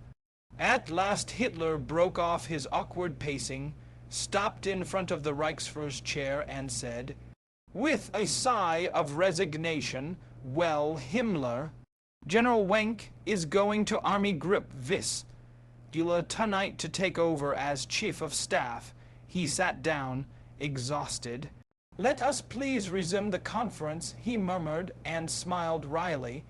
"Herr Generalobers, today the Army General Staff won a battle." Hitler found the time for more dictation the following day. The National Socialists, he told Bormann, had purged the German world of the Jewish poison by action, not words, which we have prosecuted to its ultimate limit, and without which we should have ourselves been asphyxiated and destroyed. He revealed that his elimination of Jews had become the most important aim of the war. For us, this has been an essential process of disinfection. On the eve of the attack on Poland, he had warned them that they would not be spared if they precipitated another war, and that I would exterminate the vermin throughout Europe, and this time, once and for all, this was not a threat, he said, but his chief historical mission. Well, we have lanced the Jewish abscess, and the world of the future will be eternally grateful to us. The following evening, Dr. Gissing chanced to meet Hitler in the Chancellery air raid shelter. The Führer was pale, his right arm trembled, he could not walk any distance without grasping something for support. Hitler seemed quite absent-minded and several times asked the same question almost as if a needle was stuck on a record. "Where are you from, doctor?" "Oh, yes, Krefeld, yes, Krefeld," he rambled on, first assuring Gissing that the Americans would never break through the West Wall, then declaring that if Germany should lose the war, he would die with his troops, and finally boasting about a new weapon called an atom bomb, which he would use even if the white cliffs of England disappear into the water. So saying, he walked off without a word of farewell. Others noted this occasional absent-mindedness, and his growing shortness of temper was aggravated by the Allied bombing of Dresden on February 13. The old town was almost completely destroyed in a terrifying firestorm which lay waste 1,600 acres, almost 3 times the damage done to London during the entire war. The preliminary report stated that at least 100,000 people, probably more, had been killed in 2 successive raids. The final report by the area police chief listed a probable death toll, primarily women and children, of 25,000 with 35,000 listed as missing. At first Goebbels refused to believe that Dresden had been destroyed, then wept. When at last he found voice, it was to castigate Göring. What a burden of guilt this parasite has brought on his head for his slackness and interest in his own comfort. Why didn't the Führer listen to my earlier warnings? Hitler reserved his ire for the British and American flyers who had dropped the bombs, yet rejected Goebbels' suggestion that the Allied Air Force prisoners be executed in retaliation. He agreed in principle, he said, but wanted to wait before making the final decision. Ribbentrop and others were able to dissuade him. That February rumors of peace negotiations appeared in newspapers of neutral European countries. They had been inspired largely by the latest efforts of Peter Kleist, who had been ordered explicitly by Hitler to cease all dealings with the Russians. He did so, but then, on his own initiative, embarked on a new adventure in Sweden, which led eventually to another attempt for peace, this time with the West. He had begun by agreeing to talk with Gillel Stork, an important representative of the World Jewish Congress. At their first conference in a Stockholm hotel, Stork proposed that they negotiate for the release of some 4,300 Jews from various concentration camps. Kleist said it was impossible to solve the Jewish problem by such individual operations. It could only be done politically. If the preservation of Jewry can be traded for the preservation of Europe, said Kleist, then we will have a genuine deal that's worth risking my life. Stork was enthusiastic. He suggested Kleist speak with an American diplomat in the Stockholm embassy, Ivar Olson, the personal advisor to Roosevelt for the War Refugee Committee of Northern and Western Europe, reporting back excitedly that President Roosevelt was willing to redeem the lives of the 1,500,000 Jews in concentration camps with politics. This was exactly what Kleist wanted, and he repeated Stork's words to Werner Best. Stork made the contact, the Nazi commissioner of Denmark, whose advice was to approach Himmler's assistant, Kalten Brunner. Upon return to Berlin, Kleist did so, and was placed under house arrest, just as he had been for dealing with Kloss. But after a few days, Kalten Brunner informed him that Himmler was willing to take up this Swedish possibility. Kleist was to go to Stockholm to start negotiations and, as a token of good faith, bring a gift of 2,000 Jews. With him, interest in trading with Jews was not new to Himmler. He had been tentatively negotiating on this line in other quarters, using them as blackmail for a negotiated peace. He was being encouraged by two men of dubious character. One was his master, a doctor without a medical degree, Felix Kirsten About, born in Estonia. The second self-seeker was Himmler's chief of espionage, Schellenberg. He too was attempting to convince Himmler that a show of humanity to political and war prisoners would prove to the world that he was no monster. Convinced that Hitler was leading Germany and himself to destruction, Schellenberg had been tirelessly urging Himmler to explore every possible avenue to peace. This was no easy task, since these negotiations had to be conducted without Hitler's knowledge. Nor did it help that Carlton Brunner was faithful to his Führer and, moreover, disliked and distrusted Schellenberg.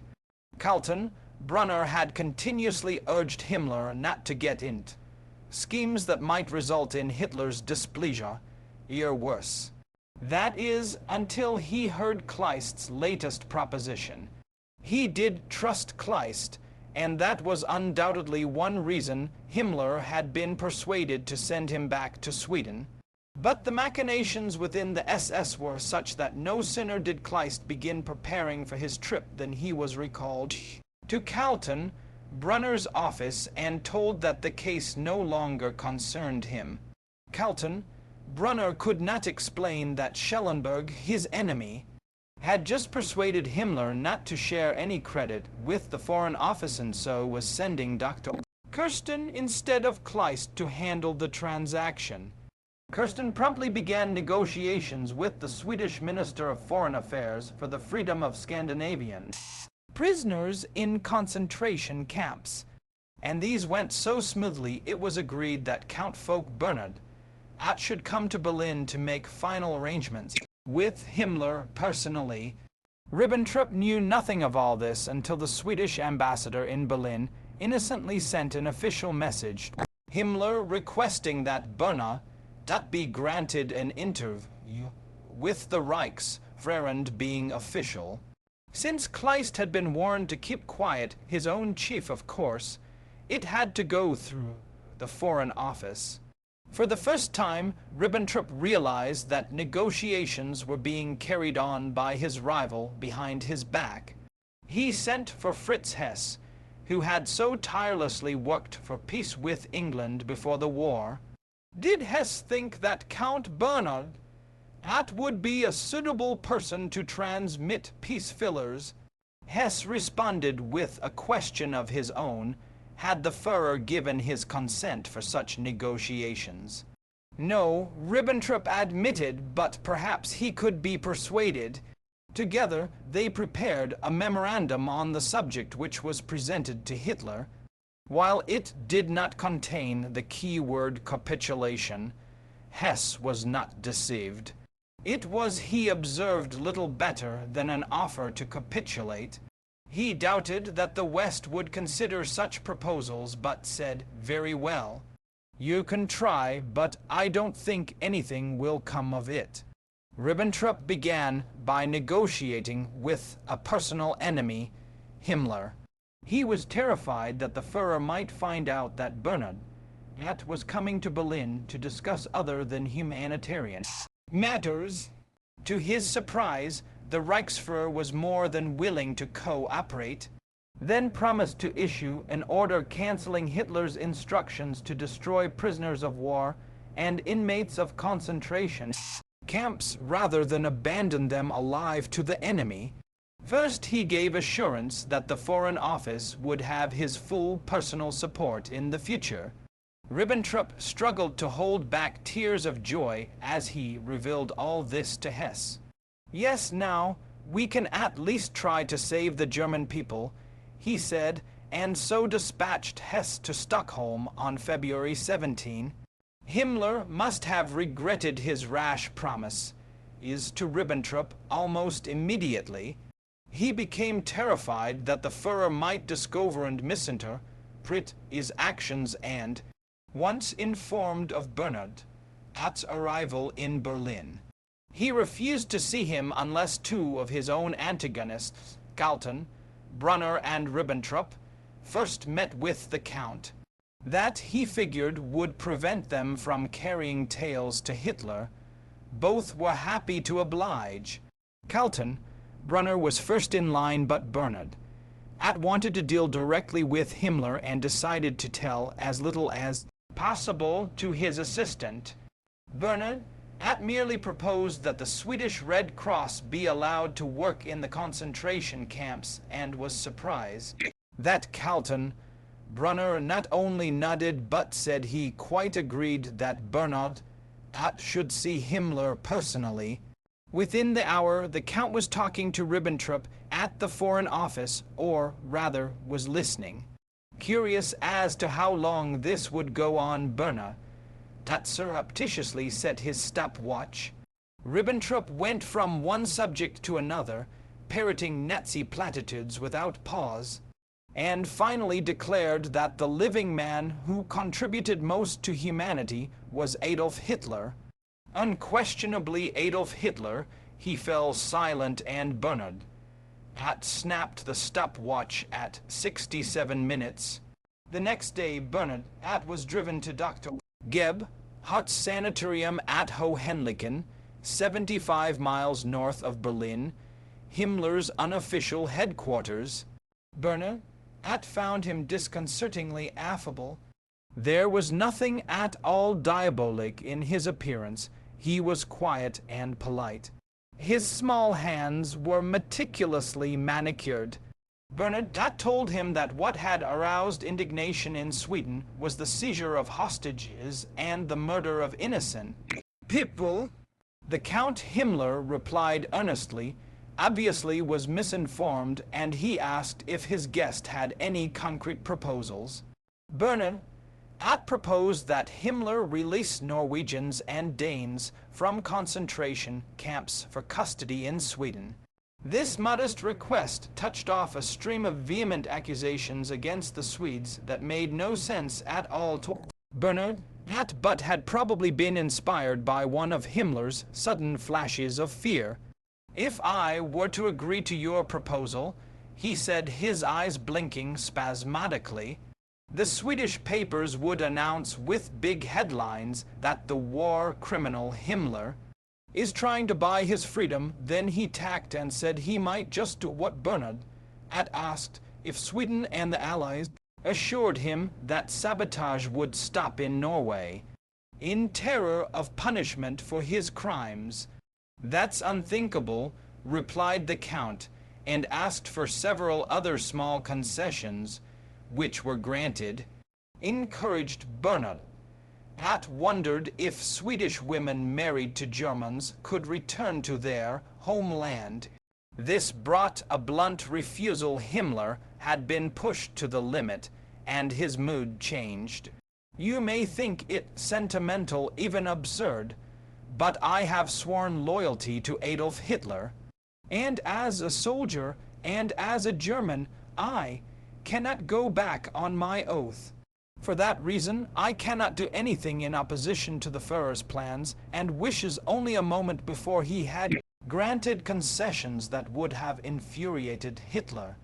But now he began to echo him on the Bolshevik menace by prophesying the end of Europe if the Eastern Front collapsed.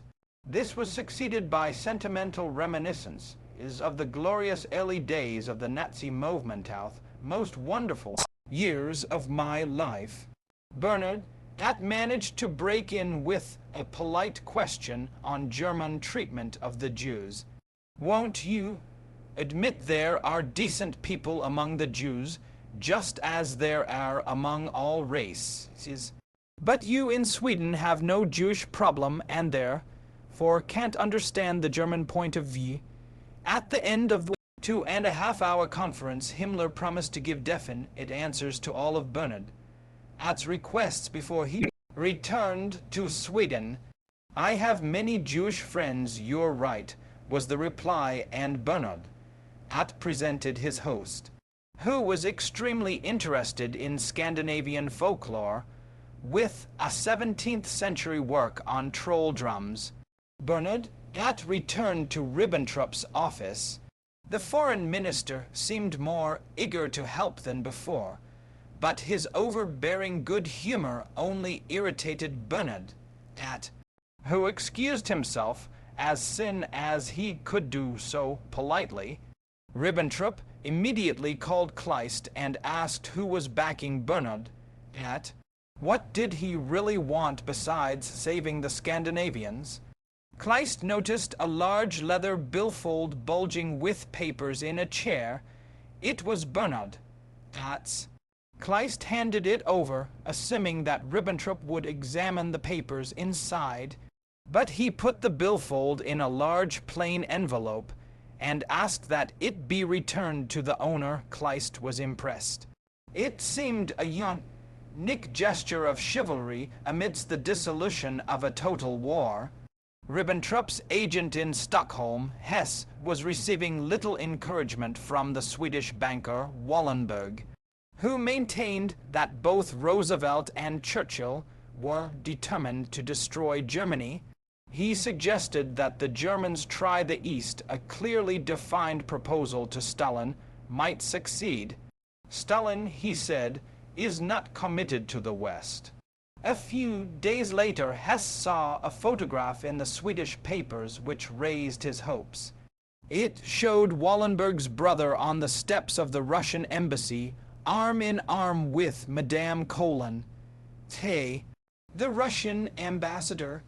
This could be a signal that the Kremlin was dissatisfied with the West and ready to talk with Hitler.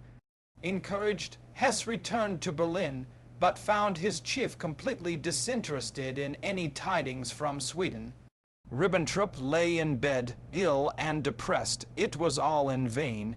He said wanly, there was no chance whatever of starting any conversations with the West.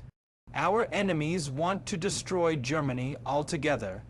That is why they reject every chance of negotiation that might save German lives. When Hess insisted that there still were two genuine possibilities of opening conversations, one with the West, he had been assured by Olsen, Roosevelt's personal advisor, that the president was willing to negotiate, and another with the East. Ribbentrop came to life. He kept Hess at his bedside until late that night, and sent for him again in the morning. March 16 was a clear sunny day, and this time Ribbentrop was out of bed, pacing impatiently. I have given your reports and comments the most careful thought, he said, and confounded Hess by ordering him to return to Stockholm and start conversations with Madame Toland. His instructions would be ready in a few hours. I am sending them to the Führer for final approval. Your airplane is ready. You can leave for Stockholm tonight, all that afternoon and late int. The night Ribbentrop and his staff gave Hess advice on how to deal with the Russians. Just after midnight they were interrupted by the telephone. It was Hull of the Foreign Office, still one of the Führer's most trusted advisers. As Ribbentrop listened, his face turned chalk white. Please repeat, he said tersely, then moments later put down the receiver. He seemed composed, but his voice was not. Gentlemen, he said, the Führer has prohibited any further conversation with any foreign power. I thank you. You can go now. Later, Hull told Hess what had happened at the Chancellery. Hitler had first agreed to a contact with the Russians, but upon reading over the instructions, hesitated.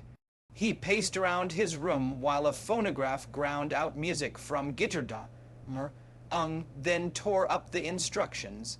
Page by page, I forbid any further contact with the enemy, he told Hull. It is all senseless.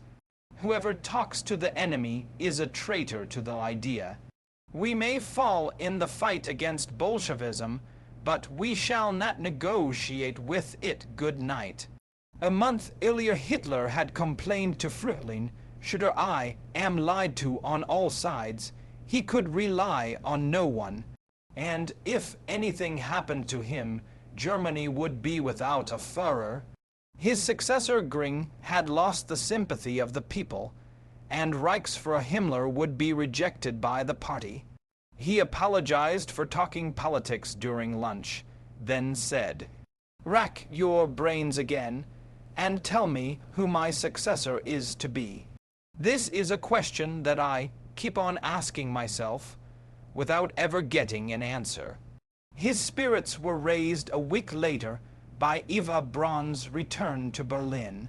She had been ordered out of the capital earlier in the month for the relative safety of Munich, but after 2 weeks announced to her friends that she had to return to her man's side no matter what happened. She told them that death no longer mattered, and she had to share the fate of the one she loved. Hitler pretended to be angry at her sudden reappearance, and made a show of scolding her. But all that evening he repeated how proud he was of Fräulein Braun's devotion. Several days later, near the end of February, Hitler convened his Gauleiters for a final meeting. They were alarmed by his appearance. He had to be supported by Schaub. His voice was low, his left hand shook badly. Everyone expected a sensational announcement. But instead he delivered a paradoxical sermon that was both inspiring and depressing. First, he assured the Gauleiters that although no wonder weapon was going to rescue the Reich at the last moment, the war could still be won so long as they inspired a Teutonic fury in the German people. If the nation failed to respond, it had no moral worth and deserved destruction. He thanked the Gauleiters for their cooperation and loyalty before doing something totally unexpected. He told them frankly of his failing health. He confessed that the trembling in his leg had traveled to his left arm and made a joke. Hopefully it would not move to his head. His last words were vague but ominous. In the future, he would be forced to take harsh measures. He hoped they would not feel betrayed should he take steps they did not understand. Faced as he was by almost certain disaster, Hitler's dominant mood in the days to follow became one of defiance and ire. He railed at Allied airmen who had already killed 500,000 civilians, and reviled those Germans who were greeting the advancing Americans almost as though they were liberators. His fury knew no bounds on March 7. The railroad bridge over the Rhine at Remagen was seized intact by Hodge's First Army before the defenders could blow it.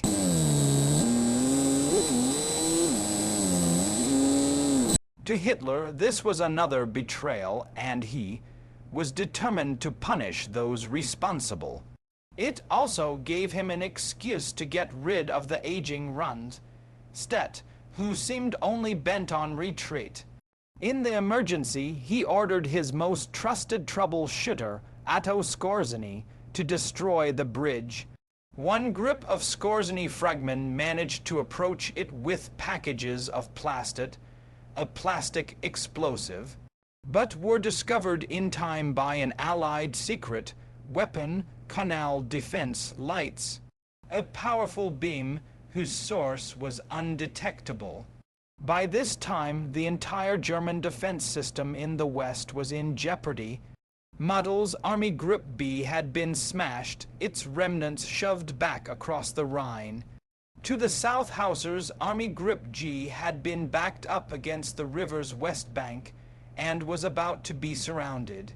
The situation in the east was no better, and during these desperate days of mid-March, Hitler decided to visit this front.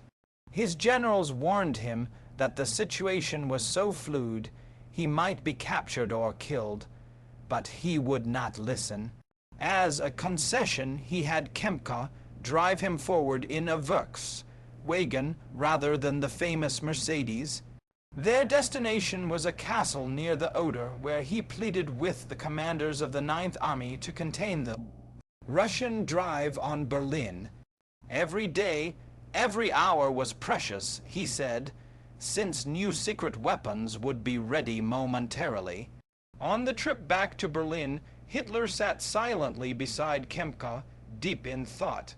He knew that his talk of secret weapons was visionary, and had recently confessed so to his Gauleiters.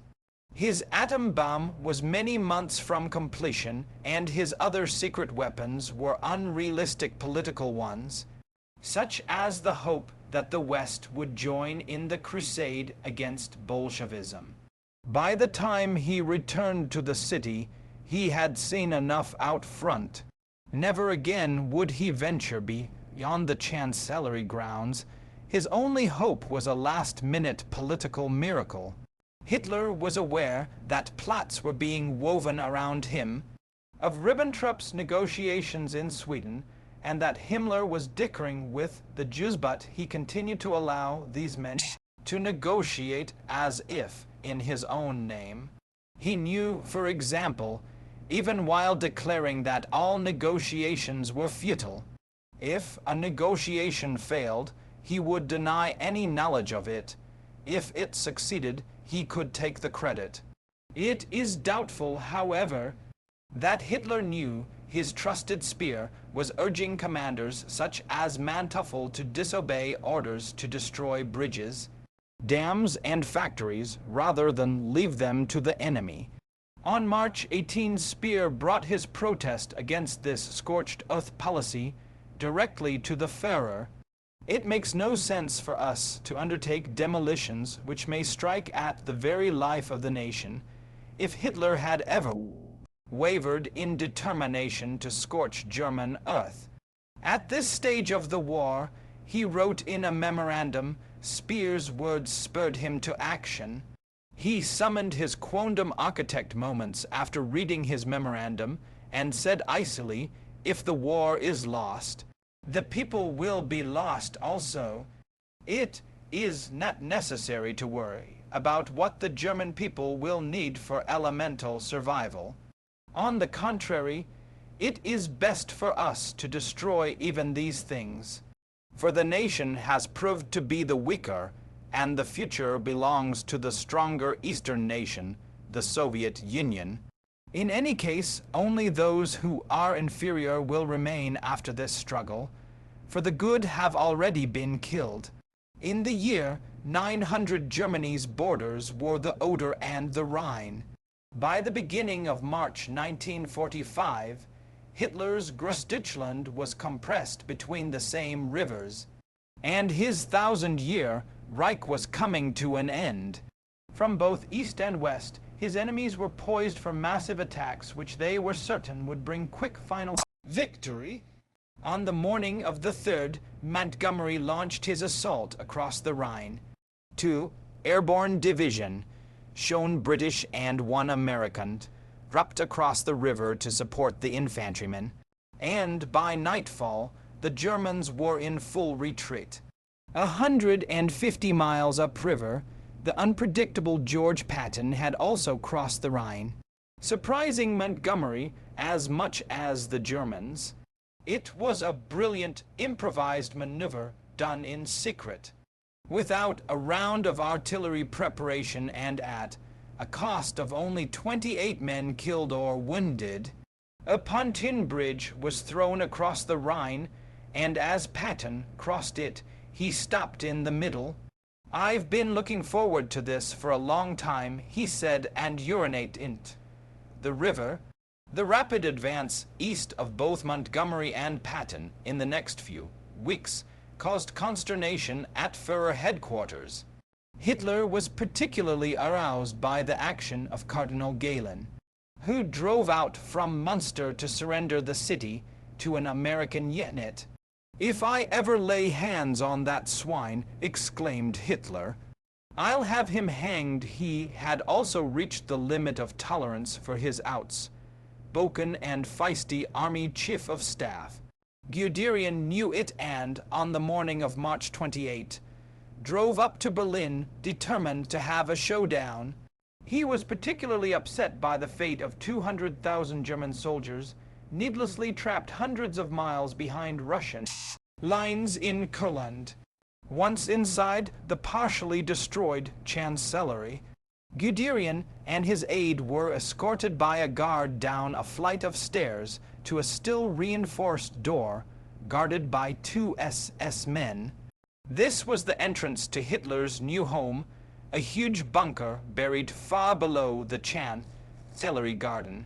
They descended more stairs to a narrow corridor which was covered with a foot of water. They balanced their way across duck boards to a door, then went down another short flight of stairs to the upper level of the bunker.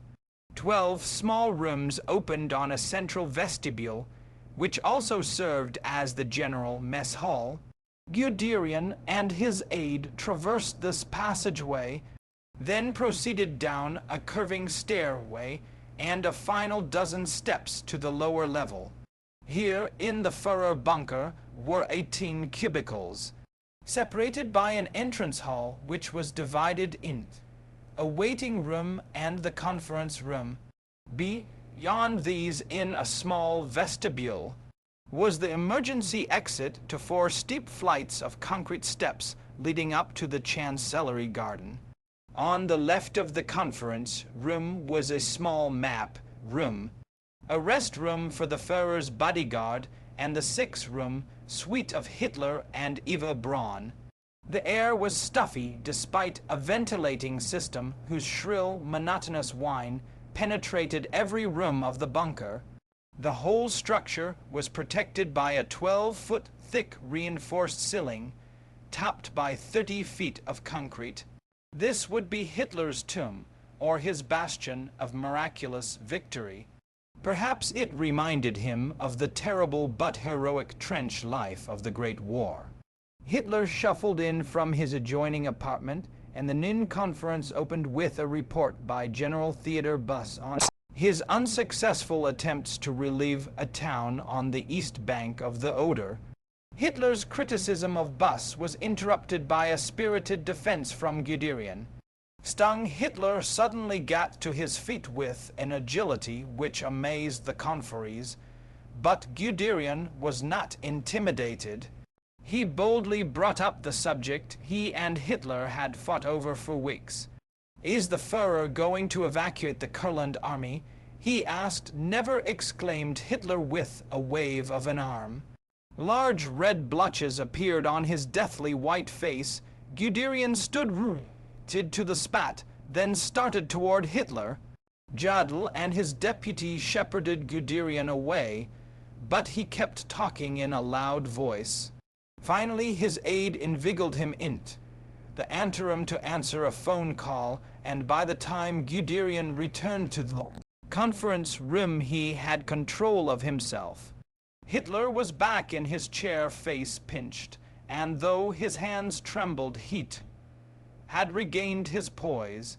"The state of your health requires that you immediately take 6 weeks sick leave."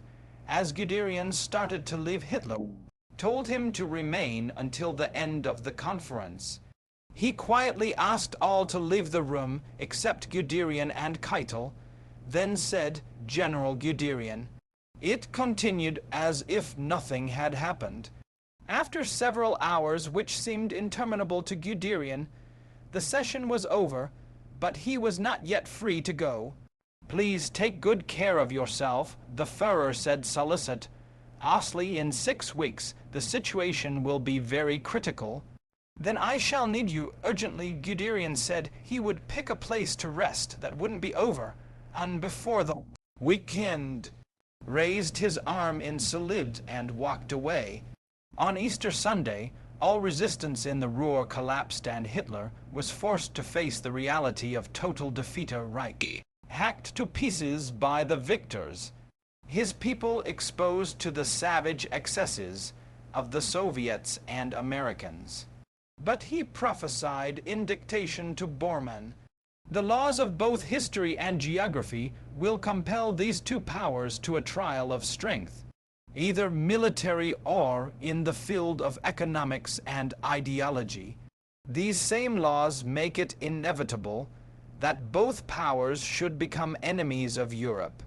And it is equally certain that both powers will sooner or later find it desirable to seek the support of the sole surviving nation in Europe, the German people. I say with all the emphasis at my command that the Germans must at all costs avoid playing the role of pawn in either camp. Bormann wrote his wife that same day, April 2, describing the latest raid on Berlin and the pall of desperation that hung over the city. He warned her to expect the worst at Vienna. If the Russians overpowered that citadel, she should flee the Obersalzberg. A few days later, Red Army troops were streaming in Vienna almost at will, while resistance men carrying stolen passes and wearing Volk Sturm armbands moved openly through the streets, sniping at anyone in German uniform. By evening, the already frantic exodus from the city grew, as fire brigades, air raid wardens, and even police joined the disorderly mob fleeing the city. Even as fronts everywhere were collapsing, Hitler did his utmost to instill hope of a last-minute miracle. He pointed out that the foundation for the brave new Europe set up by his enemies at Yalta was already beginning to crack. This was not wishful thinking. The Big Three had drawn up the plan in relative harmony, but were indeed already deeply embroiled in its implementation.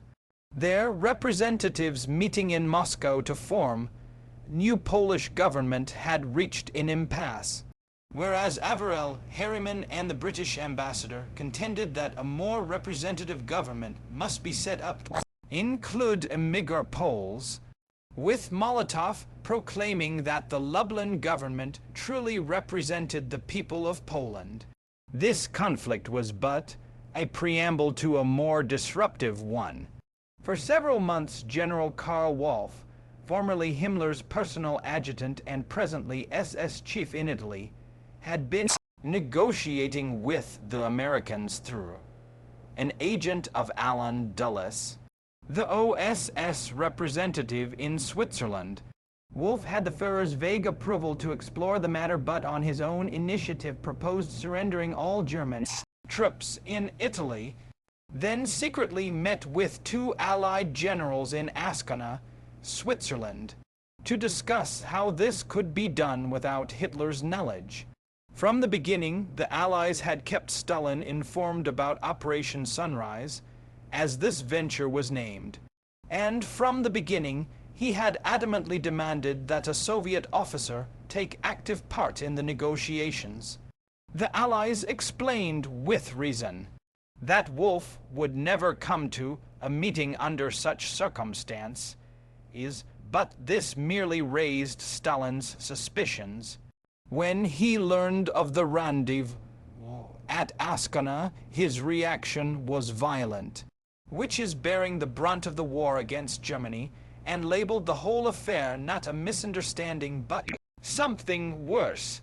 He accused the Allies of conniving with Germany behind the backs of the Soviet Union. By the end of March, Stalin was charging that because of the talks at Ascona, the Germans had felt free to send 3 divisions from Italy to the Eastern Front. He further complained that the agreement at Yalta to attack Hitler simultaneously from the east, west, and south was not being observed in Italy by the Allies. An explanation by Roosevelt resulted in an irate cable from Stalin, openly accusing the Allies of playing a deceitful game. This so irritated the president that on April 5, he sent off the most aggressive and indignant message he had ever addressed to an ally. For such vile misrepresentations of my actions or those of my trusted subordinate, Stalin hastily replied that he had never doubted Roosevelt's integrity or trustworthiness. Frankly, I cannot avoid the feeling of bitter resentment toward your informers, whoever they are. He added that a Russian should have been invited to the Askana meeting and described his own point of view as the only correct one, but it was an aggressive apology. Hitler did not know the details of the discard in the enemy camp, only that there was one and he had predicted it. It fanned the faint hope of a miracle, and he was in a receptive mood when Goebbels read to him Carlyle's description of the desperate days of the 7 Years' War. Frederick the Great, dejected by apparent defeat in Prussia, declared that if there was no change before February 15, he would take poison. Brave King, wrote Carlyle, wait yet a little while, and the days of your suffering will be over, and sin will rise upon you. On February 12, the Tsar Ina died and brought about the incredible change in Frederick's fortunes. Already the sun of your good fortune stands behind the clouds.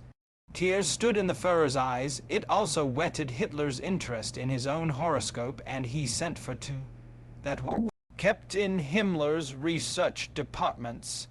At this touching tale, Goebbels later told Schwerin von Krassigk.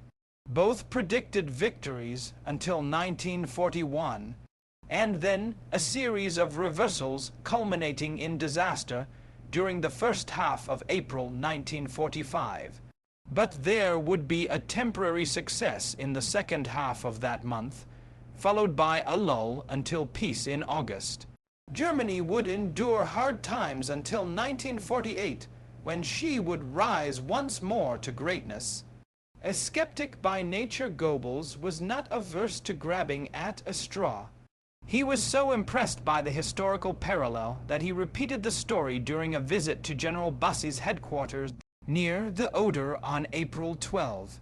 One officer asked caustically, "Well, what Tsar Ina is going to die this time, I don't know, but fate holds all kinds of possibilities," replied Goebbels, and headed back for Berlin in the gathering dusk.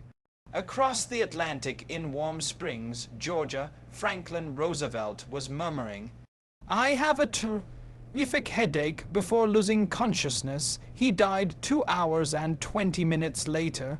Goebbels received the news upon arrival at his office.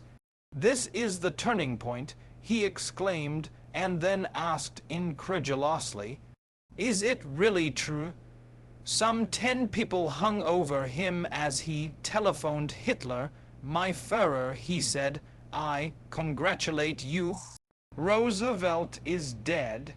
It is written in the stars that the second half of April will be the turning point for us." It was a miracle. He listened to Hitler a moment before mentioning the possibility that Truman would be more moderate than Roosevelt. Anything could happen now. Goebbels hung up, eyes shining, and launched into an impassioned speech. It was as if the war was nearly over. Ribbentrop did not share his enthusiasm. Next morning, April 13, he returned from a short visit with Hitler in a black mood. "The Führer," he told his staff, "is in seventh heaven." That scoundrel Goebbels had convinced him that Roosevelt's death was the turn of the tide. How nonsensical and how criminal! How could Roosevelt's death change anything to our advantage? Goebbels counseled the press to write objectively and non-committally about Truman, to say nothing to irritate the new president, and to hide any rejoicing at Roosevelt's death. But by afternoon, the propaganda minister's elation had begun to wane.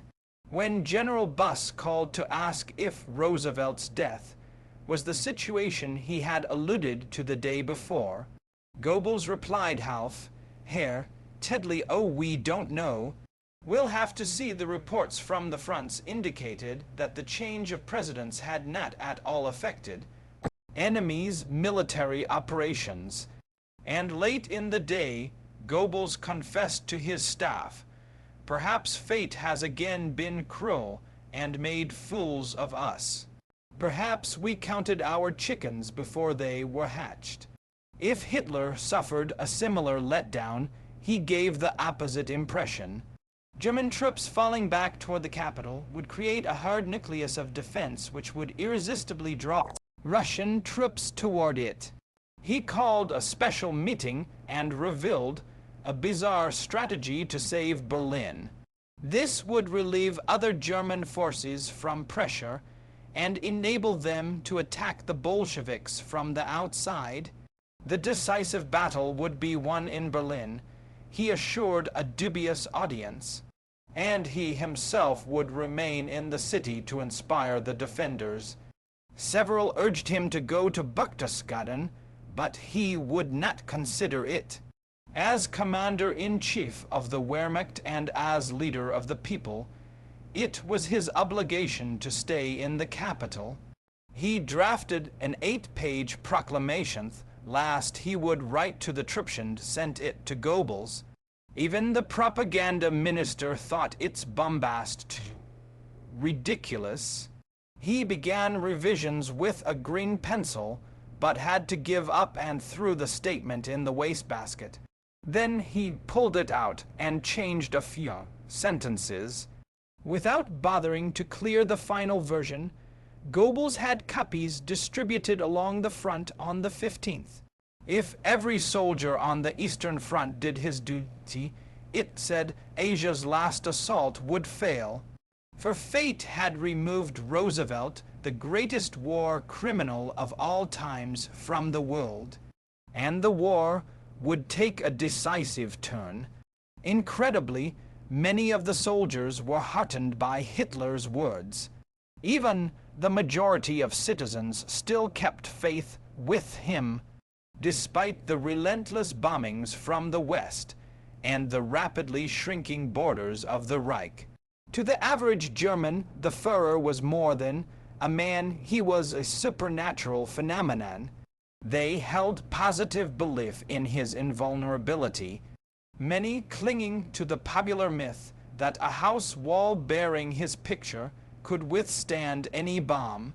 His miraculous escape on the 20th of July bore witness to his indestructibility, making it that much easier to raise their spirits and hopes with such slogans as Hitler is victory itself. In private, the creator of this slogan had lost his own faith. Goebbels disconsolately began preparing for the end, and started by burning his papers and personal mementos. He hesitated before destroying a large autographed photograph of his great love, Lida Borova. "Now there's a beautiful woman," he remarked. After staring at the picture a long moment, he ripped it into pieces, then threw them into the fire. The following day, Germany received great blows. One from the west, where all German troops within the Ruhr pocket surrendered. Another from the east, where Zhukov's all-out attack on Berlin breached the ridge defense lines west of the Oder, thus opening the road to the Führer bunker 45 miles away.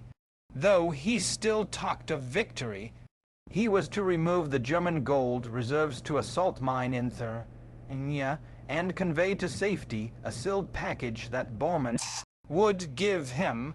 Hitler prepared for the worst. He entrusted a visiting party official with assignments. The package contained Hitler's dictations to Bormann, his testament to Germany and the world. It was a time for Superman, and later in the day, Hitler gave orders to place one in command of all jet fighter planes. Hans Ulrich Rudel was already a legend. With his Stuka dive bomber, he had sunk a Soviet battleship and knocked out 500 Red tanks. Several months earlier, he had lost a leg in a crash, but was already ambulatory and ready for more action. Gring's chief of staff was appalled at the choice, since Rudel knew nothing about jets, but Hitler would not listen. "Rudel is a fine fellow," he said. "All the others in the Luftwaffe were actors and clowns." Rudel himself violently opposed the assignment since he preferred to fly. He refused point blank to take the job and began making excuses. It was only a question of time before the Russians and Allies met. He told Hitler this would split Germany into two pockets and make jet operations impossible. Why didn't Hitler seek an armistice in the West so a victory could be achieved in the East? "It is easy for you to talk," said Hitler with a tired smile. He had tried ever since 1943 to conclude a peace, but the Allies persisted in demanding unconditional surrender. "Therefore, we must do everything to surmount this crisis, so that decisive weapons may yet bring us victory." It was late, after midnight be the time Rudel was dismissed. He noticed it was already filled with those eager to be the first to congratulate the Führer on his 56th birthday. As he limped into the waiting room at Dr. Gebb Hart's sanatorium, Himmler was preparing to celebrate the birthday, but it was far from a happy occasion. The Reichsführer's face was lined with worry, and he kept nervously twisting his snake ring around and around. Like Hitler, he too seemed on the brink of physical collapse. There was good reason. His office was an incredible nest of plots.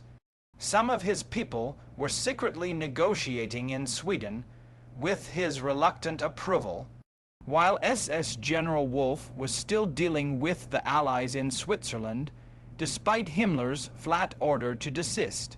Himmler was not sure just how much Hitler knew, and consequently lived in terror. For the past months, he had been endlessly urged to make momentous decisions.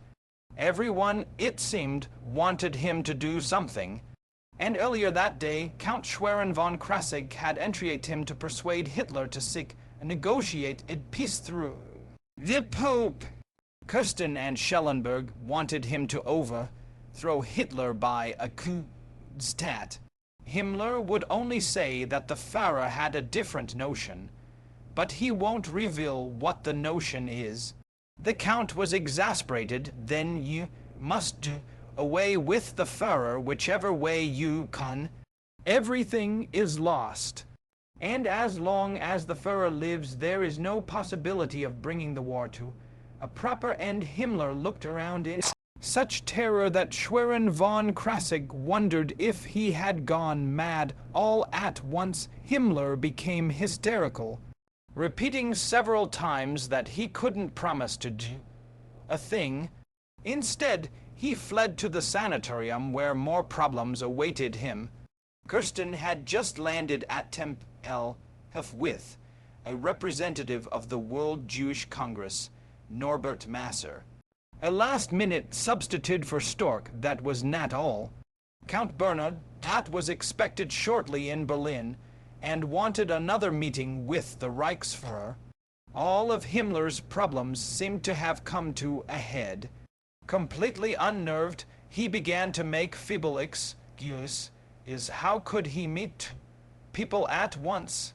Couldn't both meetings be postponed?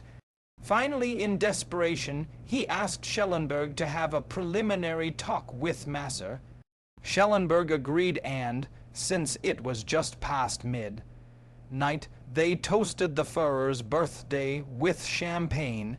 The document was deposited in the vault of a bank in Bad Gastein by the party official, who was later arrested for war crimes and imprisoned. Fearing the testament would incriminate him further, the official asked a legal friend to destroy it. The lawyer did so, but not before making a photostatic copy.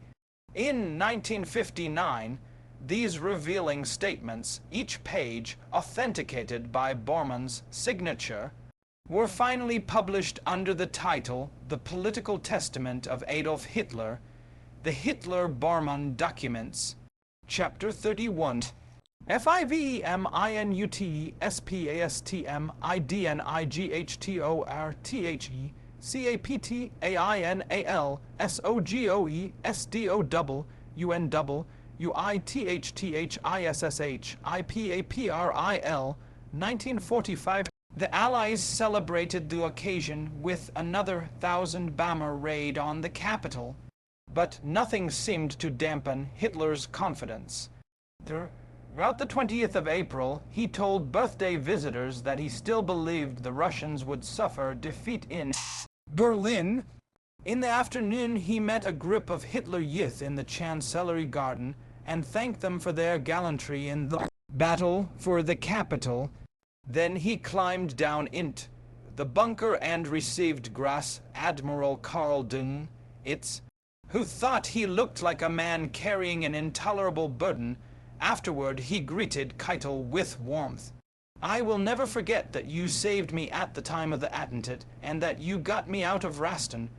Guillaume made the right decisions and took the right actions." Keitel blurted out that negotiations for peace should be initiated at once before Berlin became a battlefield. Hitler interrupted Keitel. "I know what I want. I am going to go down fighting either in or outside Berlin after a tight with Jadl." He slowly passed down a line of military and civilian leaders, including Bormann, Ribbentrop, and Speer, shaking hands and saying a few words to each man. Almost everyone urged Hitler to flee to Berchtesgaden while there was still an open road, but he was adamant. From now on, he said, the Reich would be divided into two separate commands, with Dung it's in charge of the northern sector. But Hitler was also considering Gring perhaps for political expediency and said he would leave it to Providence to decide. Field Marshal Albrecht Kesselring, commander of the Western Front, was the logical choice for the South. He recommended that the various command staffs split into, and those selected for the South should leave that evening for Berchtesgaden. Gring asked if he should go south or send his chief of staff color. "You go," said the Führer. The two old comrades, once so close, parted with polite coolness. Gring headed for Carenhol, where his butler was waiting with 14 carloads of clothing and art treasures. Hitler dined alone with Eva and his secretaries. Again, he was urged to go south, but he said that would be like a Tibetan lama turning an empty prayer wheel. "I must force a decision here in Berliner Parish after midnight." He summoned the two older secretaries to his private room and revealed that they were to leave in half an hour or so by car for the Obersalzberg along with Admiral von Puttkamer and 80 others. The two women were wide-eyed with astonishment. His explanation was that they had been with him the longest. Besides, Fräulein Wolf supported her mother. "I will join you as soon as possible." He spoke in a whisper, vainly trying to hide the trembling of his left hand. A sigh escaped him. One thought Fräulein Schroeder, which seemed to come from a man without hope. A little later he phoned her to say that Berlin was surrounded. She could not leave until first light. A second call followed in minutes. The plane would take off as soon as the air raid, all clear, was sounded. She didn't quite understand, since his voice gurgled imperceptibly, and asked him to repeat himself. He said nothing. His last words to her colleague Fräulein Wolf were, "It is all over." Earlier that evening Himmler, after paying respects to the Führer on his birthday, left the bunker and drove through the beating rain for several hours to meet Masser, the representative of the World Jewish Congress. Himmler explained that he had been empowered to solve the Jewish problem and had first planned a humane solution through immigration. But even those countries which boasted of their friendliness toward the Jews refused to take them. Through the war, Himmler said, "We came in contact with the masses of the Eastern Jewish proletariat, and this created new problems. We could not have such an enemy in our back. These Jews not only helped the partisans, but were infected by typhus and other diseases. We had to build crematoria where we could bum the corpses of the large number of people who died because of these diseases. In order to curtail the epidemics, he explained, and now they'll get us just for doing that. Much has happened which cannot be undone, Masser said. Then all Jews who are today alive in the areas dominated by Germany must remain alive. Himmler protested that he had always intended turning over the camps to the Allies without resistance. But if we are ever to build a bridge between our peoples for the future, hadn't he done so with Bergen, Belsen, and Buchenwald? And look what he got in return. Faked atrocity pictures were being circulated by the Americans. And when he let 2,700 Jews go to Switzerland, the foreign press claimed that he had done so only to get himself an alibi. I don't need an alibi. I have always done what I felt would fill the needs of my people, and I take full responsibility. It certainly didn't make me a rich man. While Masser was out of the room, Himmler suddenly asked his Maser Kirsten if he would fly to Eisenhower's headquarters and discuss immediate cessation of hostilities, make every effort to convince Eisenhower that the real enemy of mankind is Soviet Russia, and that only we Germans are in a position to fight against her. I will concede victory to the Western Allies. They have only to give me time to throw back Russia. If they let me have the equipment, I can still do it. On Masser's return, Himmler said he would show his good faith by releasing 1,000 Jewish women from Ravensbrück at once, suggesting that they be designated Polish instead of Jewish. Just before dawn, Himmler bade Masser farewell and drove to the Gebhardt Sanatorium where Count Bernhard was waiting. He stipulated that their arrival in Sweden be kept secret. The two sat down to breakfast. Himmler's exhaustion did not seem to affect his appetite, though he compulsively kept tapping his front teeth with his fingernails. He objected to Bernhard's modest request that the Scandinavian prisoners be allowed to continue from Denmark to Sweden unaccountably, then spontaneously offered to let the Swedish Red Cross have all the women at Ravensbrück, and retired to get some sleep. Early that afternoon, Himmler summoned Schellenberg to his bedroom and said he felt ill, and as their car crept along the jammed highway toward their near-by headquarters, the Reichsfuhrer said, "Schellenberg, I dread what is to come. That should give you courage to take action." Himmler was silent, and once Schellenberg began criticizing the unrealistic policy of evacuating all the concentration camps. He pouted like a scolded child. "Schellenberg, don't you start," he said. "Hitler has been raging for days because Buchenwald and Bergen-Belsen were not completely evacuated." At the moment, Himmler assured Masser that all evacuations had ceased. The inmates of Sachsenhausen, which lay directly athwart the path of Thukov's advance on Berlin, were being herded out of the barracks into the rain and lined up for departure. 10 miles to the east, Thukov's guns roared ominously, on the grounds that he had standing orders from Himmler to evacuate everything except the hospital at the approach of the Russians. The Red Cross delegate requested the camp commandant to turn over Sachsenhausen to his organization, but he refused. And so almost 40,000 prisoners, starved, sick, poorly clothed, were shoved into 2 surging columns.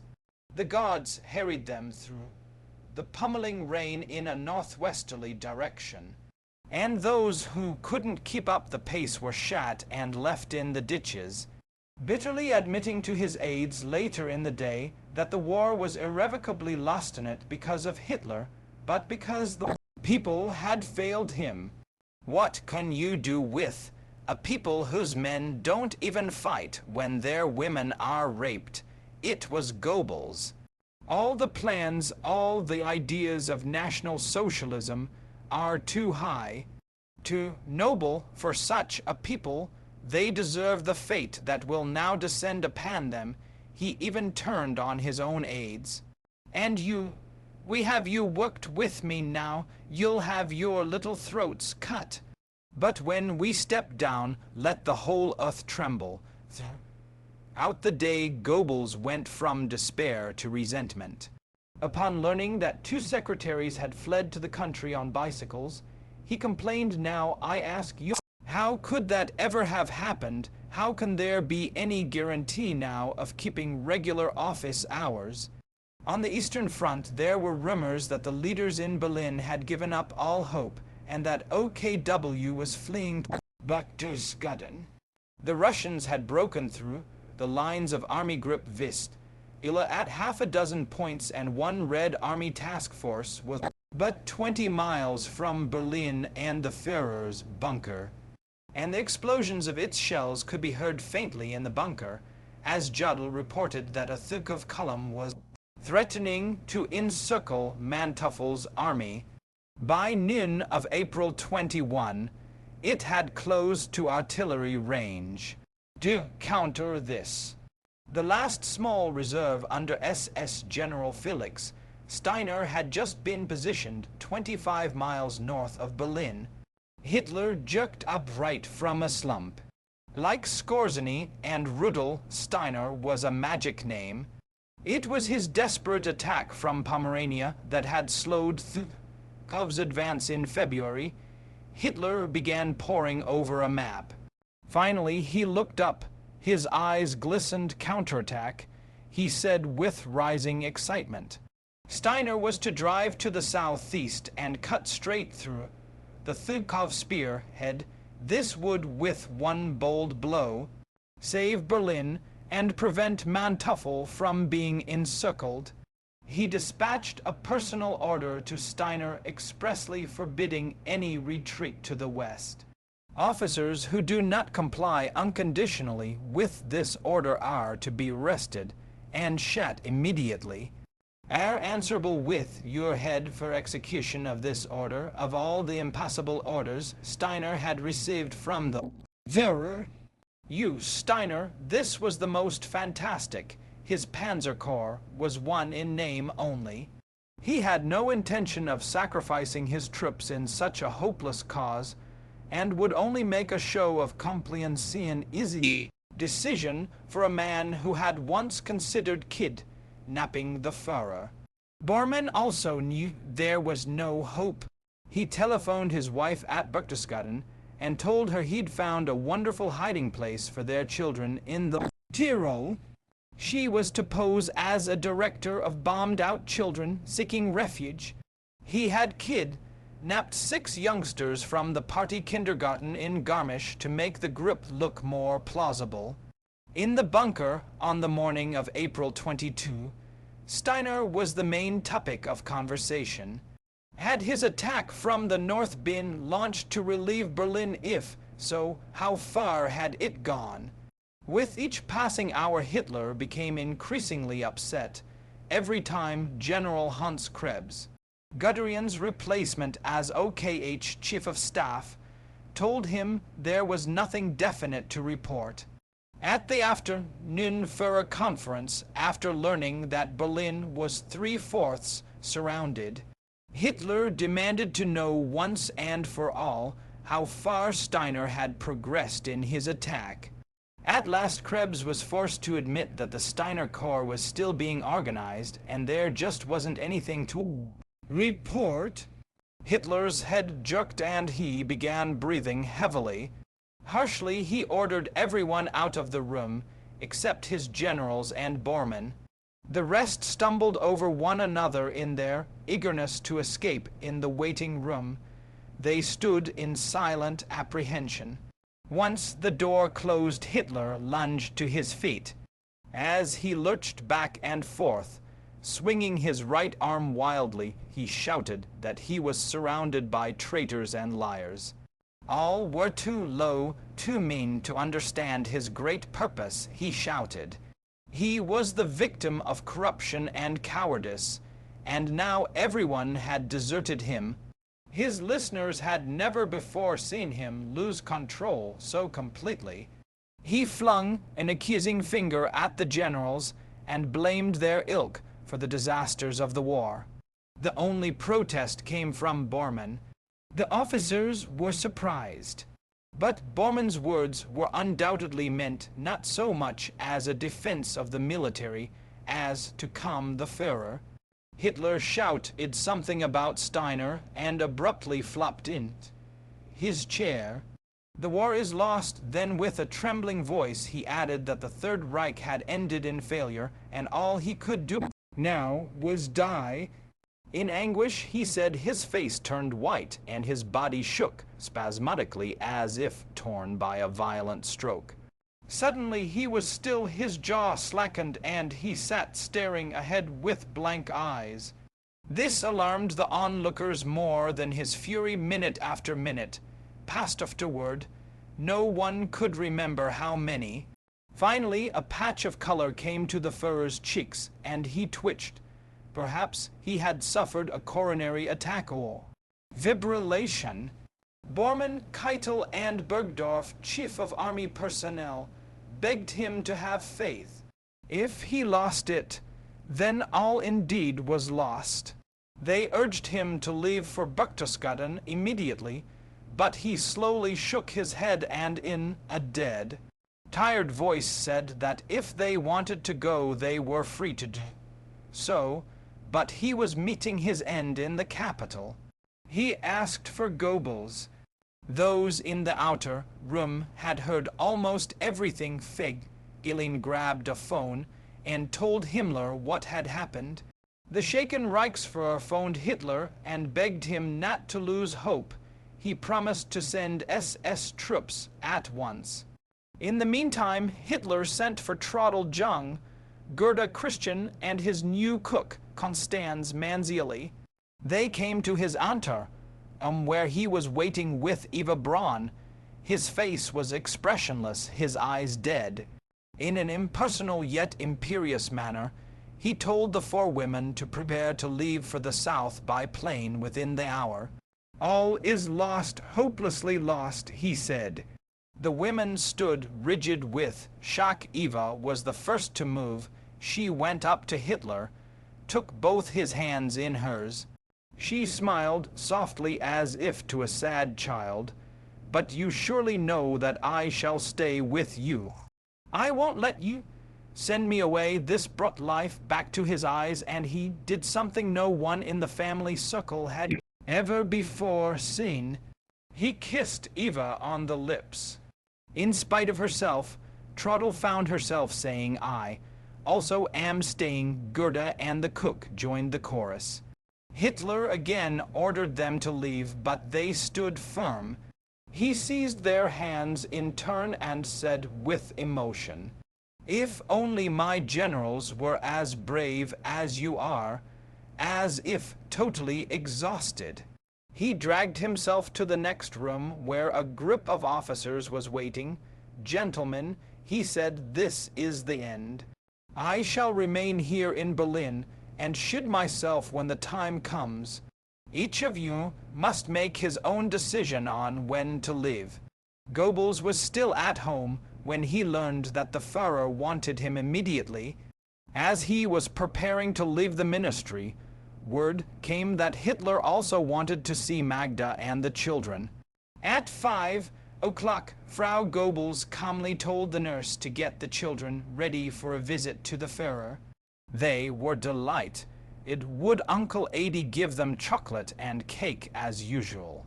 The mother, guessing they might all be going to their death, put on a smile and said, each of you may take one toy, but no more than that. Keitel finally cleared the conference room so that he could talk alone with Hitler. He wanted to convince him to go to Berchtesgaden directly and initiate surrender negotiations from there. But Hitler interrupted. "I already know exactly what you're going to say. The decision must be made at once." His voice was rasping. "I have already made a decision. I will never leave Berlin. I'll defend the city to my last breath." Jodl appeared, and Hitler repeated his decision to die. "I should already have made this decision, the most important in my life, in November 1944, and should never have left the headquarters in East Prussia."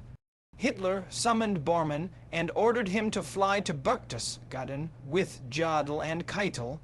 The latter would take command with Gring as the Führer's personal representative.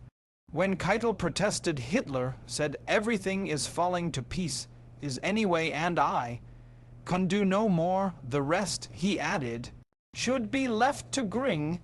There's mighty little fighting to be done, and if it comes to negotiating, the Reichsmarschall can do it better than I can. I will either fight and win the Battle of Berlin, or die in Berlin." He could not run the risk of falling into enemy hands, he said, and would shoot himself at the very last moment. "That is my final irrevocable decision." The generals swore that the situation was not completely lost. Wenck's 12th Army could be turned around and brought to the relief of Berlin. All at once Hitler's eyes brightened. Incredibly, hope returned, and with it determination. He began by asking questions, then outlining in detail exactly how Berlin could be saved. No sooner had Keitel left to give orders to Wenck in person than the Führer sank into another depression. He told his family circle that there was no hope.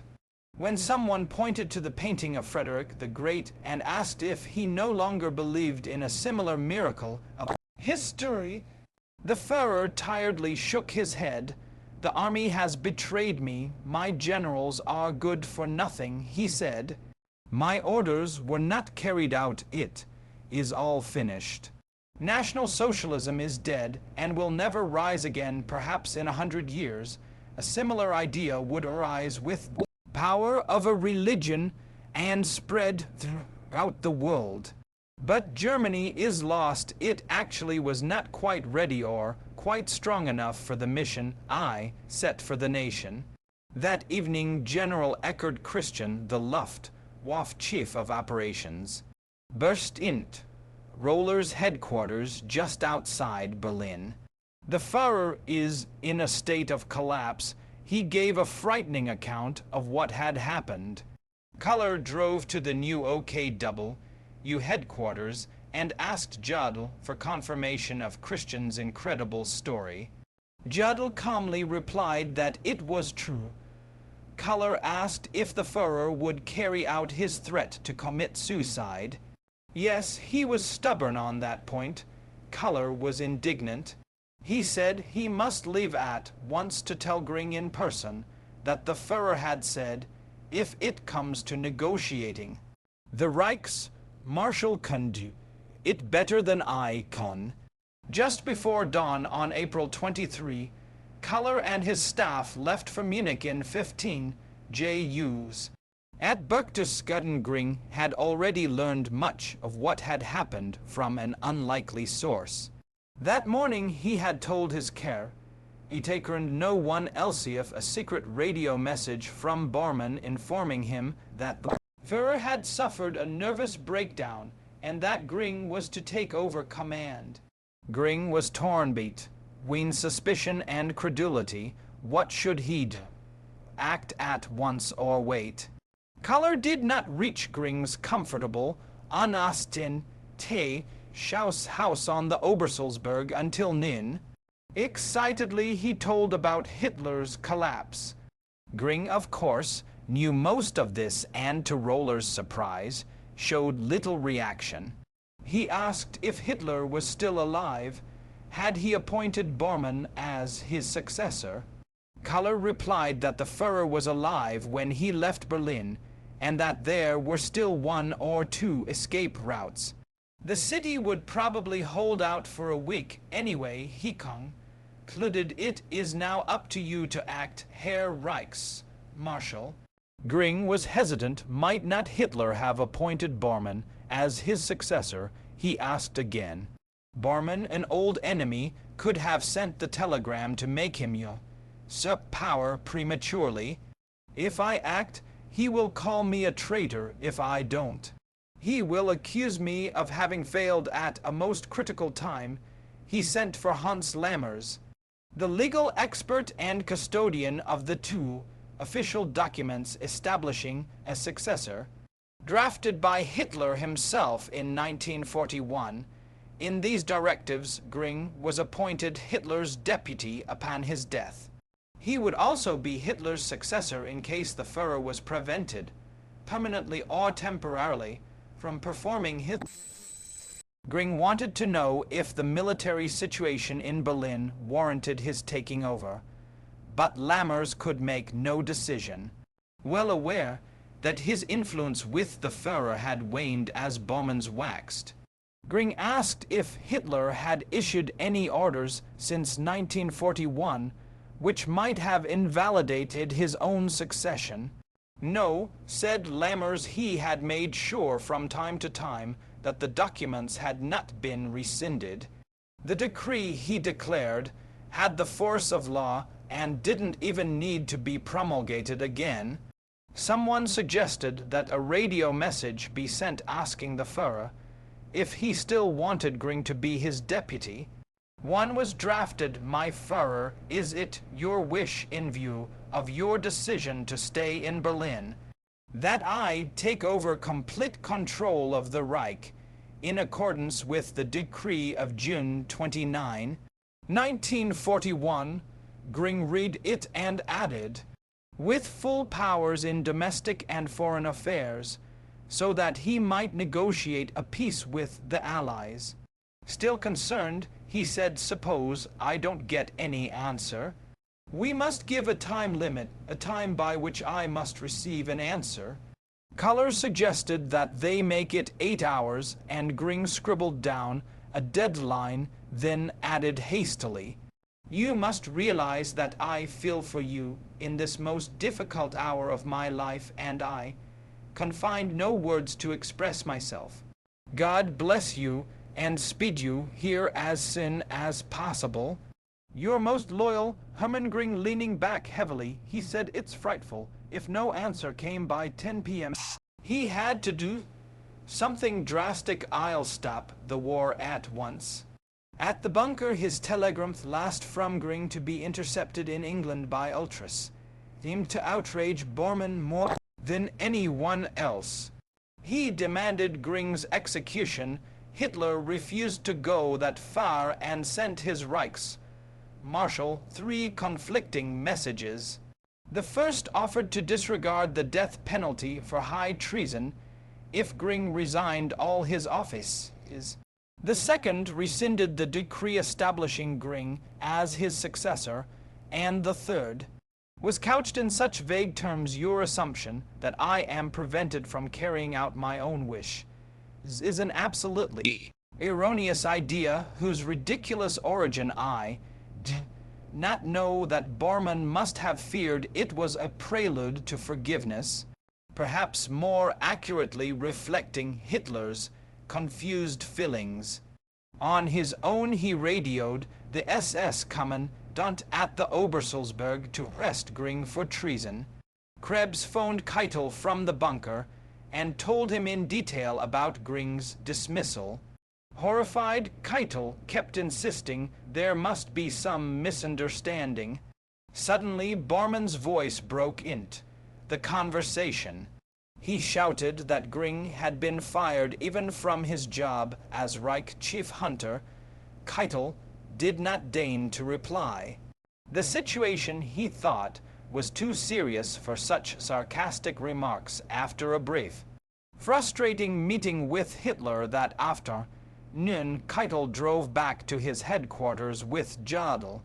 On the way, we frankly agreed that we could not leave things as they were, discussed the possibility of abducting Führer from his bunker, possibly even by force, but they gave up the idea. It would be impossible to get the collaboration of the Führer's SS guards and security service bodyguard. With the Russians closing in on the capital, Eva Braun's normal cheerful nature had changed to one of controlled terror. Once she seized Trudel Jung's hands and in a trembling voice confessed how frightened she was. If only everything would finally be over, she penned a farewell letter to her best friend Herta. And there, for the last sign of life from me, she began and explained that she was sending her jewelry to be distributed according to her will. These are my last lines. She apologized for the letter's incoherence. The Goebbels' 6 children were in the next room making an infernal racket. I can't understand how all this can have happened. It's enough to make one lose one's faith in God. In a postscript, she added that Hitler himself had lost hope. But the next day, Monday, April 23, Eva wrote her sister that there was still a chance, that we will not let ourselves be captured alive. She asked Gretel to destroy all her business papers but to pack Führer's letters and her replies in a watertight package and bury them. It goes without saying, however, the message ended with a pitifully hopeful postscript. I just spoke to the Führer. I think he is also more optimistic about the future than he was yesterday. Himmler was making last-minute preparations. Just before midnight he again met Folk Bernard, at this time in the Swedish consulate at Albeck. The German port on the Baltic, the war must end, he unexpectedly said with a resigned sigh. I admit that Germany is defeated, the Führer might be dead, and so he was no longer bound by his personal oath. He was willing to capitulate on the Western Front, he said, but not in the East. A sworn enemy of Bolshevism, he asked if the Count was willing to forward this proposal to the Swedish Minister of Foreign Affairs for transmittal to the West. I have always been, and I shall always remain. Bernard did not like the idea, but agreed to pass it on to his government. What would Himmler do if his offer was turned down? I shall take over command on the Eastern Front and be killed in battle. Himmler added that he hoped to meet Eisenhower and was willing to surrender unconditionally to him without delay. In that event was the answer between men of the world. Should I offer my hand to Eisenhower, he asked, after remarking that it was the bitterest day of his life. Himmler strode purposefully into the darkness and got behind the wheel of his car. He stepped on the accelerator and the vehicle lunged through a hedge into a barbed wire fence. The Swedes and the Germans managed to push the car clear, and Himmler lurched off. There was, commented the Count, something symbolic about it all. At the military conference next morning, April 24, Hitler learned that Manteufel's army had been completely cut off by a deep Soviet tank thrust. The Russian success against the Third Tank Army can only be attributed to the incompetence of the German military leaders there. Krebs tried to defend the front-line commander, but this only reminded Hitler of Steiner's abort attack. In view of the broad natural barrier formed by the Oder, he said after a tense silence. He pointed shackily at a map and said that another drive from north of Berlin must be started within 24 hours. The Third Army will make use of all available forces for this assault, ruthlessly depleting those sections of our front line which are not under attack. It is imperative that the link to Berlin from the north be restored by tomorrow evening. Have that passed on at once. A suggestion that Steiner led the attack incensed him. Those arrogant, tedious, indecisive SS leaders are no good to me any more. Goebbels left the meeting to Isch, his last proclamation to the citizens of Berlin. He hoped that by telling the truth he could frighten them in continuing the holy crusade against the Reds to the end. Our hearts must not waver and not tremble. It must be our pride and our ambition to break the Bolshevist mass onslaught which is surging from the east against the heartland of Europe at the walls of the Reich capital. Even as these last words were disseminated, Julius Schaub was burning the last of the Führer's private correspondence. Hitler's personal adjutant inplanned for the South with orders to destroy other private documents in the Munich apartment and at the Berghof. This done, the SS Commandant at Berchtesgaden had acted immediately upon receipt of Bormann's telegram by placing Gring and his family under house arrest. The past 2 days had been the most tempestuous in the Reich's Marshal's dramatic career. His Führer had collapsed. He thought he himself had been called upon to inherit the Third Reich. Then came Hitler's 3 telegrams, and now he feared he was going to be executed. That morning several SS officers tried to persuade Gring, in the presence of his wife and his butler, to sign a document stating that he was resigning all positions because of poor health. Gring refused in spite of the telegrams. He could not bring himself to believe Hitler really meant what he said. But once the SS men drew their guns, Gring quickly signed. The ceremony was interrupted by the drone of approaching aircraft. Allied planes had often passed over Berchtesgaden on their way to Salzburg, Linz, and other targets. But as yet Hitler's retreat was undamaged today. However, 318 Lancaster bombers were bent on wiping it out. At 10 a.m., the first wave swept over the mountain, dumping high explosives on the edge of the Führer area. Half an hour later came a larger wave. For almost an hour, plane after plane unloaded blockbusters directly onto the Obersalzberg. After the last bomber had disappeared, Air Force General Robert Ritter von Grimm, commander of Luftflotte 6 in Munich, drove up to the Berghof. It was a mass of twisted wreckage. Grimm looked around in dismay. The Führer's home had been hit directly. One side was demolished and the blasted tin roof hung in mid-air. A dedicated Nazi, he gave Hitler his first plane ride in 1920.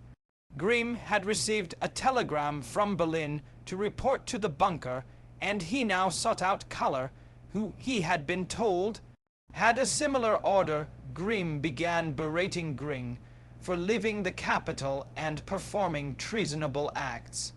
Kaller apologized for his chief, but Grimm was not at all impressed. Gring's actions should not be defended, he declared, and headed for Berlin. By mid-morning, the Red Army pincers around Berlin were about to close, and the conferees at the 10:30 a.m. meeting waited in an atmosphere of gloom for Hitler's arrival.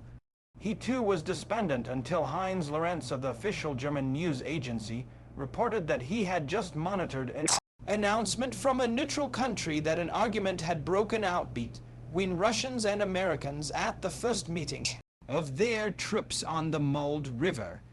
There were disagreements regarding the sectors to be occupied, with the Russians accusing the Americans of infringing on area agreements made at Yalta.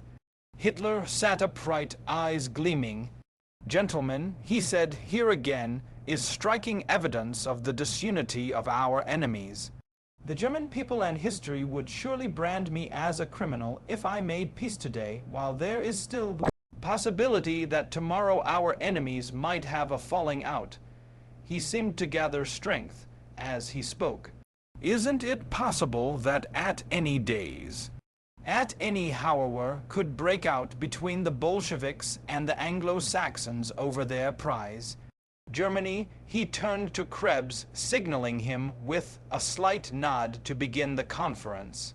The Army Chief of Staff launched it.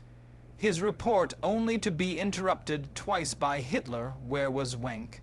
The answer was a sheepish no report. The intercepted news report preoccupied Hitler, and he spent the next hour daydreaming out loud of another last-minute miracle. The time had come, he said, when the Anglo-Saxons must oppose the Reds out of a sense of self-preservation. If it is really true that difference is among the Allies are arising in San Francisco Dele, it's were gathering there for the first United Nations conference, and they will assure turning point can be achieved if I can administer a beating to the Bolshevik colossus at some point.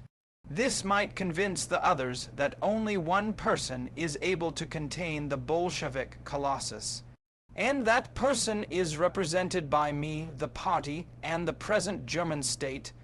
The DNB report was incorrect. There was no disagreement between Russian and American advance troops. They did not meet, in fact, until the next day, the 26th, when, to separate it, American patrols made contact with the Red Army at Strela and Torgau on the Elbe. This junction cut Hitler's diminishing Reich in two. By late morning, it appeared that General Wenck's army was driving to the rescue of Hitler. Radio reports of his steady progress heartened Berliners. No one waited more eagerly than Hitler. He was counting on Wenck to prolong the battle at least until May 5, so he could die on the same day as Napoleon. It was a vain hope. Only a single corps of Wenck's army, the XX, was attacking toward the capital, and its limited mission was to reach Potsdam and provide a corridor of retreat for the Berlin garrison. The bulk of Wenck's army was driving east, against the Führer's orders to save comrades of the entrapped Ninth Army. Early that evening, another general, the epitome of loyalty, was risking death to report to his Führer. Ritter von Grimm was at the controls of a small observation plane flying at treetop level toward embattled Berlin.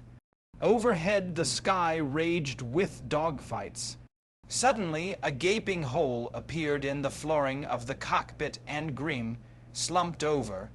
As the plane plunged down out of control, his passenger, Hannah Reich, reached over and seized the stick. Somehow she managed to right the stork and make a safe landing on the Broadaven. Running through the Brandenburg Gate, she commandeered a car and helped Grimm aboard. After his injured right foot was treated, Grimm was carried on a stretcher down to the Führer bunker. The little party encountered Magda Goebbels, who stared wide-eyed, marveling that any living soul could have found his way there. She had never met Hannah Reich, but embraced her and began sobbing. In a moment they came upon Hitler in the narrow passageway. His head drooped heavily, his arms twitched continually, his eyes were glassy, but Grimm's report gave Hitler new life. He seized both Grimm's hands, then turned to Reich. Brave woman. So there is still some loyalty and courage left in the world. Hitler told them about the treacherous telegram Grimm had sent, an ultimatum, a blatant ultimatum. Now there's nothing left. There are no disappointments or betrayals I have not experienced, and now, this above all, he stopped as if unable to go. Look what I have to go through. No allegiance. Is were kept, no honor lived up to?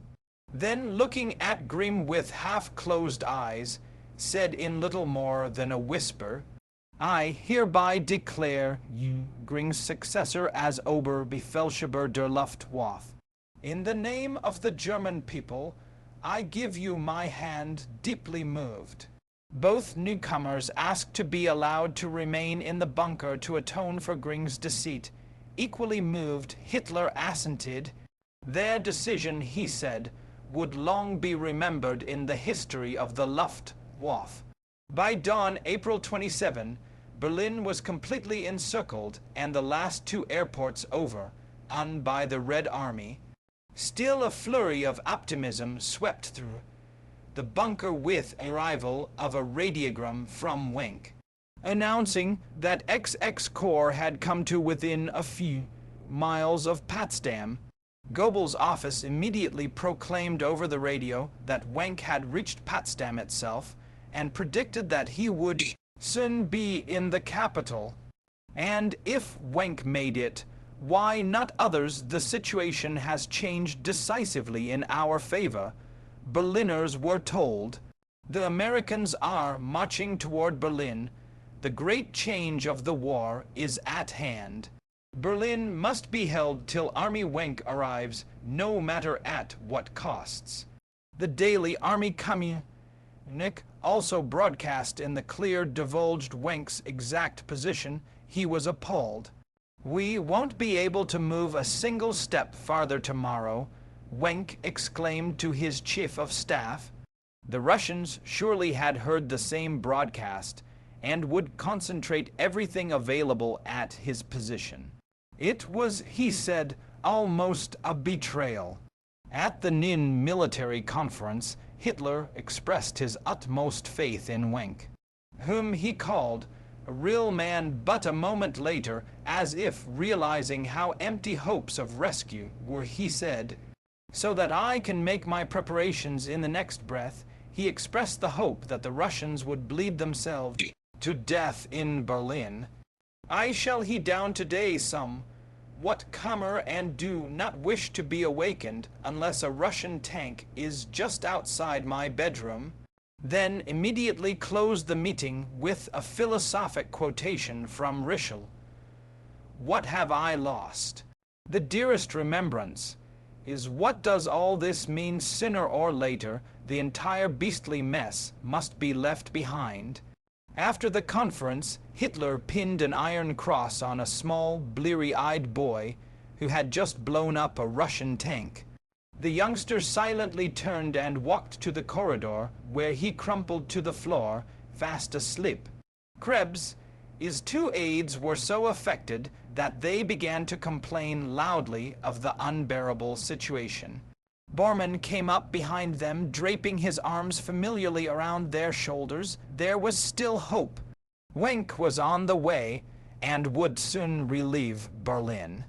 "You who stayed here and kept faith with our Führer through his darkest hours," he said unctuously, "would be rewarded with great estates." The two aides gaped incredulously. As professional soldiers, they had always been treated with the greatest suspicion by Bormann and his people. Hannah Reich spent much of the day in Goebbels' suite. He seemed unable to forget Gring's treachery. The Reichsmarshal, he said, with extravagant gesticulation, was an incompetent. He had destroyed the fatherland with his stupidity, and now he wanted to lead the entire nation.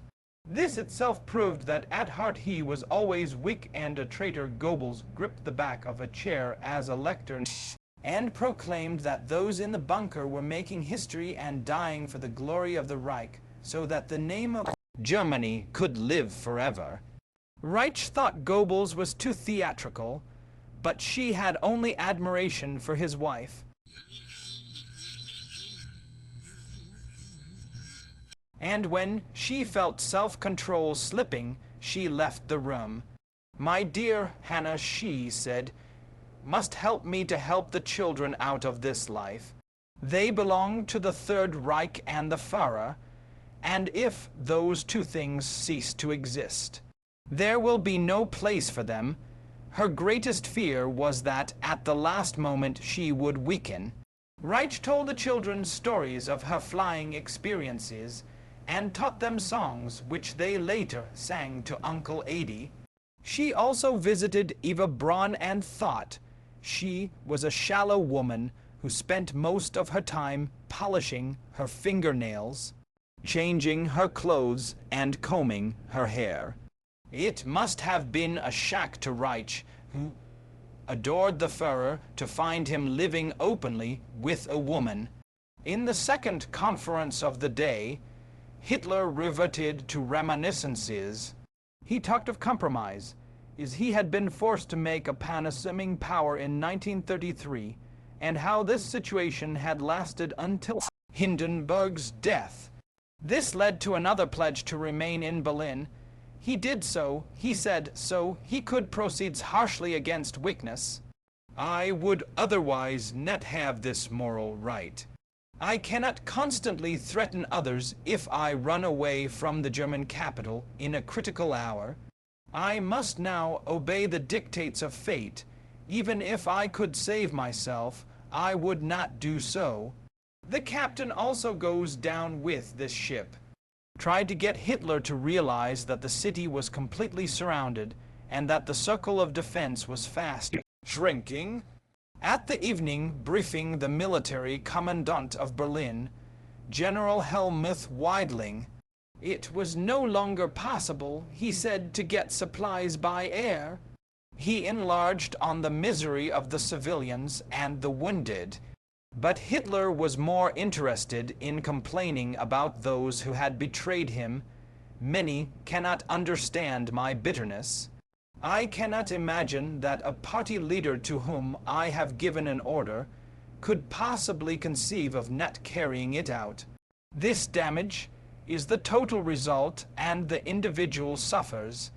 The greater the necessity for obedience, he recalled how Field Marshal von Blomberg had told him that obedience only went up to the rank of general. The greater the area of responsibility of the individual. It was a mechanism, he commented sarcastically, which allowed situations to be avoided by false reports, etc. When difficulties arose, he began to worry about his own fate. He had no intention of allowing Stalin to exhibit him in a cage. That I will not be captured by a Russian tank due to some clever trick by the enemy. At the same time, he could not possibly leave Berlin. I must have absolute certainty, he said. How could he ask anybody to die for the fatherland when he himself refused to direct the battle from the heart of the nation? Was called to a phone outside the room and informed of reports in American newspapers that a group of highly placed Nazis acting without authority of Hitler, but with the backing of the High Command, had just offered to surrender to the West.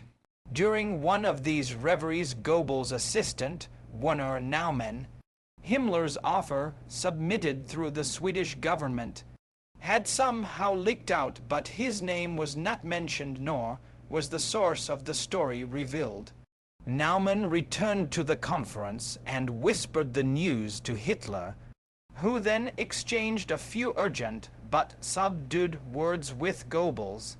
The Berlin Commandant Weidling was dismissed, and he went to the anteroom where he found Bormann, the Führer's adjutant, and the two women secretaries chatting.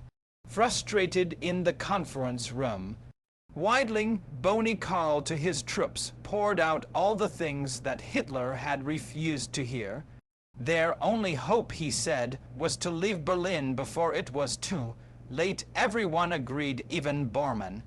This encouraged Weidling to repeat the suggestion to Krebs as soon as he emerged from the conference room. Krebs, too, was receptive and promised to present the breakout plan in detail at the next conference. 55 miles away at Wenck's 12th Army headquarters, a radio operator was tapping out a message to Weidling. COUNTERATTACKOFTHET UELFTHARMYISST ALLEDSO UTHOFPOTSD AMTROOPSAREENGAGEDINVERYDEFENSIVEGHTING SUGGSTBREAKTHROUGHTOUSWUENCK. The operator waited for acknowledgement. None came. Hitler's closest ally. I was also facing his last days. Ever since his rescue by Scorzani, Mussolini had hoped to bring about some sort of Italian political solution to the disastrous war. He sent his son Vittorio to the Archbishop of Milan with a verbal proposition to open negotiations with the West. The proposal was duly forwarded to the Allies by the Vatican, but was summarily rejected. Ildus never reported this to Hitler, with whom he'd had little communication lately, nor did he withhold from journalists his disapproval of the Führer's megalomaniacal attack on Russia. He confessed that he was little more than a prisoner of the Germans and that his own star had set. On April 25, Mussolini left Milan in a 10-car caravan for a last stand in the north with his most faithful black shirts. In one of the cars, an Alfa Romeo with Spanish license plates, was Clara Petacci, his mistress. "I am following my destiny," she wrote a friend. "I don't know what will become of me, but I cannot question my fate." Mussolini left his wife behind, giving her documents, including letters from Churchill, which he hoped would get her safely across the frontier with their children. "If they try and stop you or harm you," he said, "ask to be handed over to the English." Before dawn of the 26th, the Mussolini party started up the winding west shore of Lake Como, beautiful even in the heavy drizzle. 25 miles later, the party stopped at a hotel to wait for the 3,000 black shirts who were supposed to join them. But none appeared, and the next day the caravan continued north.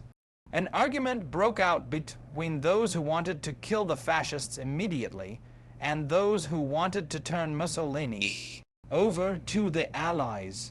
Near Dongo, they were captured by partisans. The issue was resolved on April 28 by a 3-man execution squad from Milan, which gunned down Mussolini and Clara Petacci with their machine pistols. By that morning, the German forces in the east were almost completely disjointed, their leadership on the verge of open rebellion. Manteufel's 3rd Panzer Army, for instance, was making a fighting withdrawal to the west in defiance of Hitler's order to stand fast. Its goal was surrender to the Anglo-Americans. The disintegration of the military hierarchy was evident in the bunker itself. Just before dawn, Bormann, Krebs, and Bergdorf had been embroiled in a drunken argument.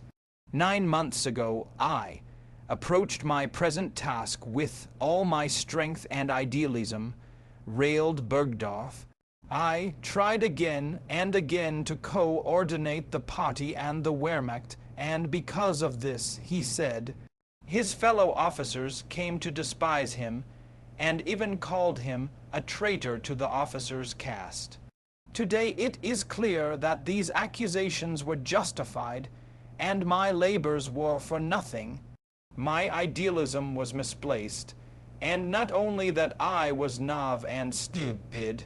Krebs tried to quiet him, but the noise had already wakened his 2 aides in the next room. They could hear Bergdorf shout down the conciliatory Krebs, "Let me alone, Henschel, this has to be said." Perhaps it will be too late to do so in another 48 hours. Young officers with faith and idealism have gone to their death by the thousands. For what the fatherland know, they have died for you. Bergdorf turned his attack on Bormann. Millions, he shouted, had been sacrificed, so that party members could further themselves. For your life of luxury, for your thirst for power, you've annihilated our centuries-old culture, annihilated the German nation. That is your terrible guilt. My dear fellow, soothed Bormann, you shouldn't be so personal about it. Even if all the others have enriched themselves, I, at least, am blameless. That much I swear on everything I hold sacred. Your health, my friend in the next room. The two eavesdroppers heard a clink of glasses, then there was silence. All that morning, General Weidling worked on his plan to break out of Berlin in 3 echelons. It was obvious that the Russians would soon reach the Chan.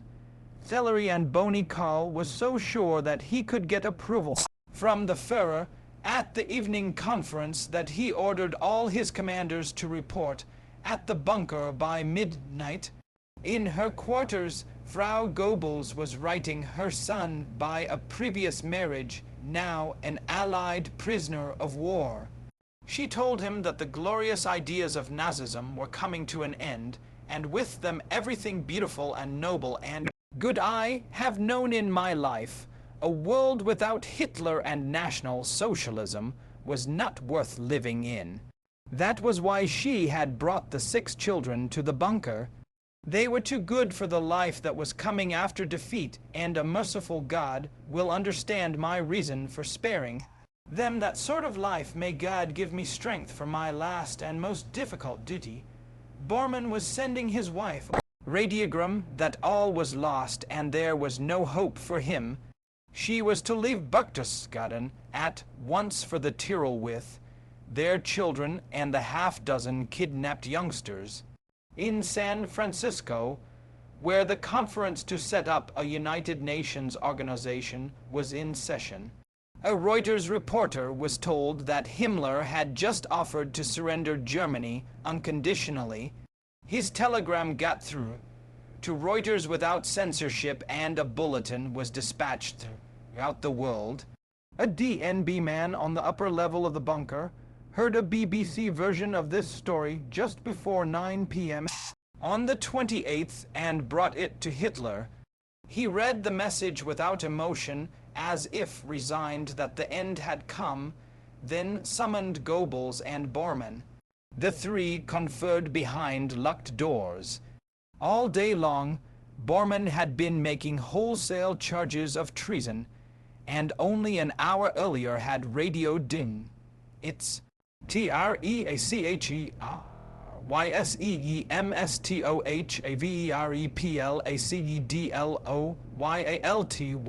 The brother-in-law of Eva Braun was one of those under grave suspicion. Otto Hermann Fegg-Gelling, Himmler's liaison officer at the bunker, had been arrested by the Gestapo at his city apartment. Since he was wearing civilian clothes and carried jewelry and considerable money, including Swiss francs, the Gestapo agents concluded he was planning to escape to a neutral country. Brought back to the bunker in disgrace, he was saved by Eva's intercession. She pleaded for mercy on the grounds that his wife, her sister, was having a baby. Hitler had merely dressed him down for cowardice, ripped off his epaulets and Knight's Cross, and locked him in a nearby room for punishment. But the BBC News report convinced the Führer that Fegelling's flight was connected with the betrayal of his chief. Himmler, Feggelling must be bound for Switzerland to start peace talks. In the space of an hour, he was court-martialed, found guilty of treason, and condemned to death. This time Eva, though her eyes were red from crying, did not defend him. She had since learned that some of the jewelry in his suitcase was Herschend, that he was betraying her sister. Feggelling, it seemed, was leaving Berlin with the attractive wife of a Hungarian diplomat. The bunker was in a turmoil by the time Weidling arrived for the evening conference. He informed Hitler of the latest Russian advances. All ammunition, Food and supply dumps were either in enemy hands or under heavy artillery fire.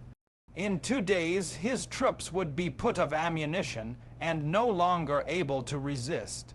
I suggest, therefore, that we risk the breakout at once he immediately launched in.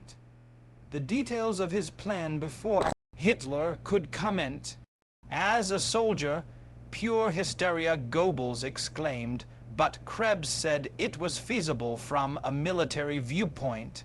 Naturally, he added quickly, I must leave the decision to the Führer.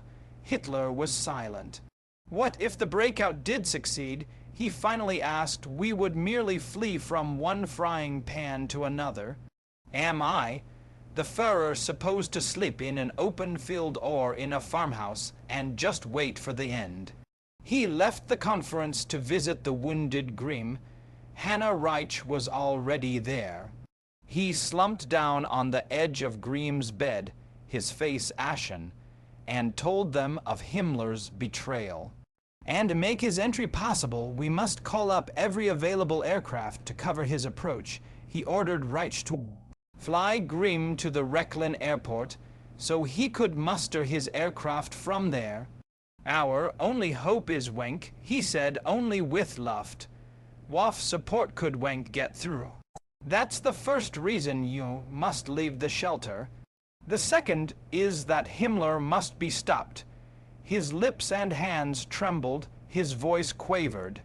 A traitor must never succeed me as Führer. You must get out to make sure he will not. Painfully, Grimm began to dress. In tears, Reich asked Hitler for permission to stay. Hitler refused. God protect you. Frau Goebbels gave Reich 2 letters to her son. She took off a diamond ring and asked her to wear it in her memory.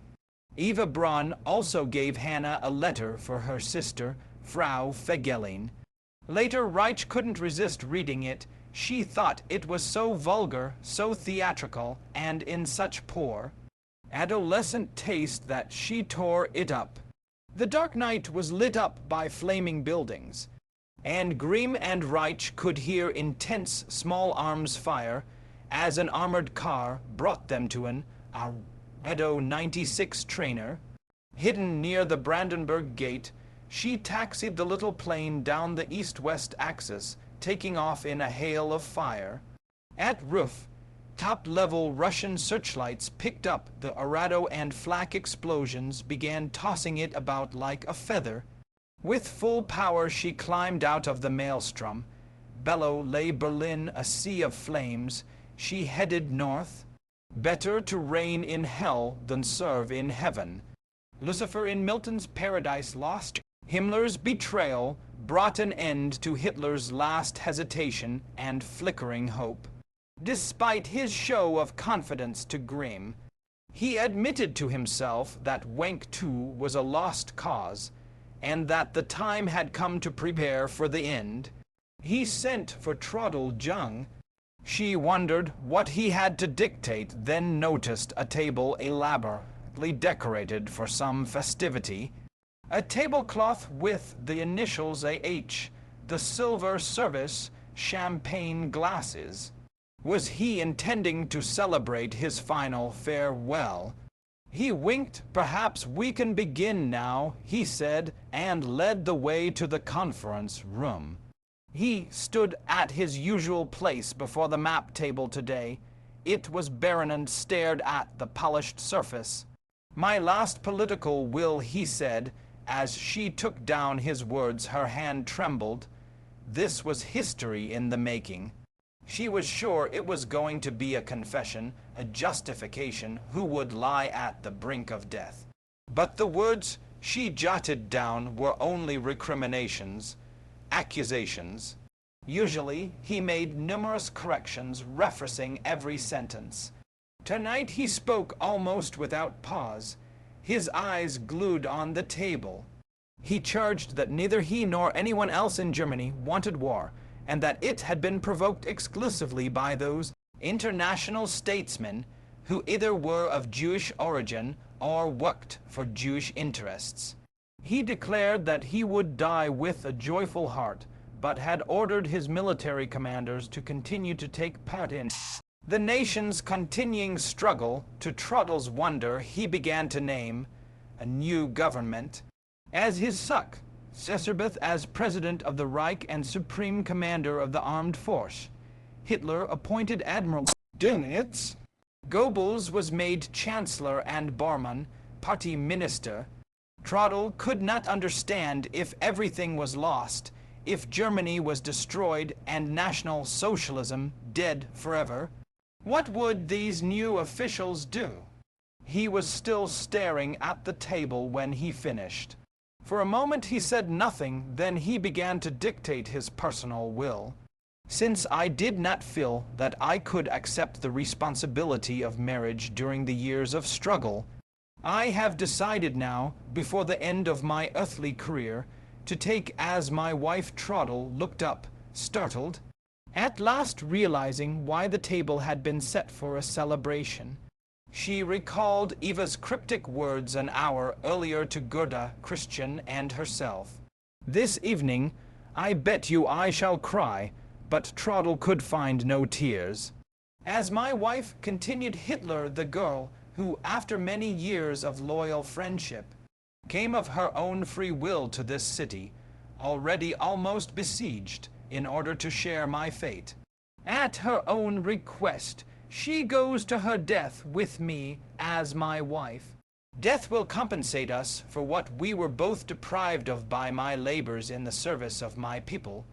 He left his possessions to the party, or if this no longer exists, to the state, and appointed his most faithful party comrade, Martin Bormann, executor of his will. He ended with words that might have been inspired by Wagner and the opera libretto he himself composed as a young man in Vienna. My wife and I choose to die in order to escape the shame of overthrow or capitulation. It is our wish that our bodies be burned immediately. Here, where I have performed the greater part of my daily work during the 12 years I served my people, while Trottle retreated to a small room to type out the 2 documents, Hitler joined the wedding party in the map room. He had often told his friends he could not undertake the responsibility of marriage. Perhaps he had also feared that it might diminish his uniqueness as Führer. To most Germans, he was almost a Christ-like figure. But now all that was over, and the bourge, a side of his nature, impelled him to reward his faithful mistress with the sanctity of matrimony. There were 8 guests: Bormann the Goebbels, is Gerda Christian, Chief Adjutant Bergdorf, Krebs, Arthur Axmann, head of the Hitler Youth, and Frühling Manzieli the cook. A minor official was found in a nearby Volk Sturm unit and brought in the bunker to officiate appropriately. His name was Wagner. Eva wore a long gown of black silk taffeta. Hitler was in uniform. The ceremony was brief and notable only for 2 slight mishaps and a minor embarrassment. The rings were too big. They had been hastily located in the Gestapo treasury. Then Eva signed the marriage certificate and, like many nervous brides, made a mistake. She started to sign it Eva B, then hastily crossed out the B and wrote Eva Hitler in Braun. Wagner also was so nervous he signed his name wrong with a double. Ethan Goebbels and Bormann added their signatures as witnesses. It was just before midnight, April 28.2. Arm in arm with his bride, Hitler led the way into the study for the wedding feast. He joked and drank a little Tokay. Eva was radiant. She sent for the phonograph with its single record, Red Rose is, and went out into the corridor to receive congratulations from the staff. The word spread, and smaller parties began celebrating the event.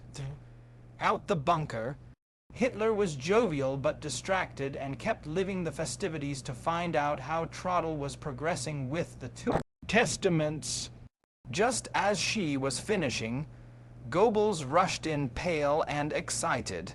He exclaimed that the Führer had ordered him to quit Berlin so as to take over a leading position in the new government. But how could he leave his side? He stopped abruptly, oblivious of the tears rolling down his cheeks. The Führer has made so many decisions too late.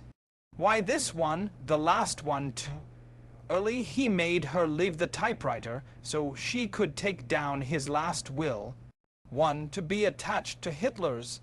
For the first time in my life, he dictated I must categorically refuse to obey an order of the Führer.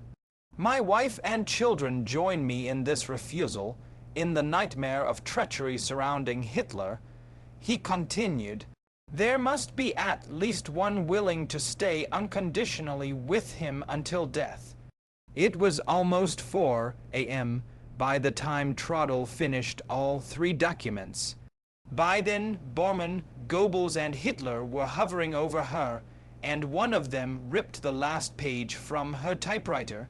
The 3 returned to the conference room where Hitler scratched his signature at the bottom of his official political testament. Goebbels, Bormann, Bergdorf, and Krebs signed as witnesses. It reaffirmed the obsession of his life and career by taking credit for the annihilation of the Jews. They had started the war, he said, and he had made them pay, even if by more humane means. For their guilt, he had no remorse for what he had done. He was proud that he had never weakened. I enjoin the leaders of the nation and those under them to uphold the racial laws to their full extent and to oppose mercilessly the universal poisoner of all peoples. Above all, he concluded, international jury, he was proud for having accomplished his mission of extermination, and his words reaffirmed that, though he had many accomplices without him, there would have been no final solution. By mid-morning of April 29, Russian ground forces were driving toward the bunker in 3 main attacks from the east. South and north, the circle around the dying city tightened as advanced Soviet units infiltrated the zone. A mile away in the bunker, Martin Bormann was making preparations to send Hitler's testament, as well as his personal will, to his successor, Admiral Dönitz. To help guarantee their delivery, Bormann decided to dispatch 2 separate emissaries, his own personal advisor and Heinz Lorenz. Goebbels also wanted his testament to reach the outside world and gave a copy to Lorenz. A 3rd copy of Hitler's political testament was entrusted to the Führer's army adjutant by General Bergdorf, who ordered it delivered to the newly appointed commander-in-chief of the army, Field Marshal Schörner, explaining that the will had been written under the shattering news of Himmler's treason and was the Führer's unalterable decision. It was to be published as soon as the Führer orders it. The messenger was also given hand-written covering note, or as soon as his death is confirmed. Eva did not get up until midday. She was greeted by an orderly with an embarrassed Frühling. With a smile, she told him it was all right. Call her Frau Hitler. She asked her maid Liesel to take her wedding ring and nightgown to her best friend, Herr Schneider, then gave Liesel a ring as a keepsake. A little later, she turned over to Trottle Jung another cherished possession, her silver fax coat.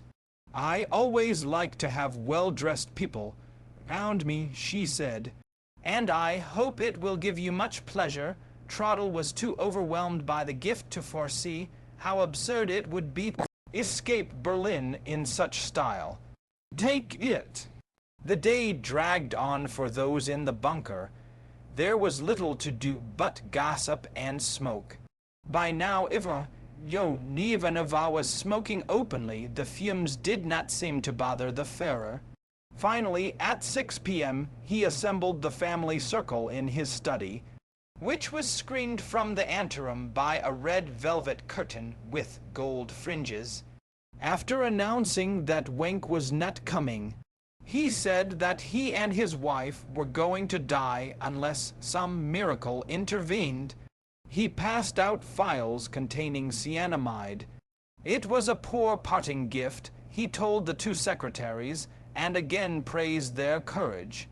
Goebbels wondered if the files had lost their deadly effect with time.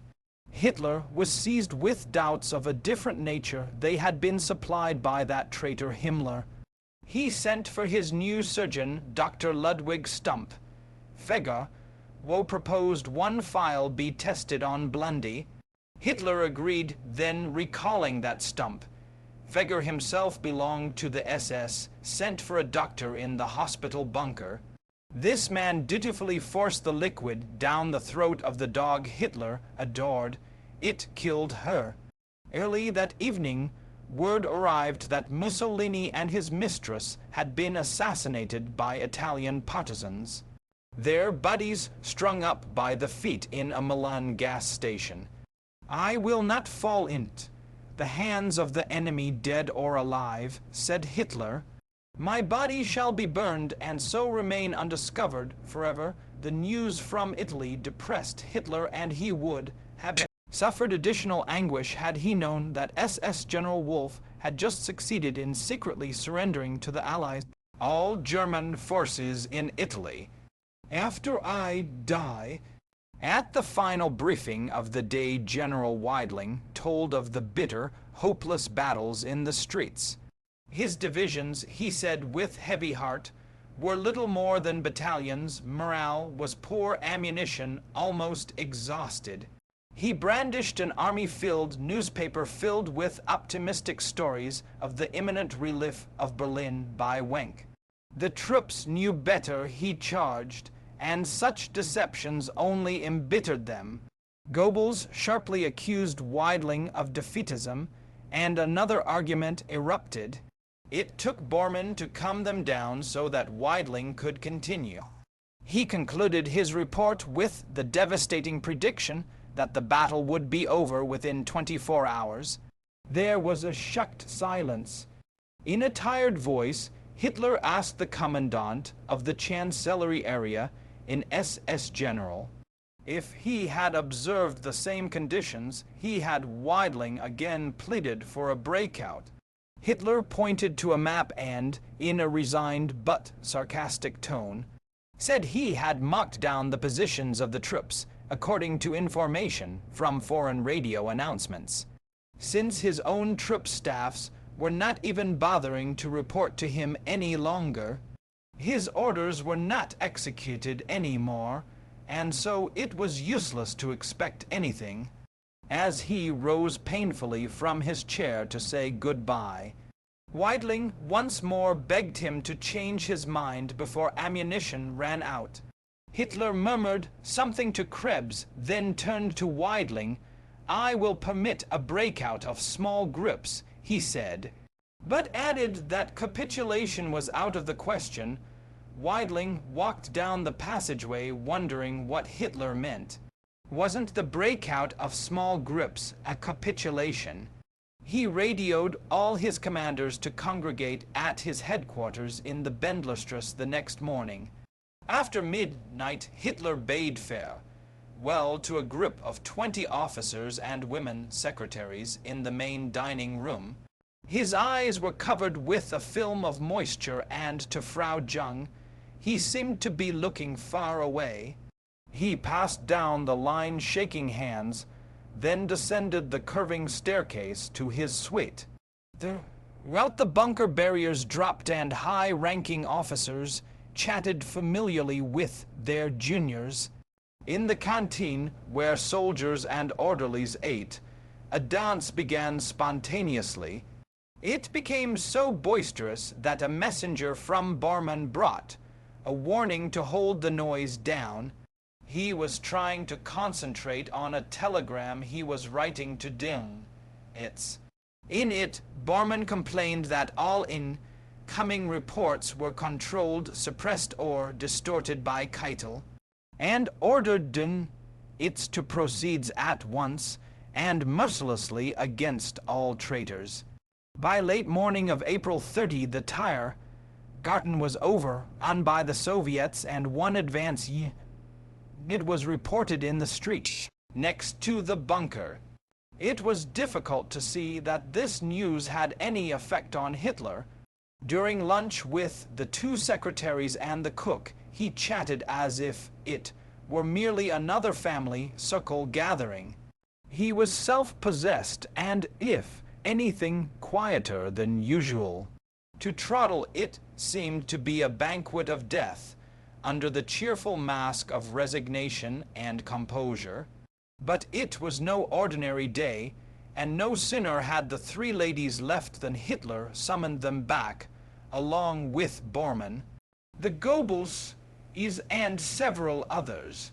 More stooped than ever, he slowly came out of his room with Eva, who was wearing the black dress that was his favorite. Her hair was neatly combed. Hitler began shaking hands with everyone. He was pale, and there were tears in his eyes. He looked directly at Trottle as he held her hand, but did not seem to see her, and mumbled something she could not understand. She stood motionless in a trance, oblivious of everything in the room. The spell was broken somewhat when Eva Hitler, with a sad smile, put an arm around her. "Please at least try to get out of here," she said. Her voice broke into a sob. "Then please greet Munich for me." Hitler took Gunsch aside and said that he and his wife were going to commit suicide. He wanted their bodies burned. "After my death," he explained, "I don't want to be put on exhibition in a Russian wax museum." Gunsch phoned Kempka's quarters at the bunker, asked for something to drink, and said he was coming over. Kempka knew something was wrong. In the last days, no one had thought of alcohol. He found a bottle of cognac and waited. The phone rang. It was Gunsch again. "I need 200 liters of gasoline immediately," he said huskily.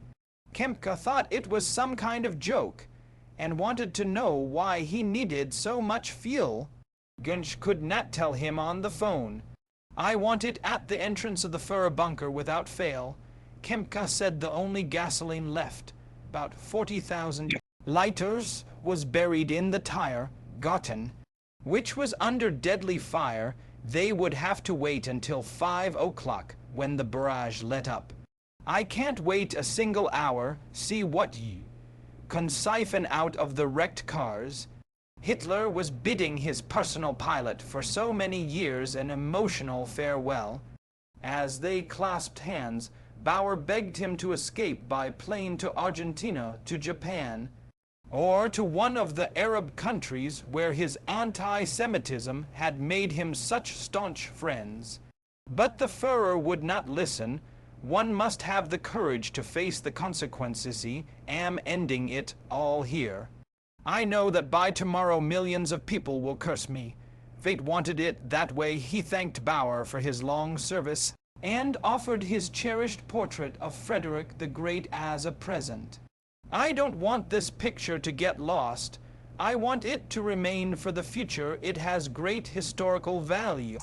Bauer said he would take it only if he were allowed to turn it over later to a museum or gallery. Then with a small smile recalled how often Bauer had grumbled about transporting the large portrait from headquarters. Hitler insisted it was for him personally. He grasped the pilot's hands. "Bauer," he said bitterly, "I want them to write on my tombstone, he was the victim of his generals." The Hitlers sat together on a couch in their suite. Behind them was the bare space where the portrait of Frederick had hung. Eva was the first to be poisoned. At about 3:30 p.m., Hitler picked up his 7.65 caliber Walther pistol. Jelly killed herself with. Walther and Eva had tried to but failed. It had been his companion for years, a defense against the Reds in the early days of the party, the means of gaining attention at the Bürgerbüro. Keller in 1923. He had threatened to kill himself with it during several fits of depression. This time his intention was genuine. On a console was a picture of his mother as a young woman. He put the pistol barrel to his right temple and pulled the trigger. On the upper floor, Trottle Jung was telling the Goebbels children a fairy story to keep them from going down stairs. When a shot echoed along the damp concrete, young Helmut thought it was an enemy bomb and said bull's eye.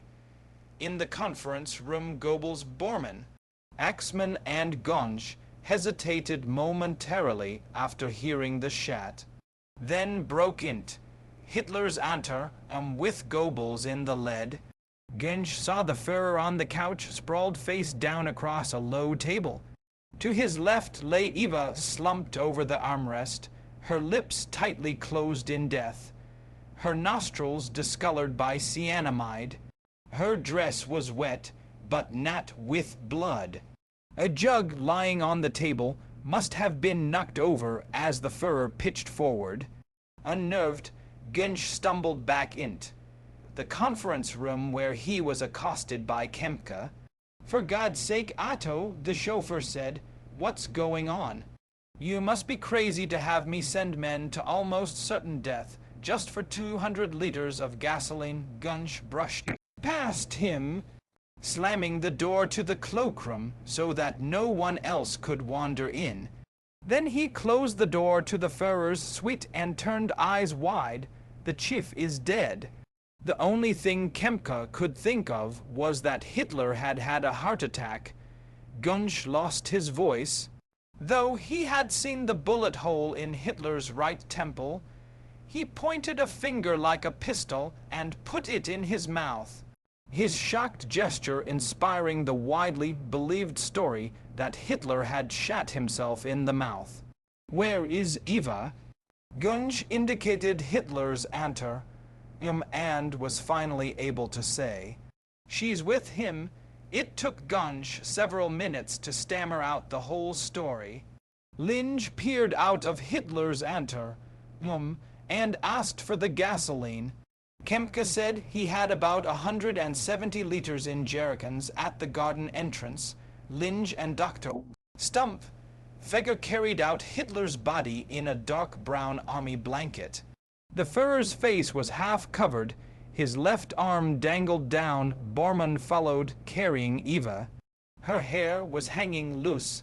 The sight of her in Bormann's arms was too much for Kempka. She had always hated Bormann, and the chauffeur thought, "Not one more step," he called to Gonsch. "I'll carry Eva," then took her away from Bormann. Halfway up the 4 flights of stairs to the garden, her body almost slipped from his grasp. Kempka stopped, unable to continue, until Gonsch moved to his aid, and together they carried Eva into the garden. Another Russian barrage had begun, with shells smashing into the rubble. Only the jagged walls of the Chan celery remained, and these trembled with every shattering explosion. Through a cloud of dust, Kempka saw Hitler's body not 10 feet from the bunker entrance. His trousers were pulled up. His right foot was turned in the characteristic position he always assumed on a long auto trip. Kempka and Gonsch stretched Eva's body out on Hitler's right. All at once the artillery barrage increased in tempo, forcing them to take cover in the bunker entrance. Kempka waited a few minutes, then seized a jerrycan of gasoline and ran back to the bodies. He placed Hitler's left arm closer to his side. It was done only to delay a repellent duty. He could not bring himself to drench the body with gasoline. A gust of wind moved Hitler's hair. Kempka opened the jerrycan. A shell exploded, showering him with debris. Shrapnel whizzed past his head again. he scrambled back for refuge. Gunsch, Kempka, and Linge waited in the entrance for a lull in the shelling. When it came, they returned to the bodies.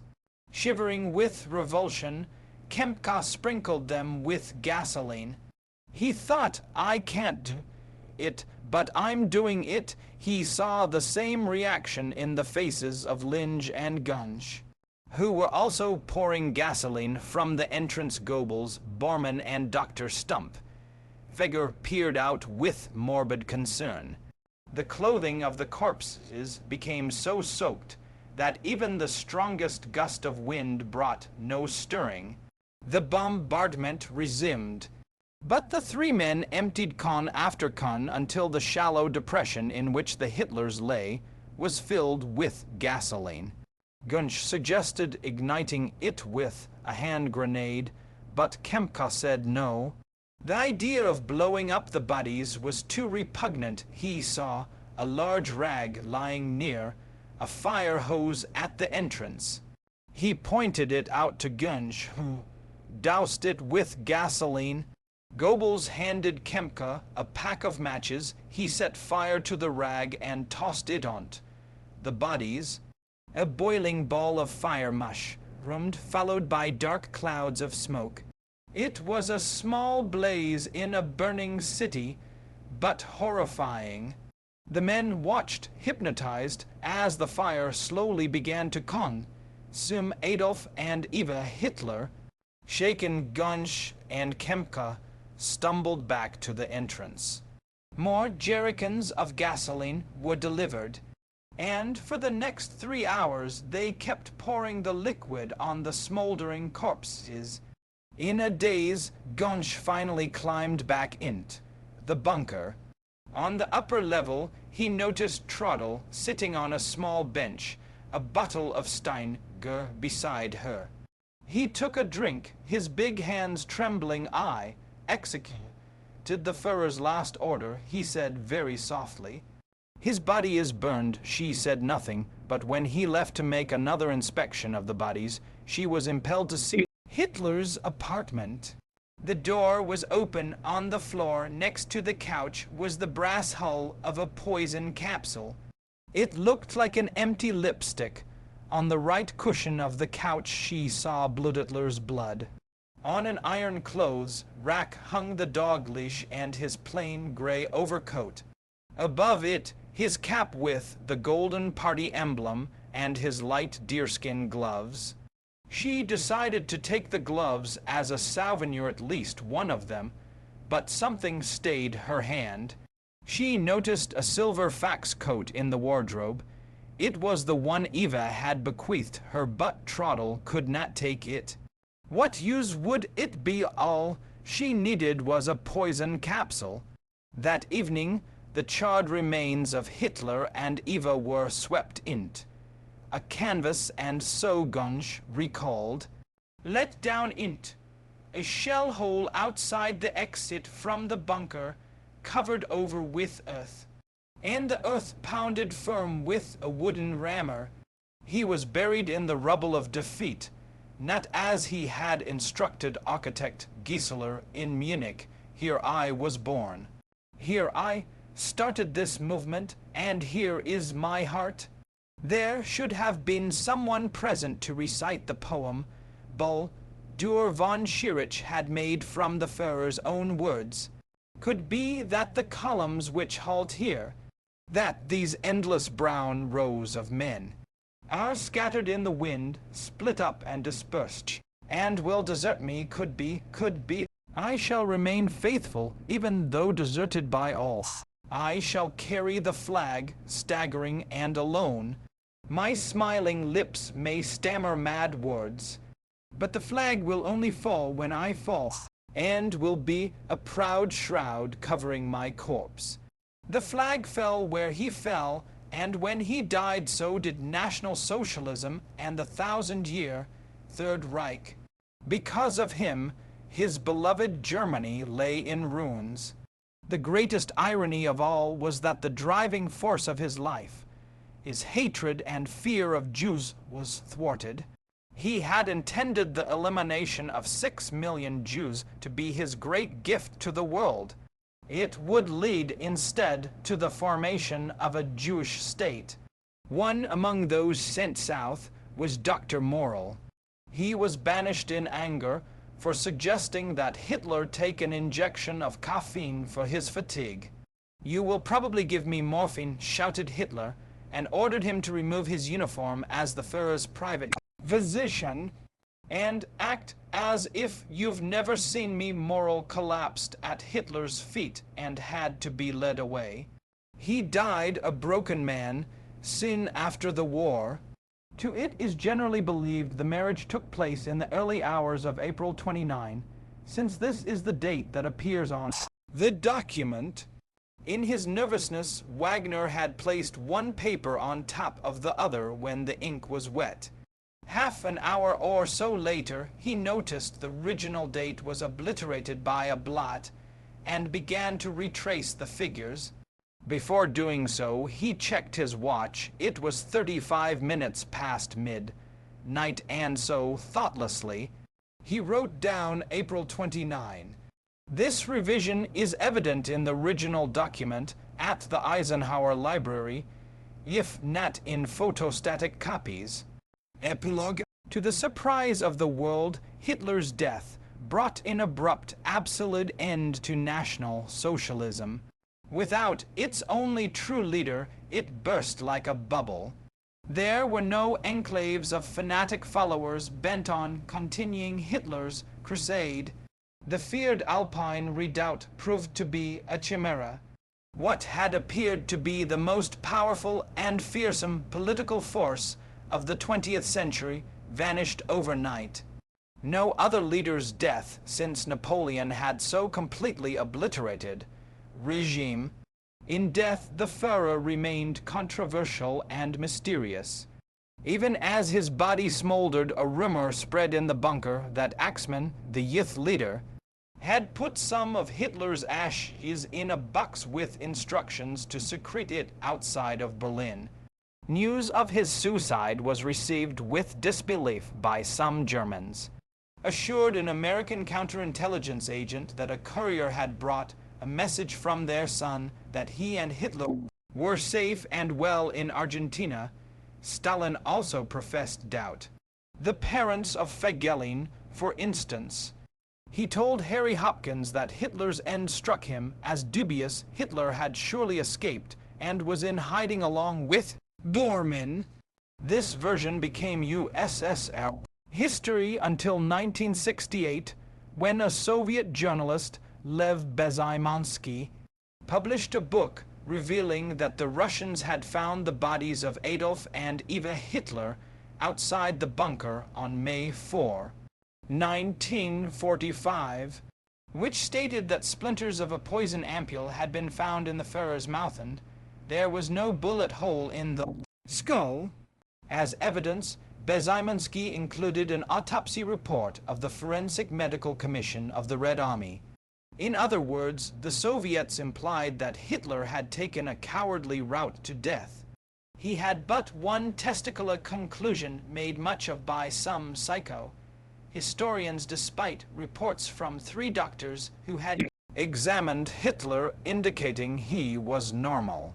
Moreover, added the report, the long-delayed Soviet revelation was received with some suspicion.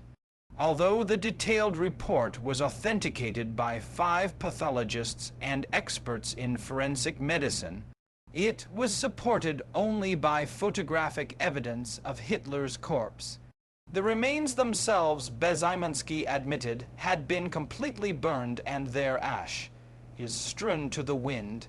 Skeptics wondered why Stalin had spread the story in 1945 that Hitler had escaped when he knew the body had been found.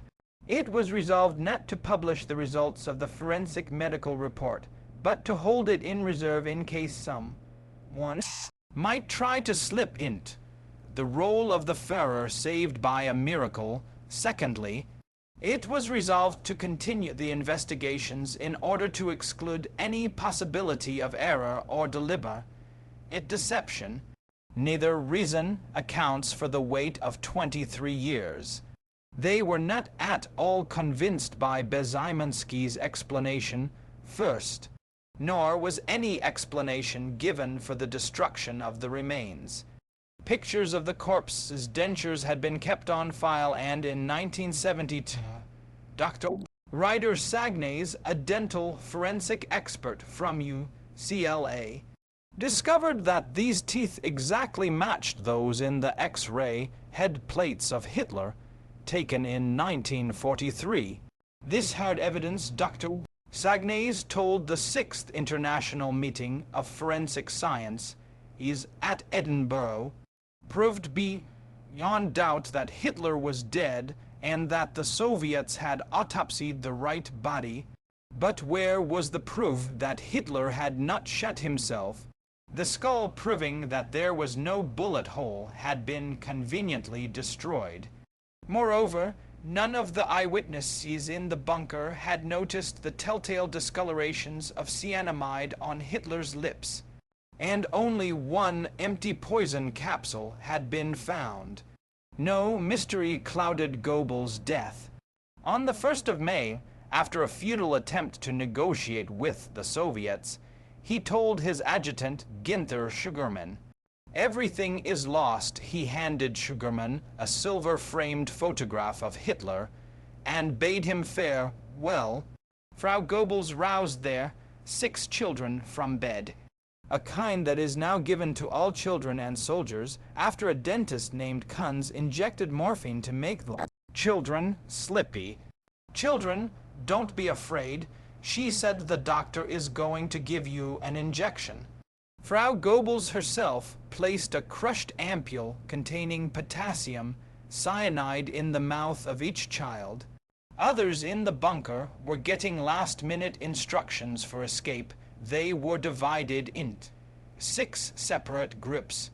At 9 p.m., the first section would make a run for the nearest subway entrance and walk along the tracks to the Friedrichstrasse station. Here they would emerge, cross the Spree River, and head west or northwest until they reached the Western Allies' Ordun. The other 5 groups would follow the same course at intervals. Some were captured, but miraculously few died. At 8:45 p.m., Kempka went to the Goebbels' suite to say goodbye. The children were already dead. Frau Goebbels asked Kempka in a calm voice to send greetings to her son Harold and tell him how she had died. The Goebbels is left their room arm in arm. Utterly calm, he thanked Naumann for his loyalty, and understanding Magda could only hold out her hand. Naumann kissed it. Goebbels wryly remarked that they were going to walk up the steps to the garden so that their friends wouldn't have to carry them. After shaking hands with Naumann, he escorted his silent, pale wife toward the exit.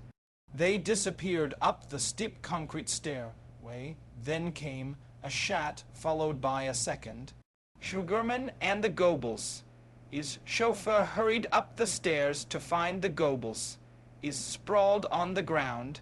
An SS orderly was staring at them, had shut them. He and the 2 newcomers poured 4 jerrycans of gasoline on the bodies and set them afire.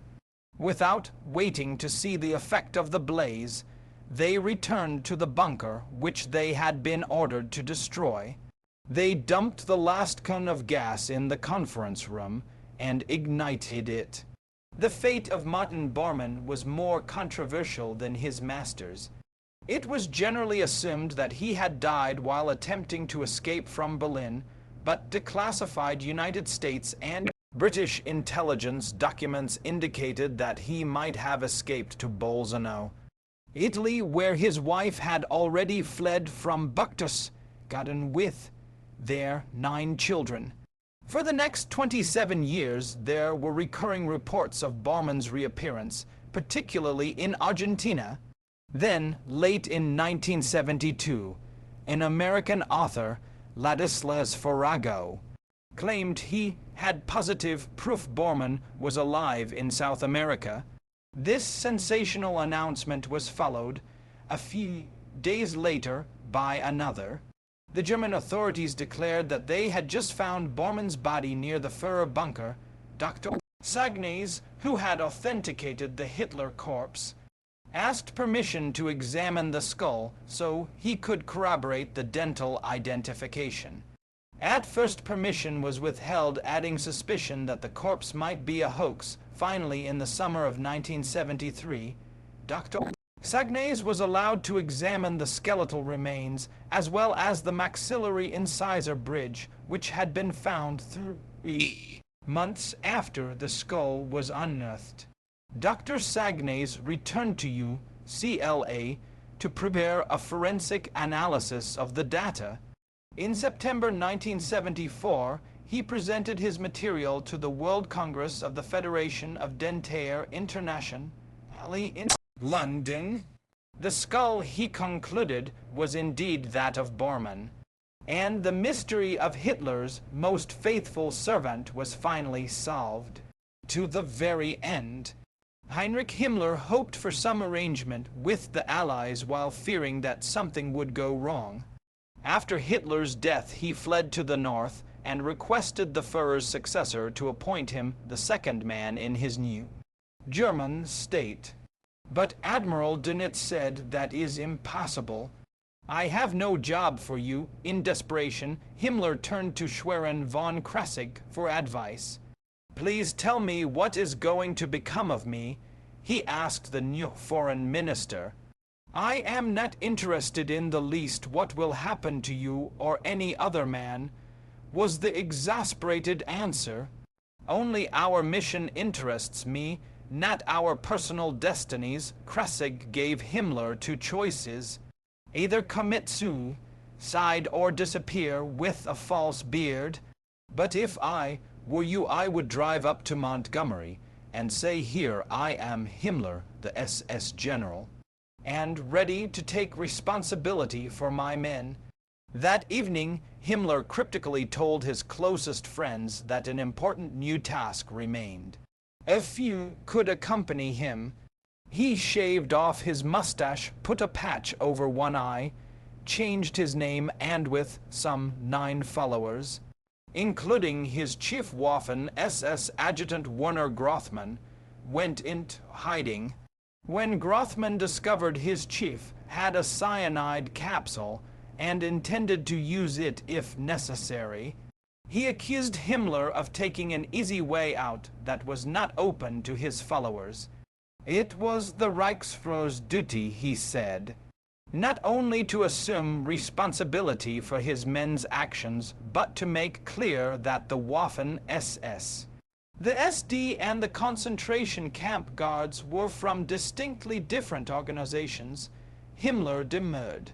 "Then you young officers must tell the world what happened here in German, what I did and what I did not do." Within 2 weeks, Himmler was captured by the British. "After I take the poison," he said, "a doctor conducting a routine examination noticed something in his mouth. But when he reached in to pull out the object, Himmler bit down on the cyanide capsule and died instantly." There were other suicides, but their number were fewer than expected, particularly among the hierarchy. One of whom, Robert Lie, did commit suicide while awaiting trial at Nuremberg. Gring was by far the most defiant prisoner at Nuremberg. He arrived at the prison with an incredibly large cache of Paradas in pills and was taking 40 daily. By the time he testified, however, he was completely free of the drug habit and had cut his weight down more than 40% to 153 pounds. In the courtroom, he almost alone defended his Führer. Unlike so many of the other defendants, he never put blame on others or hid behind the figure of Hitler. He took charge of the prisoner's dock, aggressively dictating a concerted strategy of defense.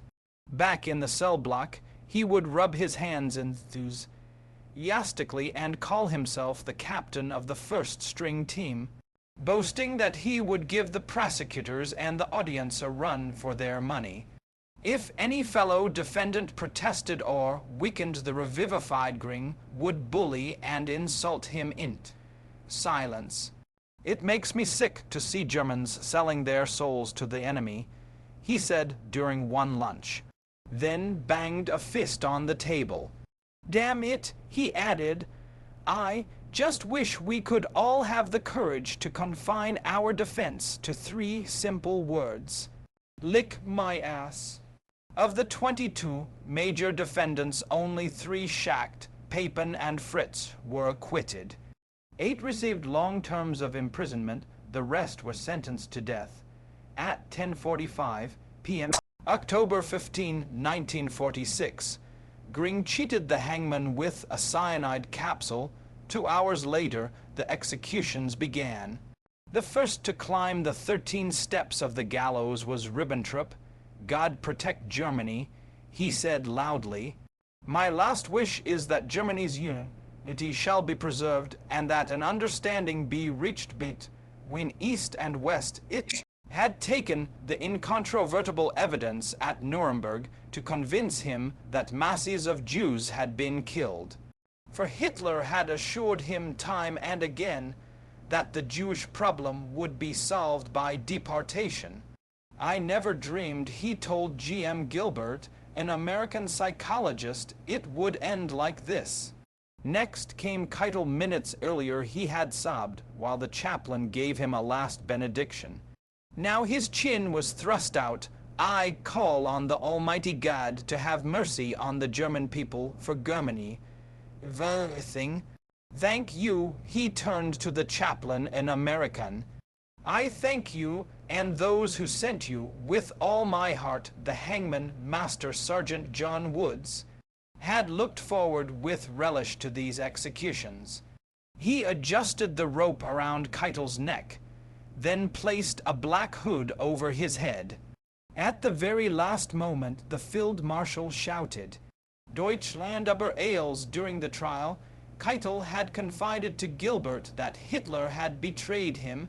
If he did not deceive us by deliberate lies, then he did it by deliberately keeping us in the dark and letting us fight under a false impression. A surprising number of Hitler's family circle survived the last cataclysmic days, the 4 secretaries, his 2 favor, at architects Speer and Giesler, his pilot Bauer, his chauffeur Kempke, his valet Linge, Heim and Koppen, who copied down his table conversations, the best friend of his wife, Frau Schneider, his 2 favor, at fighters Skorzeny and Rudel, the 3 women he particularly admired, Leni Riefan, Stahl, Gerdy Trust and Helene Han Stangl. A number of his agents and ordnance officers not only survived, but were willing to talk freely of their experiences. Puttkamer, Engel, Below, Wunsch, Schultz, and Gunsch. When the last returned to West Germany after 12 years of imprisonment in the Soviet Union and East Germany, he was bewildered by the sight of young men with beards and long hair. Dear friend, Schultz told him, we have lost the war and all is now changed. The young people don't live as we did to shock Gunsch back to reality. Schultz took him to the Berghof. The building had been set afire by the SS on May 4, 1945, and its remains had been gradually destroyed by the Americans. Everything looked different, and it was very difficult even to figure out where the long flight of steps leading up to the house had been. As the 2 men surveyed the scene, Scholzy's wife took their picture, capturing in their stunned faces, as no words could, the definitive end of the man they had worshipped. See this page. The most extraordinary figure in the history of the 20th century had vanished, unlamented except by a faithful few. Acknowledgements. Without the co-operation of numerous people in Germany, Austria, England and the United States, this book could not have been written. Archives and libraries contributed immeasurably. The National Archives, John E. Taylor, John Mendelsohn, Robert Wolfe, George Wagner, the Library of Congress. The main branch of the New York Public Library, the Danbury Court Public Library, the Yale University Library, the Franklin D. Roosevelt Library, Betty Sprigg, Robert Parks, the Weiner Library, London, the Imperial War Museum. London Rose comes the instant, it verzieht, Gechicht Munich voll. Daniel the Bear, is habt stutterchiv Munich the four, Shung, stel für die Gechicht de National, Sozialismus. Hamburg Werner Jackmann, the Bibliothek verzieht, Gechicht Stuttgart Werner Haupt, Gerhard Buck, Dr. Jürgen war the Bundesarchiv Koblenz the instant, it verzieht, Gechicht Vienna Dr. Ludwig Liska and the Landesarchiv Linz Dr. Hans Sternberger. Numerous agencies, organizations, and individuals made substantial contributions to this book. United States, Charles MacDonald and Hannah Zeidlich of the Office of the Chief of Military History. Department of the Army, U.S. Army Intelligence Command, Fort Holabird and Elaine M. Pospischal, fellow authors and historians, Richard Hunser, Telford Taylor, Richard Walton, Dr. John Lukacs, Dr. Harold J. Gordon, Jr., Dr. Eberhard Jekyll, Dr. Ernst Duerling, Dr. Dietrich Orlow, Dr. Reginald Phelps, Dr. Orrin Hale, Dr. Bradley F. Smith, contributors of documents, Edward Whalen, Dave Stanton, Peter Thayer, and Ben E. Swearingen, psychiatrists and physicians, Drs. L. Walzer, Richmond Hubbard, Jason Weiner and Warren Sherman, Edward Weiss, Raymond Garthoff, Michael Erlanger, Arthur Schill, Stone Sigmuller, Otto Zundricht, Peter Repetti, John Stillman and Stuart Richardson of Doubleday and Company, Austria Alfred Janicek Heim, Leiter Mannerheim, Vienna Joseph Adler Asylum, Vienna Dr. Wilfried Dame and Dr. Eleonore Candle Weber, England Alec Howe, Walter Henry Nelson, and Hugh Trevor Roper, Spain Atto Scorzeny, Germany Bavaria Atelier Fernsick Productions, Dr. Helmut Pig, Bayerischer Rundfunk and Funch, Orthilo Schneider and Dittmar Ebert, Prof. Gertie Trust Narengan, Eganhan, Stangl, Harry Schultz Wild, H.S. Hegner, Ginter Serp, Klaus Wiedmann, Major General Gustav Lombard, Erich Kempka, Dr. Werner Koppen, Heinrich Heim, Erich Kern, Mayor Helmut Sindermann, Admiral Karl Jesko von Puttkamer, General Hasso von Manteuffel, Frau Lustjadel, Dr. H.D. Rurs, Hein Ruck, Richard Schultz Cassens, Max Wunsch, Hans Ulrich Rudel, Frau Ilse Braun-Fuck Michels, and two research assistants and interpreters, Inge Jerick and Wolfgang Glaser. Finally, I would like to thank 11 people who contributed outstandingly to the book Roger Bell, the Society for the Studies of the ETO London, for supplying numerous books, Dr. Rudolf Binion, John Jameson, Dr. George Breitbart, and Dr. Eric Roman, all of whom read the entire manuscript and made valuable suggestions. My chief research assistant and interpreter in Germany, Carola Gillick, an indefatigable aide since 1957. My secretary, translator, typist, Ann Thomas, whose suggestions and corrections have been of inestimable value. My two editors at Doubleday, Carolyn Blakemore and Ken McCormick, who somehow managed to make the revisions a pleasure. And my wife, Toshiko, for putting up with Adolf Hitler more than 5 years.